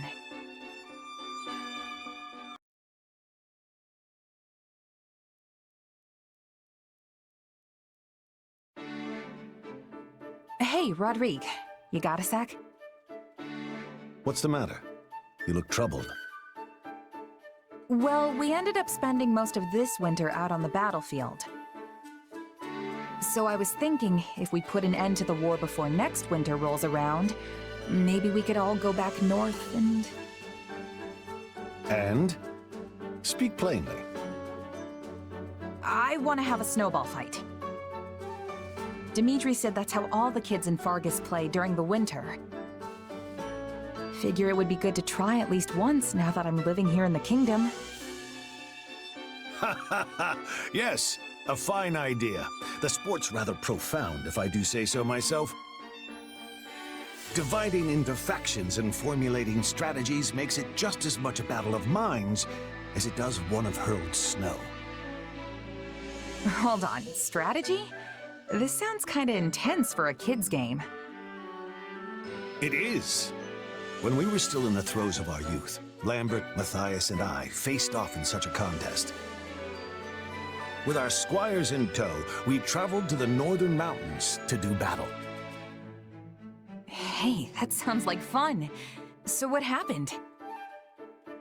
I was the first to fall. I hid in the shadows, biding my time and observing the enemy's movements until the moment was right to strike. And yet, such an opportunity never came. While his subordinates fought freely in the open, His Majesty launched a surprise attack on my position. Unfortunately, my men and I were unable to land even a single blow on him. Our defeat was a matter of course. Now I know where Dimitri gets his tendency to rush into battle alone. Like father, like son, huh? Indeed. Still, it's difficult to feel wronged when you've been defeated in such a swift and skillful manner. My downfall left only Lambert and the Margrave, a man notorious for his rotten character even as a child. His strategy was not to attack outright, but to prepare an ambush for His Majesty in one of the more densely wooded groves. Seriously? All that for just a snowball fight? No wonder Sylvain is so cunning. Anyway, what happened next? We were all familiar with Matthias's ignoble tactics, so His Majesty was careful to avoid the cowardly ambush which had been laid for him. At last, just as the opposing generals were staring each other down, Gunnar, the current Count Galatea and noble, many years our senior, emerged from the wood to put a stop to it. In the end, our final showdown that day was between his hands and the scruffs of our necks, all while our ears rang with his dire warnings about the mountains. That sounds like Ingrid's dad, all right. Guess that means nobody won, huh? Yes, the story dates back several decades, but I still remember it as if we were trudging through the snow only yesterday. Say, if you do end up mustering an army for one of these snowball battles, I would be honored to observe, should you have me. Why don't you join us? As one of the combatants, I mean. I'm sure Dimitri and the Margrave won't mind. You won't be facing the same opponents, but maybe then you'll finally settle the score. For old time's sake. A sound point. Very well. I'd be thrilled to partake when the time comes. You know, of late I've been dreading the coming winter, but now I feel I may actually look forward to it.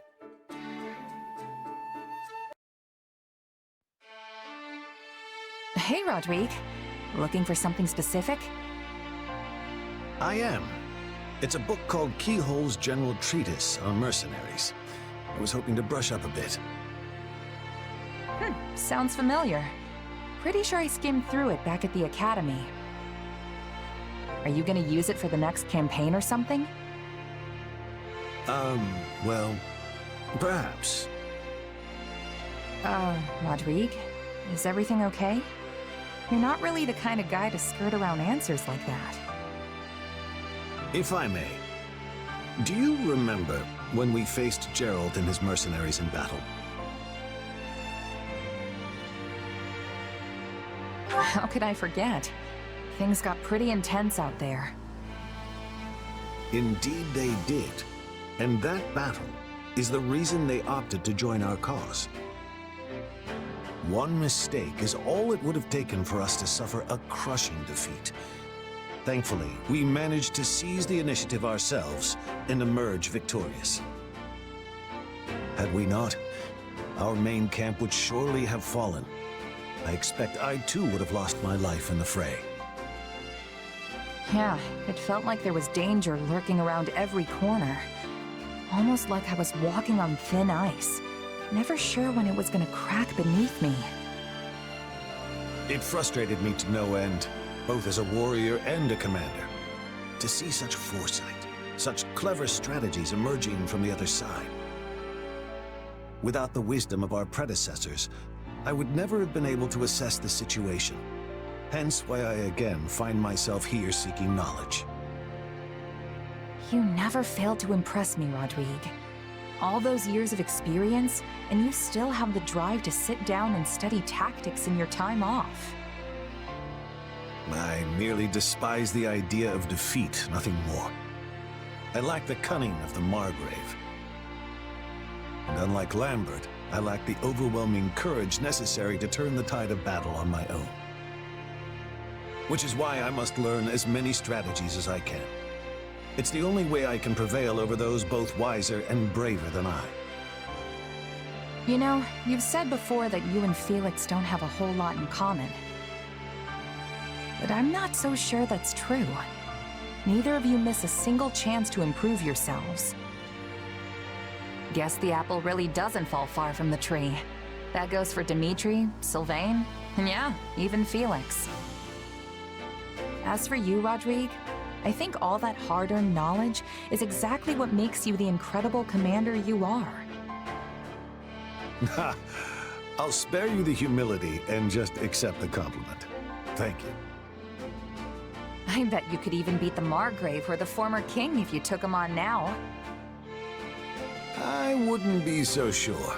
Both of them were far beyond my reach in their prime. And the Margrave aside, I could never hope to meet Lambert as equals. I'd struggle for an eternity without ever growing close to his might. I guess you can't exactly catch up to someone when they're gone. Perhaps not. But that's exactly why we must continue learning.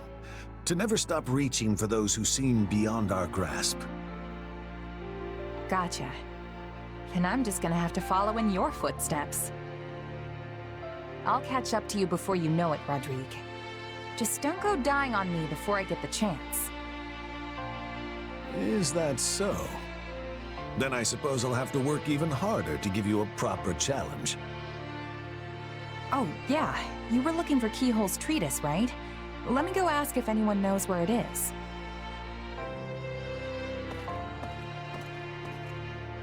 Oh. Will I really make it home next winter? Hey, Holst. You here to train? That's right. I was just about to get started, in fact. Perfect. Mind if I join you? Be my guest. I was only planning on honing the fundamentals, mind you. Oh. I was actually hoping we could spar a little. I've heard stories about you for as long as I can remember. People say you're the mightiest warrior in all of Leicester. So I thought this would be a good chance to learn a little something about your strength. I'm afraid you'd likely learn little from such a bout. What? Why? I can't go all out against an ally. When I spar, I have to take care not to kill my partner, unlike in a real fight. I can live with a few broken bones. Just show me what you've got. If I do, broken bones will be the least of your worries. I'm well aware of your strength. I'd be in for a world of trouble myself if I held anything back. So, is there anything I can do to convince you? If you're that insistent about it, I suppose there is one thing that would change my mind. You mean if I made a move on Hilda? You? On her? Now why would I want to kill you for that? Don't be ridiculous.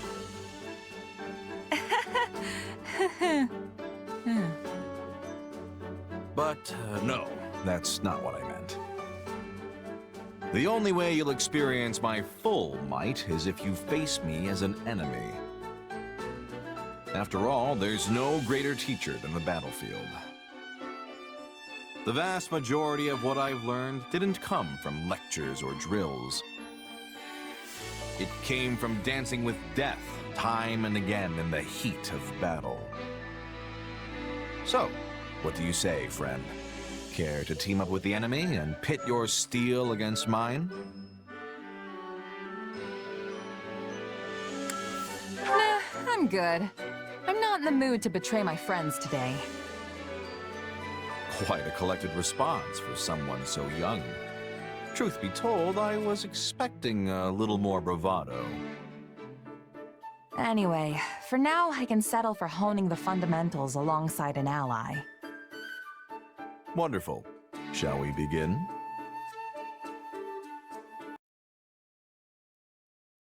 Just the person I was looking for. Do you have plans for the rest of the day? No, not really. I'm surprisingly free for once.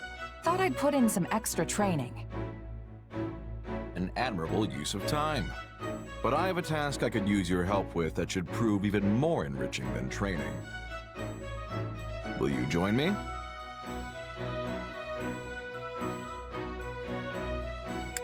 Better than training, huh? What's going on? I'll explain on the way. Come, we leave at once.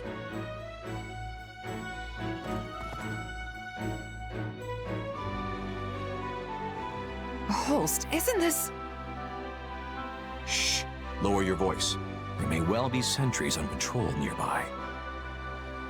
So this is enemy territory. Great. See that encampment over there? They set up just a few days ago.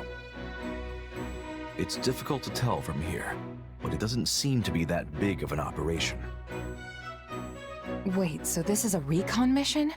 Don't we have scouts for this sort of thing? I've been trying to ascertain how far the enemy has advanced. But lately, they've tightened up their security. Too many of our scouts have gone missing. I thought it would be more efficient to look into the matter personally. Still, I've never heard of a Duke's son doing recon. It saves everyone time if I do it myself, and I don't have to risk any more valuable soldiers. And besides, this way I can gain even more experience in the field. Even better than training, wouldn't you say? Speak for yourself. I had no idea what I was getting into, so I'm not close to ready for whatever's ahead. I know you're not the type to go down so easily. Trust me, you'll thank me for this later. Ah, and don't make light of reconnaissance. There are many lessons to be learned out here that training could never hope to teach you. All right, so what's next? We gonna take a closer look? Might as well, yes. It couldn't hurt to get into a little scuffle and gauge the enemy's strength. Sounds like the perfect opportunity to see you fight up close. All right, let's do this. That's the spirit. Now let's move. Hey, you're not supposed to be here! Seems we've been spotted. My name is Holst Sigisvald Goneril. Those with any skill or courage, have at thee! Why tell the enemy your name? Maybe recon really isn't his thing. I admit this is not ideal. We should retreat and regroup. What did you expect? You practically waltzed right up to an enemy patrol.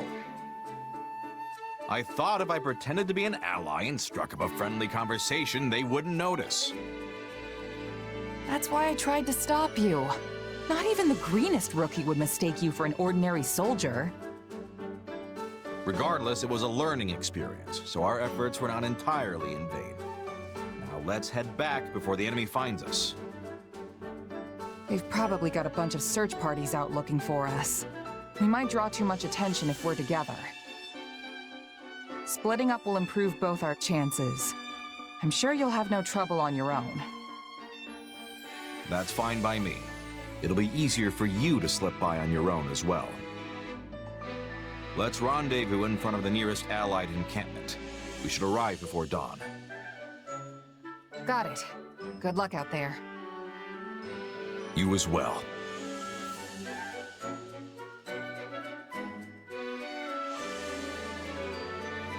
Finally. Don't know how, but I made it back without getting spotted. Took longer than I expected, though. I wonder if Holst got back before me. Doesn't look like it. He knows this area better than me, so I doubt he got lost. Could he have been captured?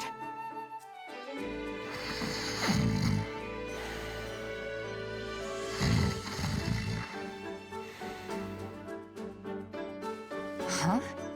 Is that Holst? What's that? Ah, you made it. Apologies, I must have dozed off. I was up all night fighting. Fighting? So the enemy found you? Quite the opposite, in fact. I happened to stumble upon one of their guardhouses and figured I should destroy it. I kicked down the door, only to find myself staring down a platoon of heavily armed soldiers. You didn't even check before you went in? Bold. And that's when their reinforcements showed up. I had to deal with them as well. Oof. Yep, here you are, safe and sound. Safe, maybe, but completely exhausted. I probably should have looked before I leapt. That's for sure. Another lesson learned, eh, Holst? That's right. There is no end to what the battlefield can teach us, and I'm a lifelong learner. Care to accompany me again sometime? Or have you grown tired of my antics?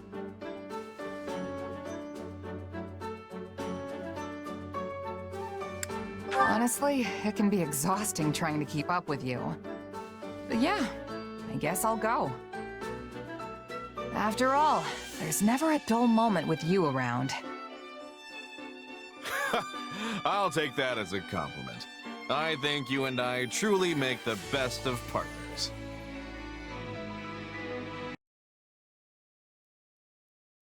Yuri's still not back yet? It's been 5 days. What's this? A letter? Not like him to leave his stuff lying around. I wonder if it says anything about where he went. Well, it's just sitting there. Can't hurt to take a peek, right? Are you well? Eating enough? I worry about you all the time. Thank you for sending money always. I want to see you soon. Huh. Is this letter for Yuri? It's got a different name on it. Having fun? Yuri! Wow, you really snuck up on me. When did you get back? Just now. More importantly, why are you snooping through things that don't belong to you? Choose your next word carefully if you don't want them to be your last.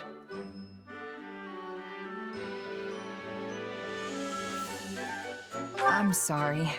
It was just sitting out in the open, so I thought it'd be okay if I read it. I was worried you weren't coming back. Never mind. I can't imagine you'd have a reason to pry into my affairs. I suppose this is what I get for taking off without telling anyone. And for being so careless. Yeah, I thought you'd be the last person to leave something like this behind. You must have left in a hurry. You could say that.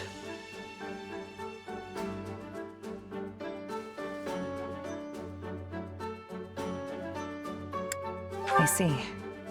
Well, it must have been important. But I know it's none of my business. I appreciate your concern, but I don't mind. The letter is from my mother. She's always been prone to illness, but lately her condition has grown worse. I try to visit whenever she asks to see me. Obviously, there are times when I can't go, but I have to take all the time I can get, right? I never know which visit will be my final chance to see her. I understand. Once someone's gone, they're gone. But wait, the name on that letter, is that your real name? So Yuri's an alias and you're really No need to say it. And yes, what parent would call their kid by an alias anyway? Fair point. It's a nice name, though. Why hide it? In my line of work, it pays to have more than a few names. And don't go telling anyone about this. You won't like to find out what happens if you do.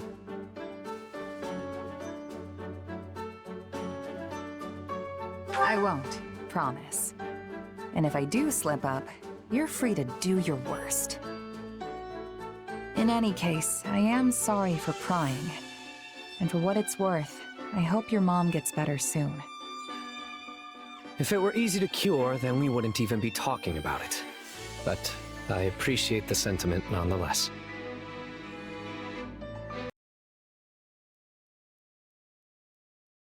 Oh, Yuri, you're back? I thought you'd still be away. Well, look who it is. I figured if I didn't come back before sunset, someone might get worried and ransack my room again.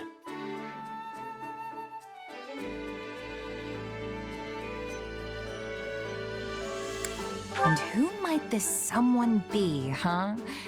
You're never gonna let that go, are you? Just joking, friend. No need to take everything so seriously. Anyway, it's late. Shouldn't you be getting some shut-eye?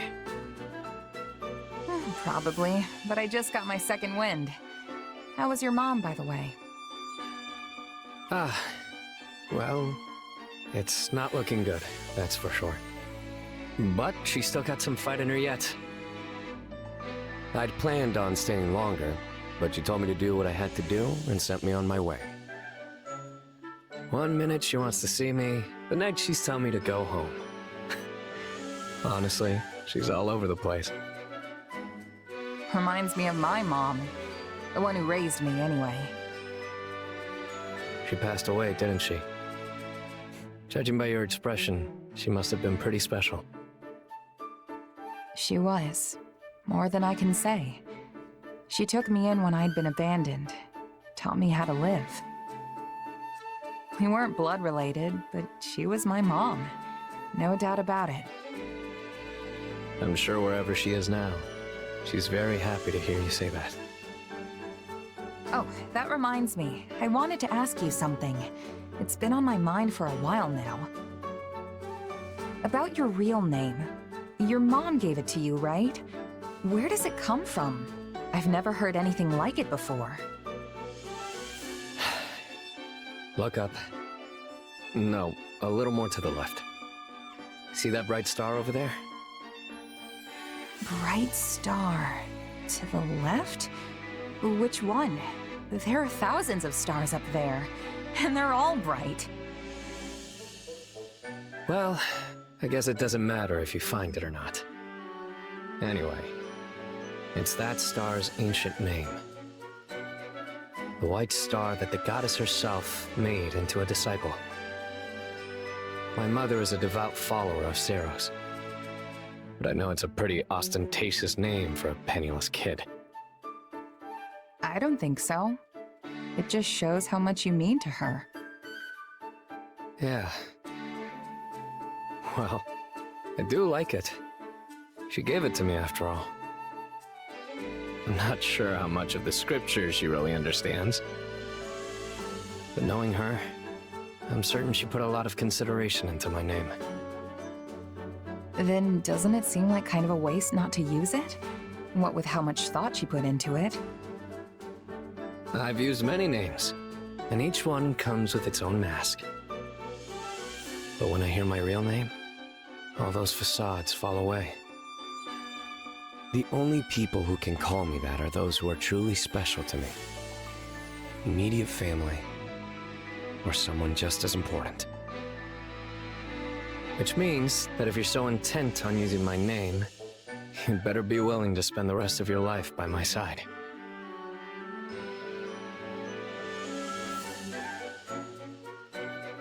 The rest of my life, huh?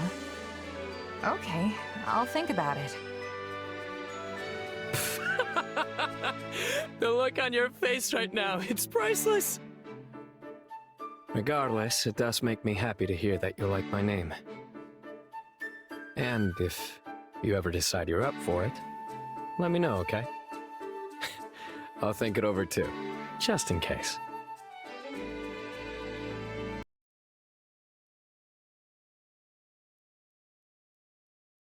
Whew, I am stuffed. Looks like you can really pack it away too, pal. Still can't compete with you, Balthus. That sure did hit the spot, though. Got that right. Now we can charge into tomorrow's battle fully energized. Hey, let's say we make a little bet. So you can go deeper into enemy territory.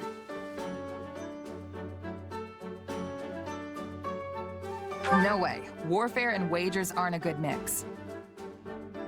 I mean, yeah, we're fighting for a renown out there, but it's not a game. It's life and death. Figured you'd say something like that. You seem like the type. And yet, you asked me anyway. Don't try to drag me down with you, Balthus. What's wrong with a little game of chance? It's not like it's evil or something. Then what would you call it? Financially irresponsible? Because I don't want to end up broke either. Not like some people I know. You're one tough nut, I'll give you that. But I'm not talking about money. You know what I'm getting at, right? When you're on the battlefield, the only thing you can bet is your life. That's exactly what I take issue with. Okay, I know this might sound a little far-fetched, but hear me out. This ought to be good. Whatever you do, you'll do it 10 times better if you're having fun, right? That's the key to success.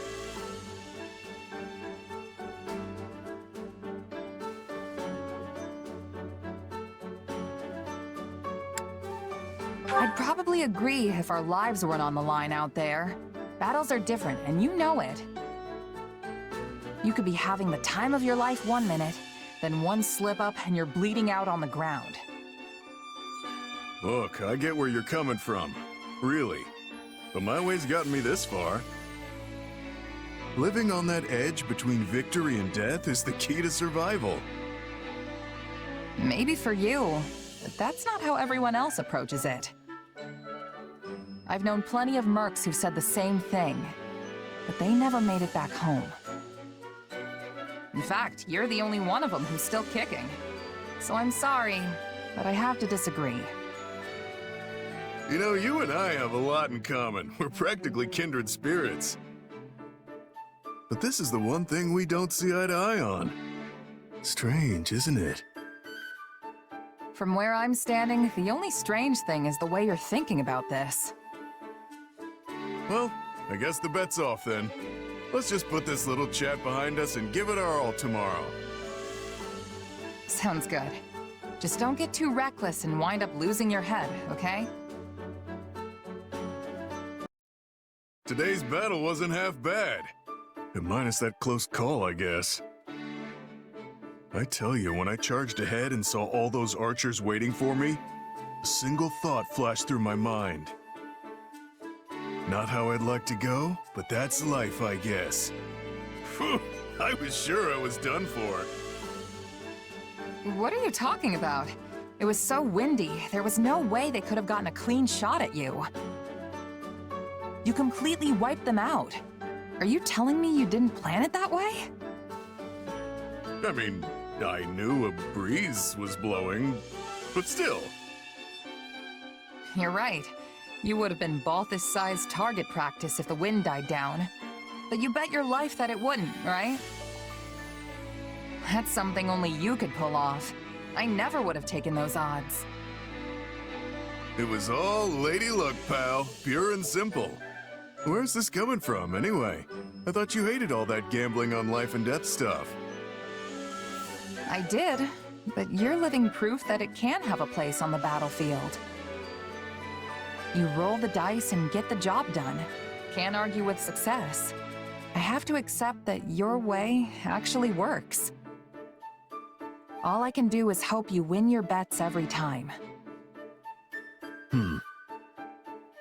I Thanks for saying that, but what happened today wasn't calculated at all. Things were going great, then I got carried away and made a stupid mistake. It just so happened that the wind was blowing the right way. Otherwise, I'd be dead. You mean it was all just a coincidence? Well then, color me surprised. It was a complete fluke, honest. That's why I was gonna tell you I've learned my lesson. That I'm done gambling with my life. Really? That's the best idea you've ever had. But since you admitted my way has merit, I think I'll keep rolling the dice. I gotta do what works for me, you know? Can't let one close call make me lose my nerve. Wait, what? Isn't that what almost got you killed today? I take it back. You are definitely gonna die. Please stop. Nope. Too late. A warrior doesn't go back on their word after all. We might have had some misunderstandings along the way, but what's important is that you learned to accept me for who I am, right? In that case, what about you saying you weren't gonna bet your life on this stuff anymore? A warrior doesn't go back on their word after all. That doesn't count. I only said I was gonna tell you.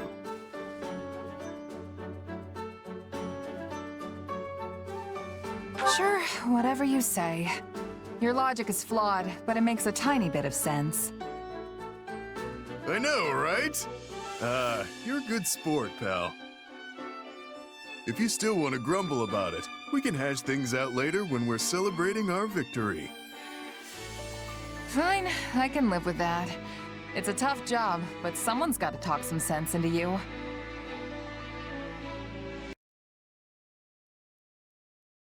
Needless to say, that is the only logical course of action. Excuse me, are you even listening? Yeah, I totally am. You're gonna save this prince who's being held captive by some evil cult of sorcerers in order to restore House Nouvelle? That is not even remotely close to what I said. Where has your mind been this whole time? Creating new magic, charting unknown sorcery waters. Therein lies the means to make my dream a reality. To that end, I have decided that you will make a most fitting test subject for my research. No thanks. What reason could you possibly have to refuse? Do you not want the honor of helping House Nouvelle regain its former glory? I don't mind lending a hand, but I'm not so keen on being a test subject. You don't even know what'll happen. Wouldn't it make sense to experiment on yourself first? Huh. A rather astute deduction for one such as yourself. However, there is one critical flaw in your reasoning. Were I to do as you propose, I would be unable to properly observe the results with my own eyes. Well then, you'll just have to be patient until someone volunteers. We'd have a big problem on our hands if something happened to me before the next battle, right? Actually, that probably goes for everyone. I suppose you are correct. But then, my research has reached an impasse. I guess so. Okay, how about this?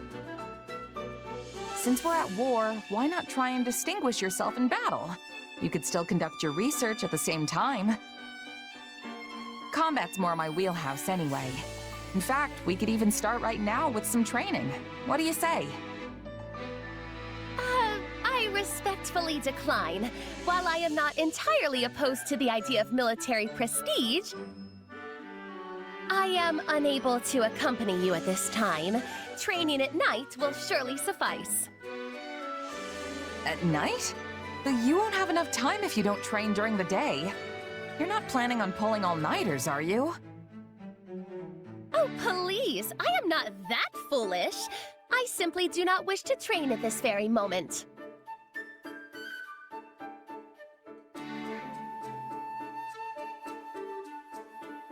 Are you sure? I'm not trying to force you, but there's no time like the present. This is your dream we're talking about, after all. Are you just gonna give up on it? I appreciate the encouragement, but there are extenuating circumstances at play. Nevertheless, I shall succeed in all my endeavors, be they magical or military, and I shall do it all in my own way.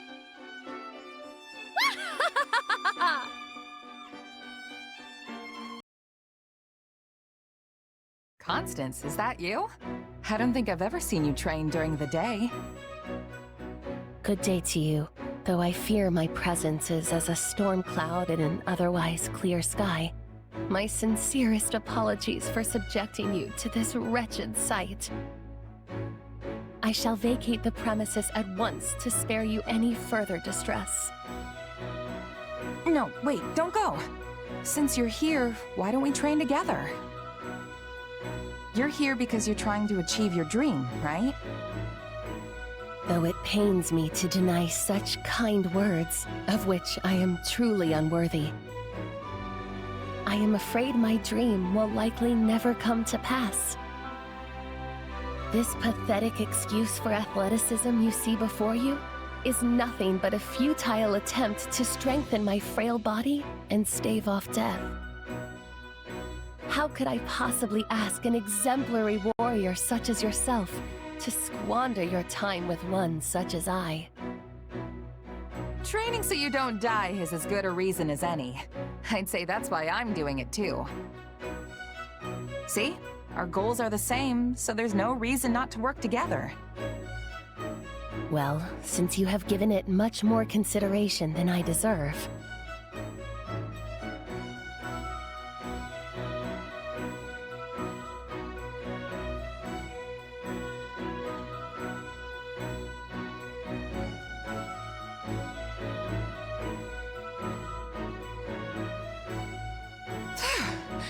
What a workout! I'm beat. To think my other side would be able to keep up with such rigorous training. You okay, Constance? Never better. In fact, I am just getting started. Are you leaving so soon?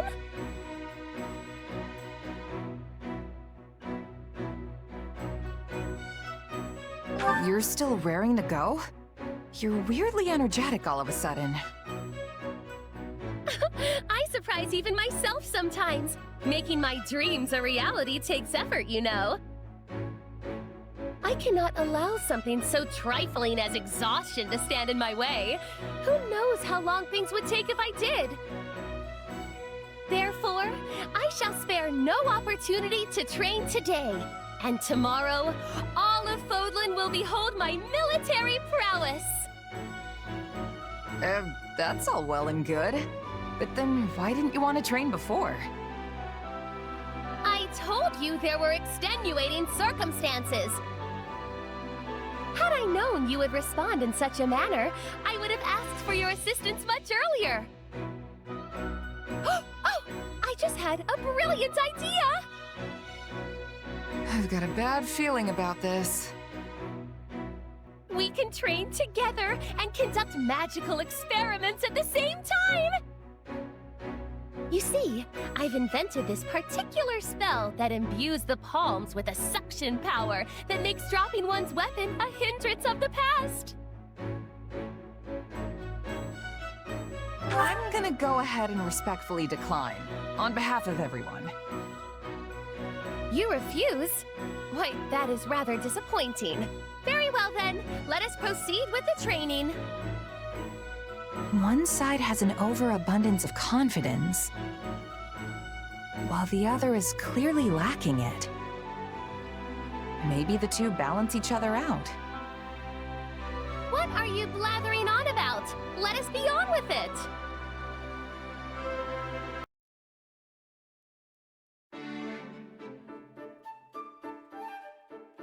Oh, hey, Hapi. You sure like the outdoors, huh? I guess you could say that. Probably because I grew up in a forest. Or maybe it's because I was forced to live in Abyss all that time. Oh, that's right. You were at Garrigmach too. I wasn't there for very long, but I never would have guessed there was a whole town hiding just below my feet. Well, it was. I should know. What about you, though? What did you do before hopping into the mercenary business? Before that? Oh, well... I lived with my mom in a village deep in the mountains. Feels like forever ago now. Oh, I call her my mom, but we weren't actually related. She was more like a foster parent. So what was she like? I don't suppose she was interested in magical research, was she? I don't know about research, but yeah, she knew how to use magic. Interesting. How did you two end up living together? I don't really know the details. I can't remember anything from before I was with her. Apparently, I was a foundling. Sadly, finding a starving, abandoned child isn't that uncommon. But for her to take me in and raise me as her own, I think my mom was someone special. Yeah, I guess. She was probably a good person.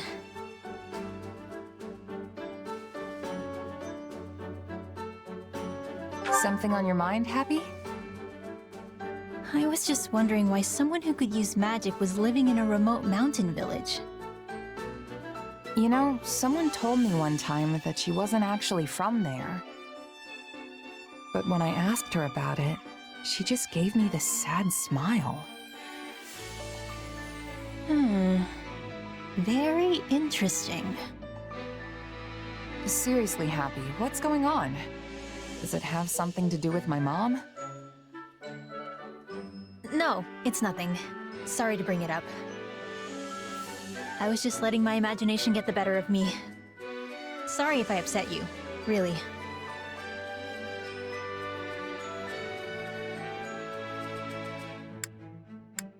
I'm fine, don't worry about it. No big deal. Besides, I'm sure you had your reasons, right? If you ever feel like talking about it, I'm always here. Thanks. Just some old demons of mine. Happens to the best of us. Don't sweat it. You want to head back and get something to eat? Sure. Oh, and we can pick some berries on the way. I think I saw some a little bit ago. What kind? After all my time in the mountains, I'm something of a berry expert myself.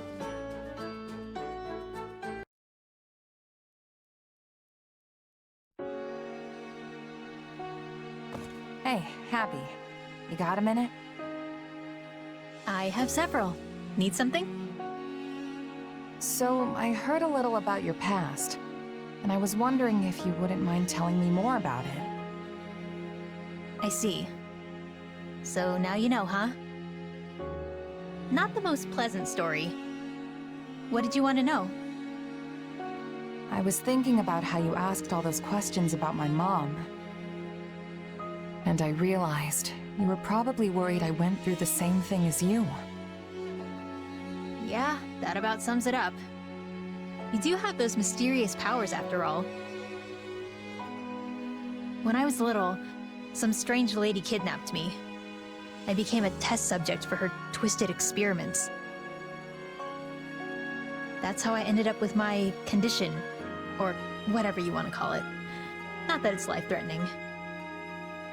Safe to say my mom never did anything like that. I'm pretty sure I'd remember it if she did. She didn't really talk much, but I don't think she had a deceitful bone in her body. Her life was kinda just what you'd expect out in a village like that. She did keep to herself, though. Thinking about it more, it's possible she was on the run from someone. That does sound a little worrying. But in any event, I'm glad you didn't go through what I did. And unlike me, it seems you've got a pretty good handle on your powers. Yeah, I think I've gotten the hang of them for the most part. But that still doesn't make them safe. One day that sword might overtake me, and I'll turn into a monster. Like something out of a fairy tale. If that ever happens, I'll just sigh, and you'll come running. Then me and all your old friends would put you out of your misery. Now that's a real fairy tale ending. Well, that won't give me nightmares at all. But if it ever came to it, I think that's how I'd like to go. Mercenaries need to use every weapon and tactic at their disposal. Maybe flinging these powers around isn't such a good idea, but right now, I need to do whatever I can to stay alive. Now honestly, I should probably take a page out of your book and only use them as a last resort. I think that's what makes you pretty incredible, Hapi. You've got this power right there, but choose not to use it. I think that means I just gave up. You're way more amazing because you're still trying. No doubt about it.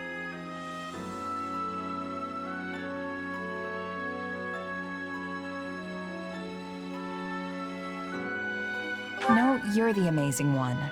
And you can't tell me otherwise. I don't even know what we're talking about anymore. Anyway, was that all? 'Cause I feel like I need to move. Yeah, thanks for talking with me. You going to train? Yep. Figure it couldn't hurt to put in a little effort. You should come too if you're free. I hope to see you there. Come to think of it. Experiments, huh? What did that dream even mean? Ah, I wanted to speak with you. You have made quite the name for yourself recently. Oh, thanks. A true feat for one so young. It is a shame you could not continue your studies at the academy. If only you had been graced with the opportunity to cultivate your knowledge and gain more experience alongside your classmates. It is likely you would have become influential enough to impact Fodlan's very future.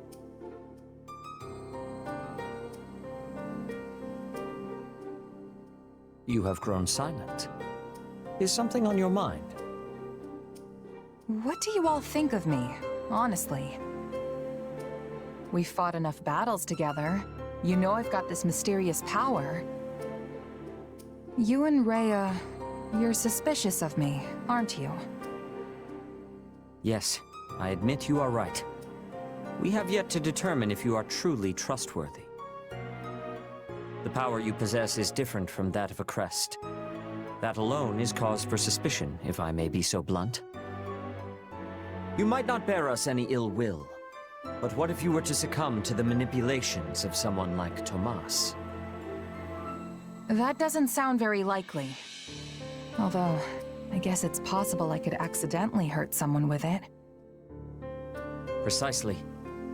And furthermore, the victim of said accident could be the Archbishop, or my sister, Flame. We must remain vigilant to even the slightest possibility of danger.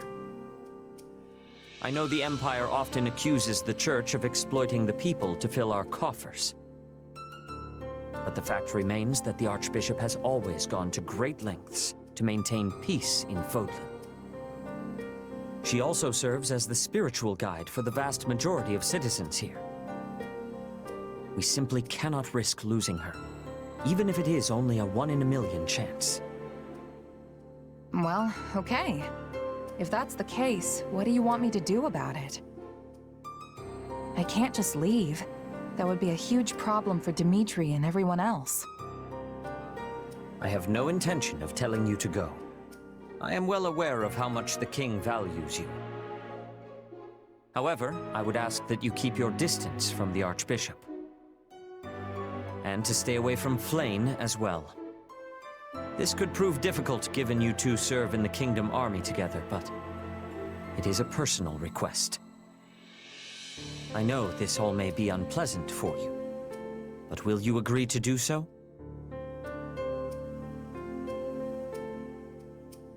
All right, I won't go near the Archbishop, and I'll try my best to steer clear of Flame. You have my thanks. It's all right, really. I'm not sure what this power is myself. I mean, it's my body and all, but I really have no idea what it's gonna do next. In time, I hope you discover the true nature of your power. If there is anything I can do to assist you with the matter, do not hesitate to ask. Will do. Thanks.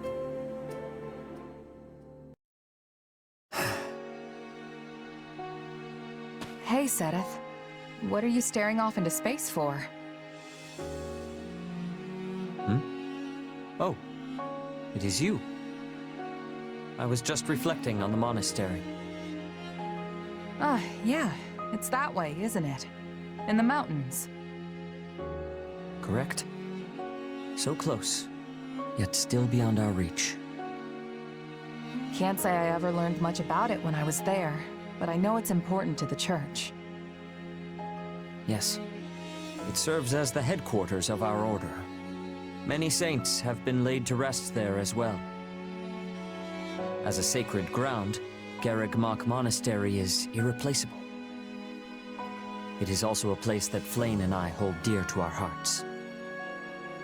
So, your sister feels that way too? Due to our circumstances, Flayn and I traveled around Fodlan as nomads for a very long time. When we accepted the Archbishop's gracious invitation, I thought we had finally found our safe haven. That it would be taken from us so easily is almost too much to bear. Well, that's all the more reason to take it back then. I'll do whatever I can to make that happen. Oh, I mean, while staying away from the Archbishop, of course. You must forgive me for saying what I did back then. My position required I do so. I do not personally believe, however, that any evil resides within you. Whatever the true nature of your power, I trust you wield it with a righteous heart.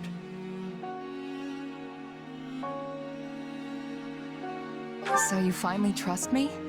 I'm sure glad to hear that. Indeed. I am truly grateful to have you as an ally.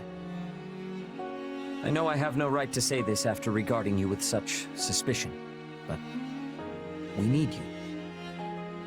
I pray you will continue to lend us your strength, not only for the Church, but for the future of Fodlan itself.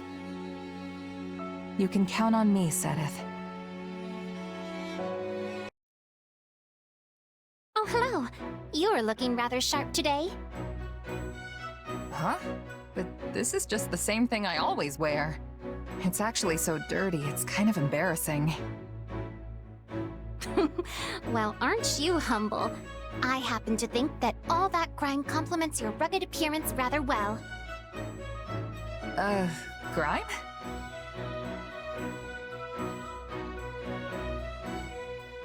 Hey, if that's how you see it, I'll take it.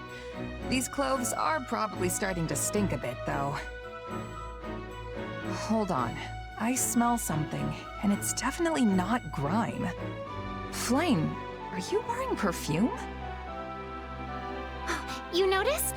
This delightful fragrance is apparently in fashion. A dear friend of mine gave it to me. Wow. I can't believe there's still perfume and fashionable stuff in these dark times. They exist precisely because of the times. We must not allow the darkness to consume us.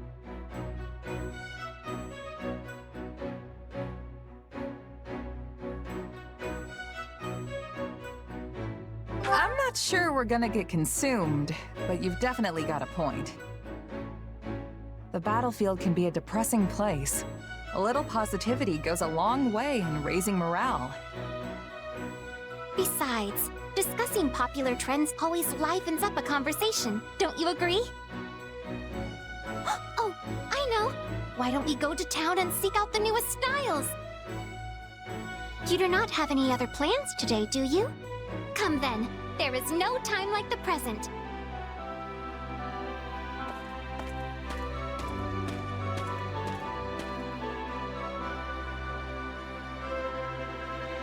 Okay, next is... Oh, that stall over there appears to have some lovely merchandise.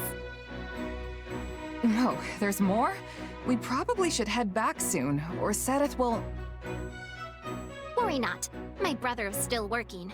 He mentioned he was particularly busy today as well. Actually, it has been a very long time since I've been out shopping like this. Does Sedith not allow it? He sure seems to want you in arm's reach at all times. That is correct. I am afraid he cannot help but worry incessantly about me. Were you a gentleman? I am certain the situation would have become quite disastrous if he had caught us together. Disastrous? But enough about that. Shall we continue our shopping expedition? I am sure there are many more fashionable items just waiting to be found. Are you sure it's all right? What if someone says something? If Sedith hears we were out alone together, then he'll... I do not believe anyone would go to such lengths just to tattle on us.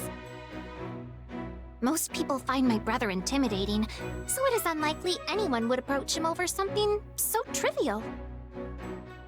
Well, all right. I'll keep you company a bit longer then. Hey, was it not I who initially offered to keep you company? You did? Don't you remember? You spoke of your low spirits and said that the latest fashions would cheer you up. I did? Yes, you did. Now come along. Let us look over there next. Oh well, not gonna rain on her parade now. So it's just no?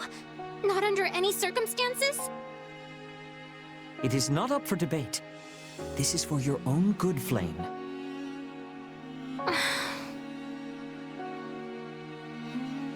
Hey, you okay, Flayn? Why the long face?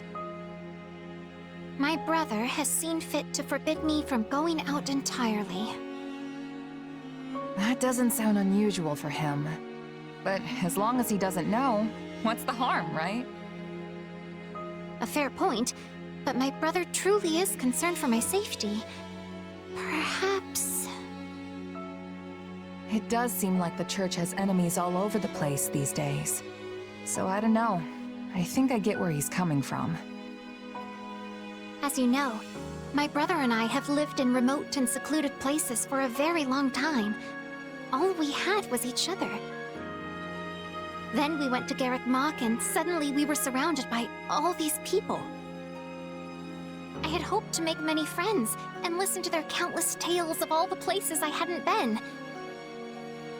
But before I got to really know the people at the Officers' Academy... Everything went all topsy-turvy, and the Academy had to shut down. Do you remember when we went into town together to look at the latest fashions? That was so much fun. I was looking forward to going shopping together again, but... perhaps I should just let the whole thing go. Oh, Flayn.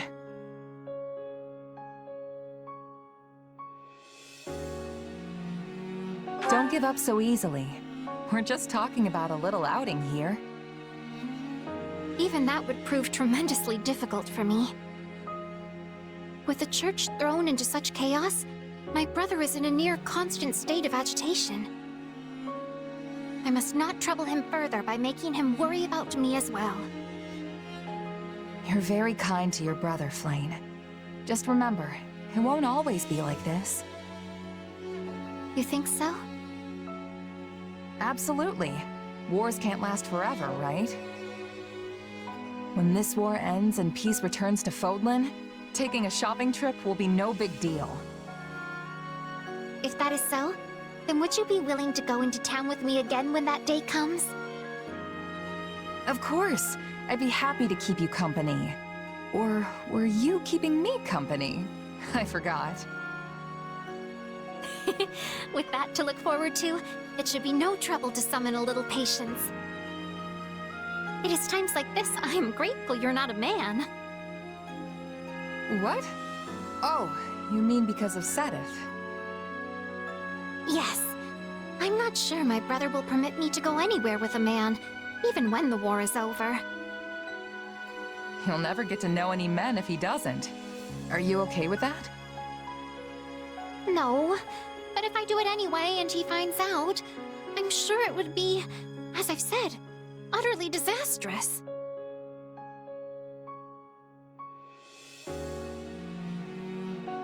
Well then, I'll just have to help you sneak out, won't I?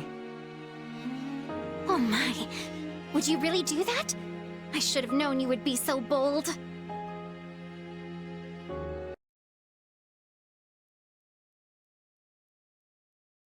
Hey, Manuela.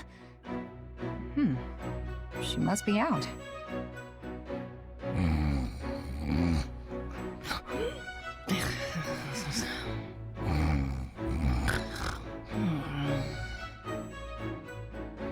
Did I hear something? Oh, wait. Is she sleeping in one of the patient beds? Oh, you. So silly. She's smiling. I wonder what she's dreaming about. Wait, don't go. So you're just gonna leave? Uh-oh. Now she's scowling. Looks like things are going downhill fast. Get back here. You'll regret this. You hear me? I'll never forget. Morning, Manuela. Oh my. I don't even remember falling asleep. I don't suppose I was talking in my sleep, was I? Nah, I didn't hear anything. Really? I have a feeling you're just saying that. It's sweet of you, though. Actually, I had the most dismal dream that I'd finally found my soulmate, only for him to dump me. Just thinking about it makes me furious. How is it that even in my dreams I am hopelessly single? Oh, I need a moment. Are you okay? I'm sorry, but could I trouble you for a glass of water? Phew, that is much better. Thank you.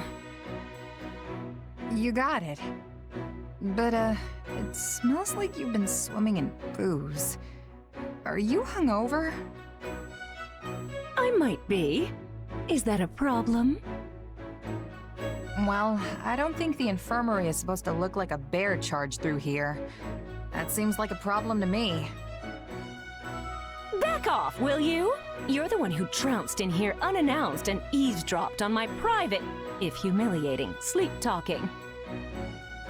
And now you're attacking me for a tiny hangover in a messy room? Who do you think you are? My mother-in-law? What? No. But as your friend and comrade, I can't not say anything. I know, you're right. I'm sorry. I tend to fly off the handle when I'm embarrassed. Hey, can I ask you for one teensy favor?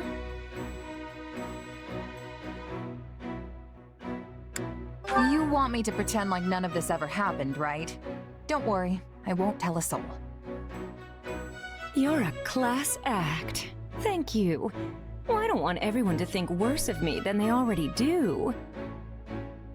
I mean, honestly, where did it all go wrong? Did you know I was once a diva with the Mittelfranc Opera Company? But now, apparently I'm just a shadow of my former self. Can you believe how rude that is? Why would you kick a girl when she's down? What? But I didn't... How about this? In lieu of hush money for our little secret, perhaps I'll let you hear me sing next time. I'll show you that this diva's just as dazzling as ever. Now you have something to look forward to. Anyway, did you need something? Huh? Oh, yeah. I'm sure I had a reason to come in here, but now I don't have the slightest idea what.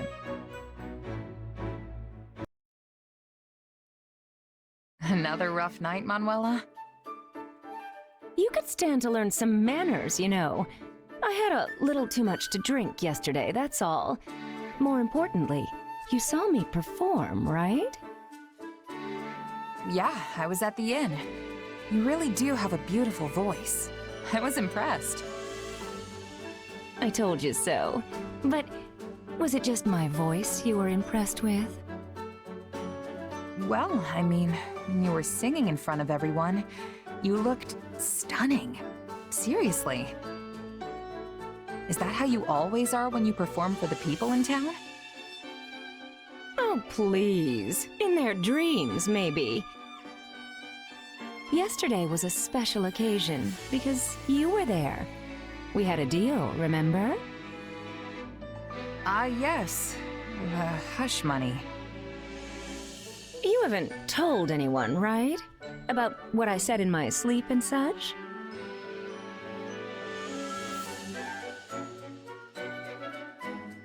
Nope, not one peep to anyone. Not even about the dream where you got dumped. Shh! Don't go shouting about it now! You know, I don't think there's anything wrong with you, even when you are hungover. Really? It makes you seem like a laid-back, mature woman. Just another interesting side of you. One day you're a physician saving lives, and the next, you're a warrior on the battlefield. I like all your sides. Like, you say? It's more like I can't take my eyes off you. All the more so now, since I've seen you sing and all. You have all these different sides that come together to form a complete person. Maybe that's what draws me in. It's like, which one is the real Manuela? Of course, the real me is the majestic diva shimmering in the spotlight. If only. I'm not that delusional. Those days are long gone. Apparently, I've reached the age where I must take comfort in the glories of yesteryear. Do you really think so? I think you're probably way more attractive now than when you were all famous. Well, that's a solid gold pickup line. If only you were a handsome gentleman instead. Huh? Oh, I didn't mean it like that. Anyone would find you captivating is all. I like the way you think. Maybe you and I could sit down and plan out my future together. Actually, how does tonight sound? Oh, I've got some stuff I gotta do tonight. Sorry, maybe another time. Oh, really? Fine, we'll save it for another day. It'll give us more time to talk anyway. Just don't blow me off, okay?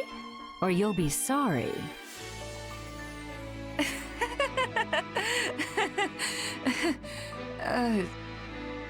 That was a joke, right? Manuela? Right?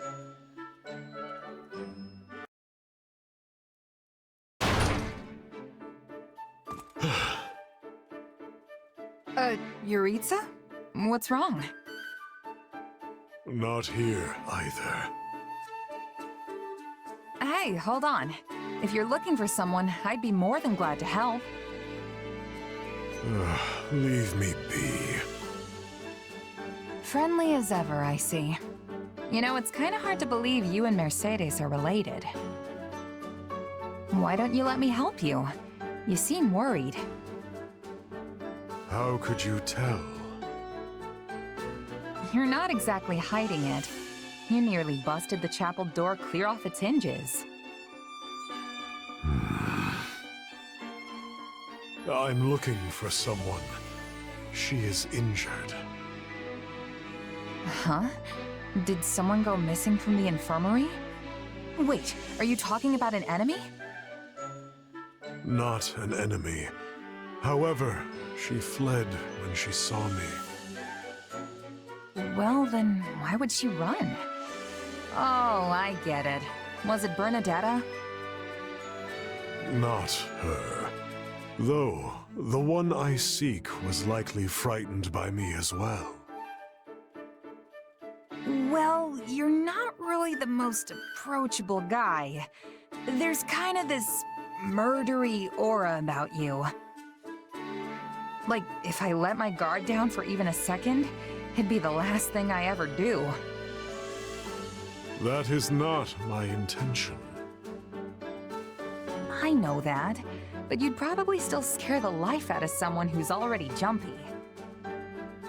Even a beast would turn tail and run if it caught sight of the Death Knight. Then, what would you suggest? I will never capture her at this rate. Why don't you just let me help you? You know, strength in numbers and all that. She wouldn't be able to get away if there are two of us out looking. It is vexing when she flees, yes. But this matter does not require assistance. Time is wasting. I must go. Wait, Yuritsa?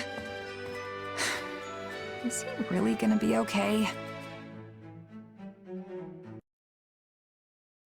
Huh? Oh, it's a cat. Looks like something spooked it. What's wrong, little guy? Is someone chasing you? Not that you'd be able to tell me anyway.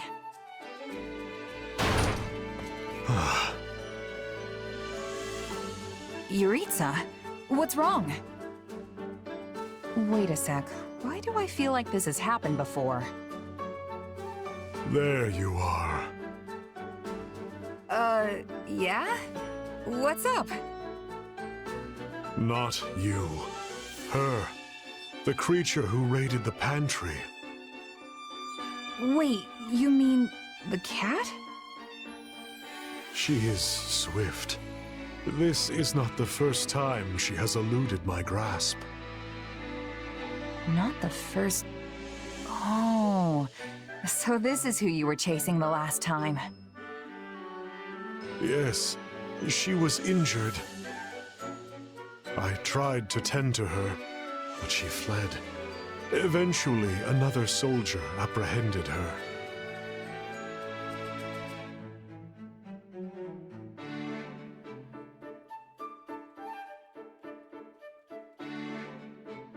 So that's what was going on. It wasn't a person who went missing. It was a cat. Now that I think about it, I don't know if you ever said she was a person. Sorry for jumping to conclusions. The fault is mine as well. My word choice was poor. Honestly, I'm more surprised than anything. Never really saw you as a cat person. I always thought your antisocial tendencies extended to everyone, human and animal. I only loathe people. I had a cat once, back at House Bartels, with my sister. No kidding. So they weren't always scared of you? No. However, the cat vanished after my mother and sister left. Perhaps it was frightened by the sight of me covered in blood. I'm no cat expert, but they say animals can sense danger. Maybe it could tell that you'd become a threat somehow.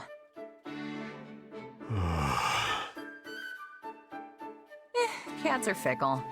Anyway, what do you plan to do once you've caught this bread bandit? Take her with me, and make sure she never steals again.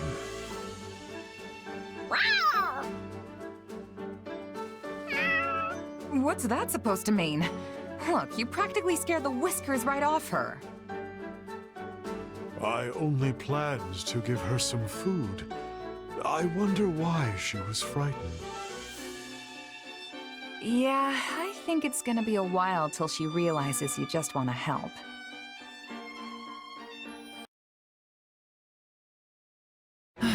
What a pain. Everything all right, Catherine? Thought I saw Count Karen a second ago. Yes, I just had to talk to my father about something.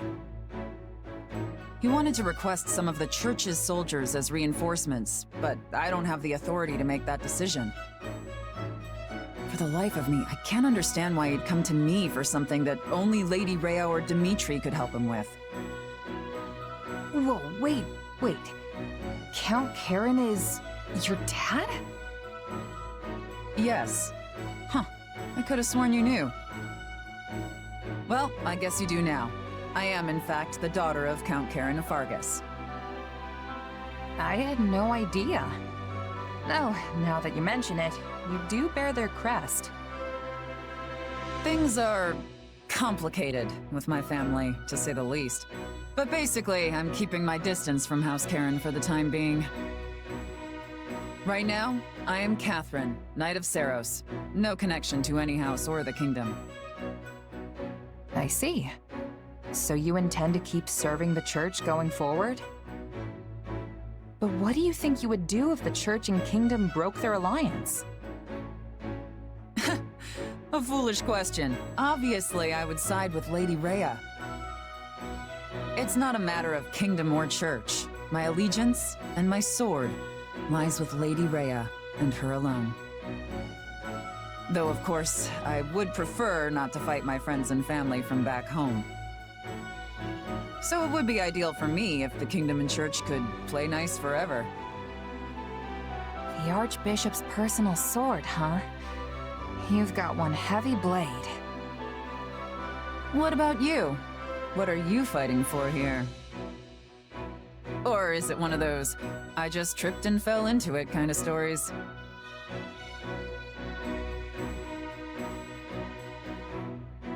I'm doing this for my friends and comrades. I want to make things better for everyone in the kingdom. Huh. That wasn't what I was expecting. You're pretty loyal for someone who came up as a mercenary. Aside from that, you might be right.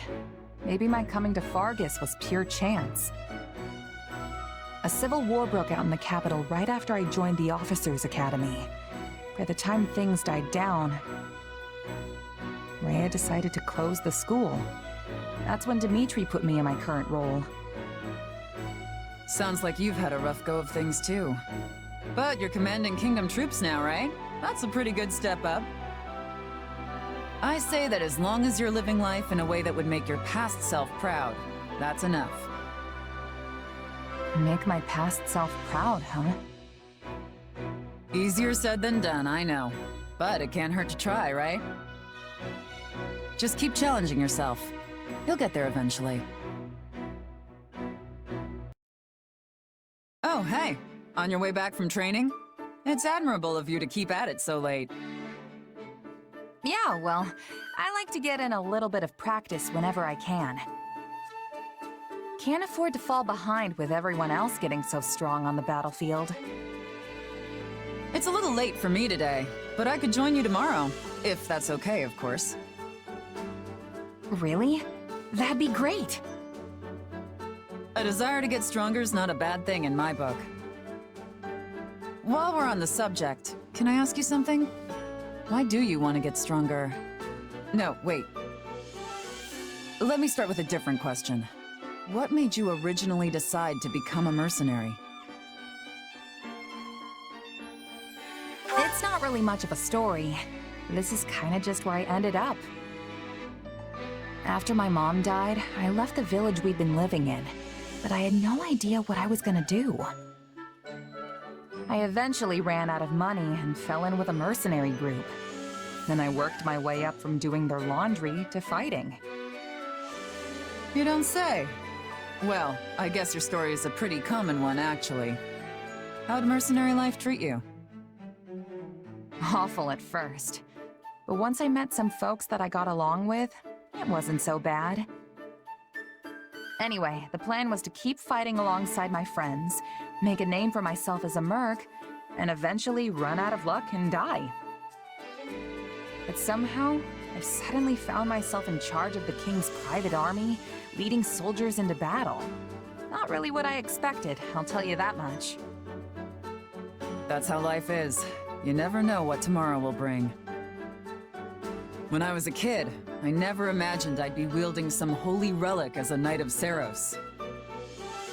I thought my destiny was to follow in my father's footsteps and become the next Count Karin. It seems like you've been through a lot.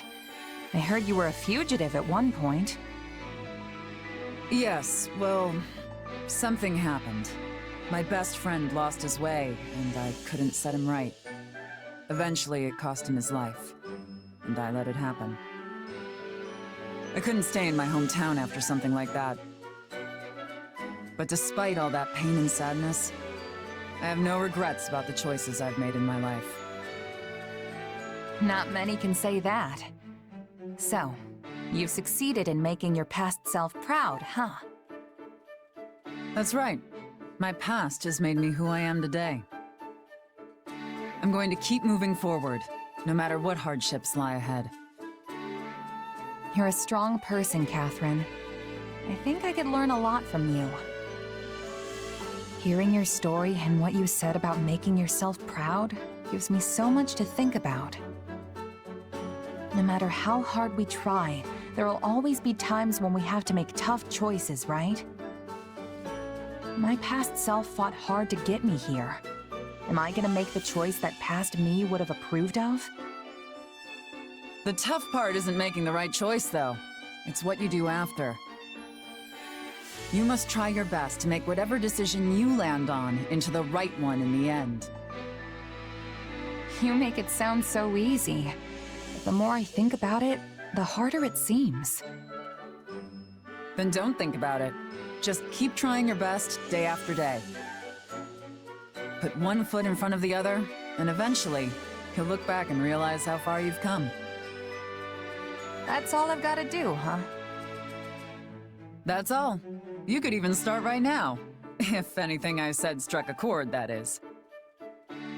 I, for one, look forward to seeing you carve your own path, wherever it may lead.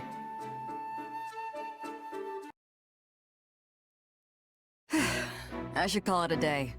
You sticking around? Nah, I should finish up too. Thanks, Shamir. I have to work out new unit formations for our next battle.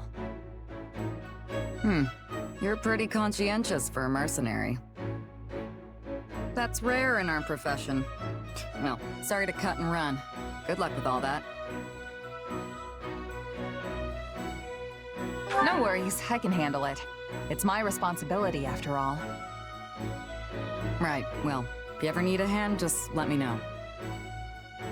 Really? Thanks. Dependable as always, Shamir. Honestly, you're so mature for your age. You always seem so composed, almost wise, even when we're just chatting. I wouldn't say wise. Save that for the higher-ups. I just mind my own business. Plenty of mercenaries do the same. Yeah, you're definitely right about that. You know, you're pretty easygoing yourself, even by merc standards. Have you been on your own for long? Didn't you belong to a mercenary group at some point? Yeah, but I bounced around a lot. Let's see, the company I was with the longest was... probably Burling's mercenaries, the last one I joined. But then we clashed with Gerald's band, and I was the only one who survived. There isn't a mercenary who hasn't lost someone or something along the way. The losing trusted comrades stays with you. Yeah. Captain Burling, Getz, Lasley. We were a tight-knit group, if a little rough around the edges. I would have been content staying with them till the end. Maybe your experience is what's made you so pragmatic. It takes real strength to overcome past hardships and move on. That's what I think, anyway. You know, you seem way more pragmatic than me. I wonder what made you that way. You should know not to pry into a mercenary's past. But if the right moment comes, maybe I'll tell you about it.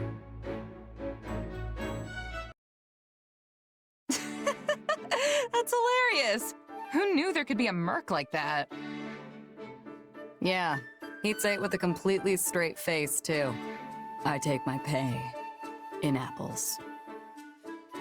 This guy would storm onto the battlefield lugging around a sack full of apples.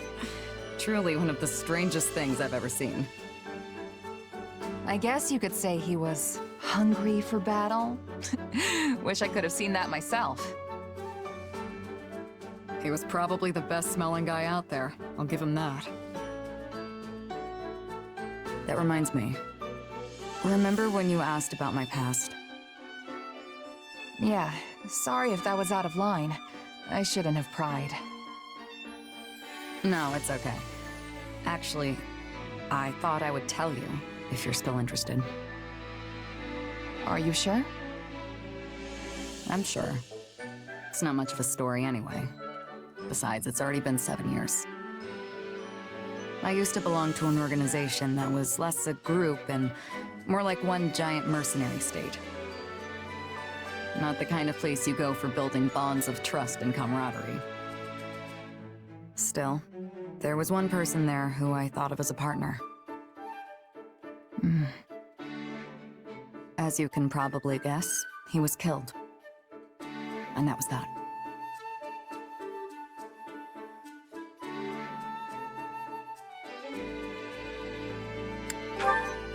Yeah, that's how these stories always end.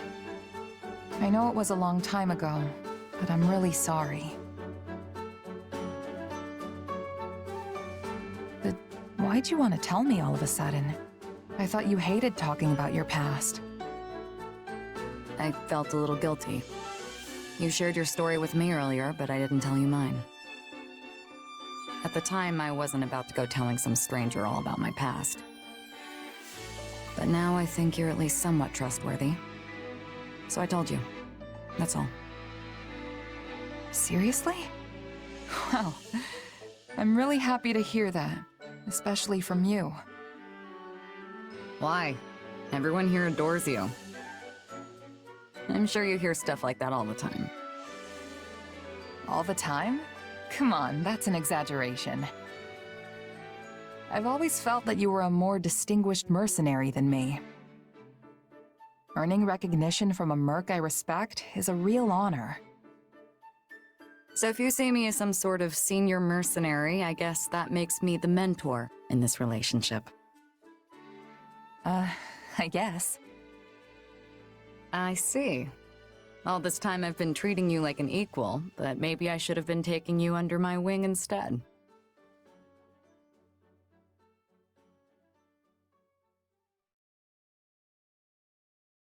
Oh, that's okay. Fellow comrade suits me fine. Just treat me the way you always have. I was kidding. I never planned on treating you any different, whether you wanted it or not. I should have known. That's why I like you, Shamir.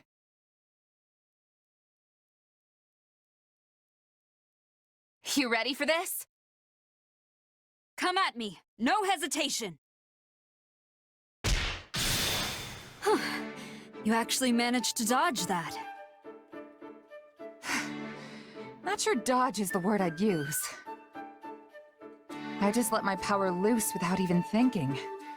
Guess I'm still no match for you. Give yourself a little credit.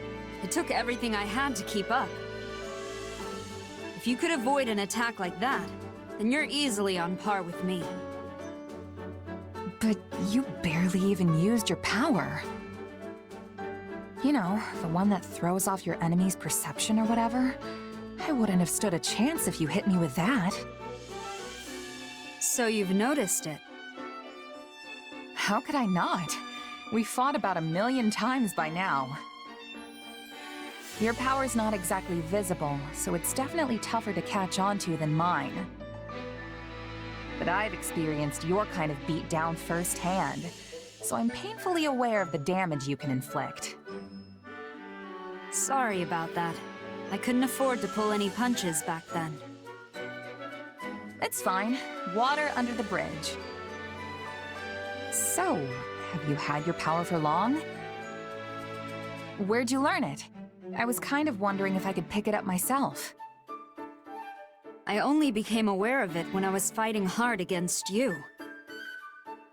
But I don't think it's something a person can learn. Even I barely understand how it works. Right. Gotcha. Sounds like we're in the same boat then. Yes. Just two strange people with even stranger powers. And I'm not only talking about your sword. Do you ever feel like there's some sort of mysterious presence within you? It's just that sometimes it's hard to tell what you're thinking.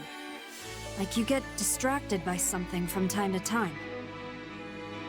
Almost like you're talking to someone else, inside your head. Are you asking because that's what happens to you? No, it was just something I noticed. I simply thought I'd ask. If you say so.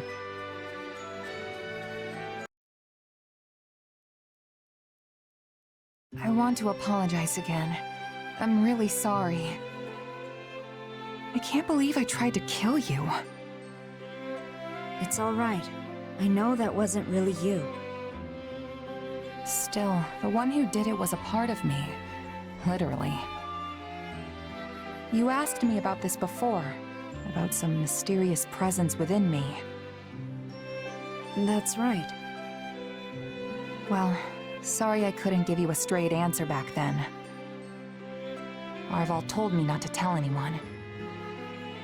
That's the name of the presence that was inside my head, by the way. The one that took control of my body and tried to kill you. Or maybe it was someone else entirely. The one that called himself Epimenides. Arval and Epimenides, I wonder what manner of beings they are.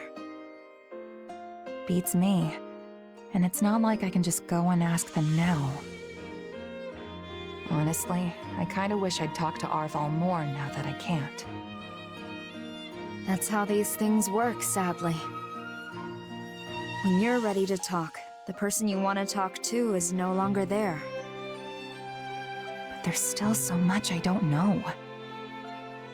Remember how I got trapped inside that void with Edelgard and the others after our fight? That's when Arval used the name Epimenides, and then tried to kill us. Are Arval and Epimenides the same being? I'd like to think they're different, but maybe I'm wrong. Maybe Epimenides is just Arval's true identity. I don't know if they were just using me, or if they had some other goal in mind. All I've got are a bunch of mysteries that I'll probably never solve. I did notice one thing. What's that? It was when we were fighting and you were being manipulated. It seemed like Arval was trying to keep your body from getting hurt. They could have fought more recklessly. I don't see why it would have made a difference to them, but they were making sure you weren't harmed.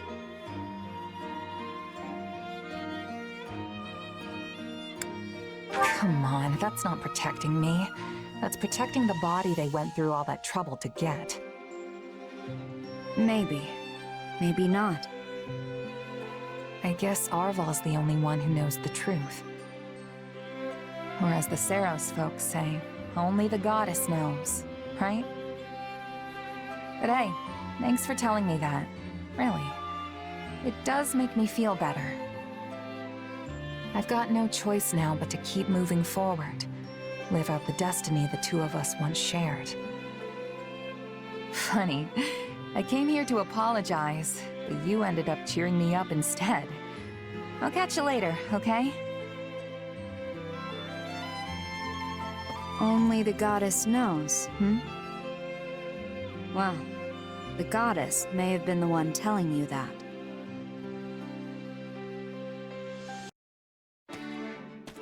Oh, hey. You fishing too? Yeah. Ease up, kid. We're on the same side now, remember? I know. Guess I'm just not used to it yet. We're not getting paid to kill each other anymore. We can just sit here like normal folks and catch some fish. You're a mercenary, right? For us, there's no such thing as friends or foes once that contract's paid. Yeah, I know that too. You, don't remember me, do you? Should I? I used to run with Burling's mercenaries. Burling. Ah, yes. That woman was an army unto herself. Yeah, but you and your company wiped us out. My captain, my comrades, every last one of them died in that battle. So that's what this is about. You have a grudge against me? No, I don't. Wouldn't be much of a merc if I held a grudge against everyone I fought. But it was tough at the time. I really liked that scruffy crew. All of us got along, even the captain. They were the best group I'd ever been with. After what happened, I made myself a promise. I was gonna get stronger, and someday I would defeat you and the Ashen Demon. But we're allies now, so you're gonna have to let that go, huh? Looks like it. But you know, part of me is relieved. I don't think I could have beaten the Ashen Demon anyway.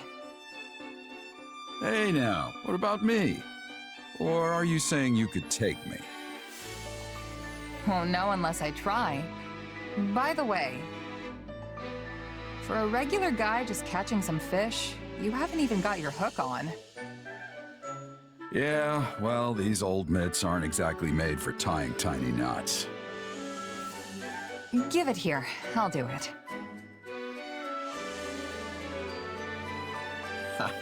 Not half bad, kid. Thanks. People call you a legendary mercenary, but you're a lot less dexterous than I imagined. Legendary is what they call dead people. I'm still alive and kicking, you know. Hey, and about what happened with Burling. I'm sorry. The whole thing was just two minor lords trying to get the better of each other. If Burling hadn't come for us, we could have avoided all the bloodshed. But she came roaring in, yelling that she would take us down and make a name for herself. My kid couldn't afford to hold back at that point. I know that doesn't make it better, but I hope it helps. What's done is done. You were just doing your job. I know that. Well, this is great. Having some trouble there, Gerald? I wanted to replace the clasp on my gauntlet, but I can't quite get the blasted thing to stay. Here, let me try. Oh, look at that. You got a real knack for these things. Thanks, kid. I'm surprised you've survived this long with those ham hands. Being a good mercenary isn't all about dexterity, you know? Besides, when you've lived as long as I have, your body just doesn't work as well as it used to. Trust me. You don't look that old to me. You can't judge a book by its cover. I might not look it, but I'm practically an ancient tome. Not to mention I've lived pretty hard. Might just be a gut feeling, but I've started feeling like the goddess might call me to her side before long. Come on, it's not like you're at death's door. Besides, you really think the goddess would be calling you of all people? You don't hold anything back, do you? If the goddess won't have me, then I'll just have to make do in hell. Do you think you'd have any regrets if you died right now? Not one. Except maybe living too long. What about leaving your kid behind? Can't say I wouldn't be worried, especially because that kid isn't exactly normal. Yeah, that's a good way to put it.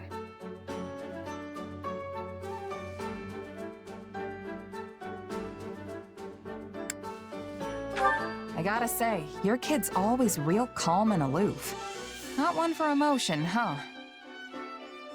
You're telling me. Born without so much as a peep, that one. Just a personal quirk, I guess. Makes it tough to find friends, though. In that sense, I'm glad we're here. There's tons of young folks around. And maybe the kid'll take a shine to you, since you're both mercenaries.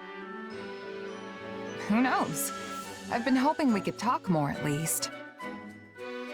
Is that so? I'm glad to hear you say that. Takes a load off my mind. Now you really sound like a dad. I was never much of a parent, but I do worry all the same. You know, I think we were meant to end up on the same side.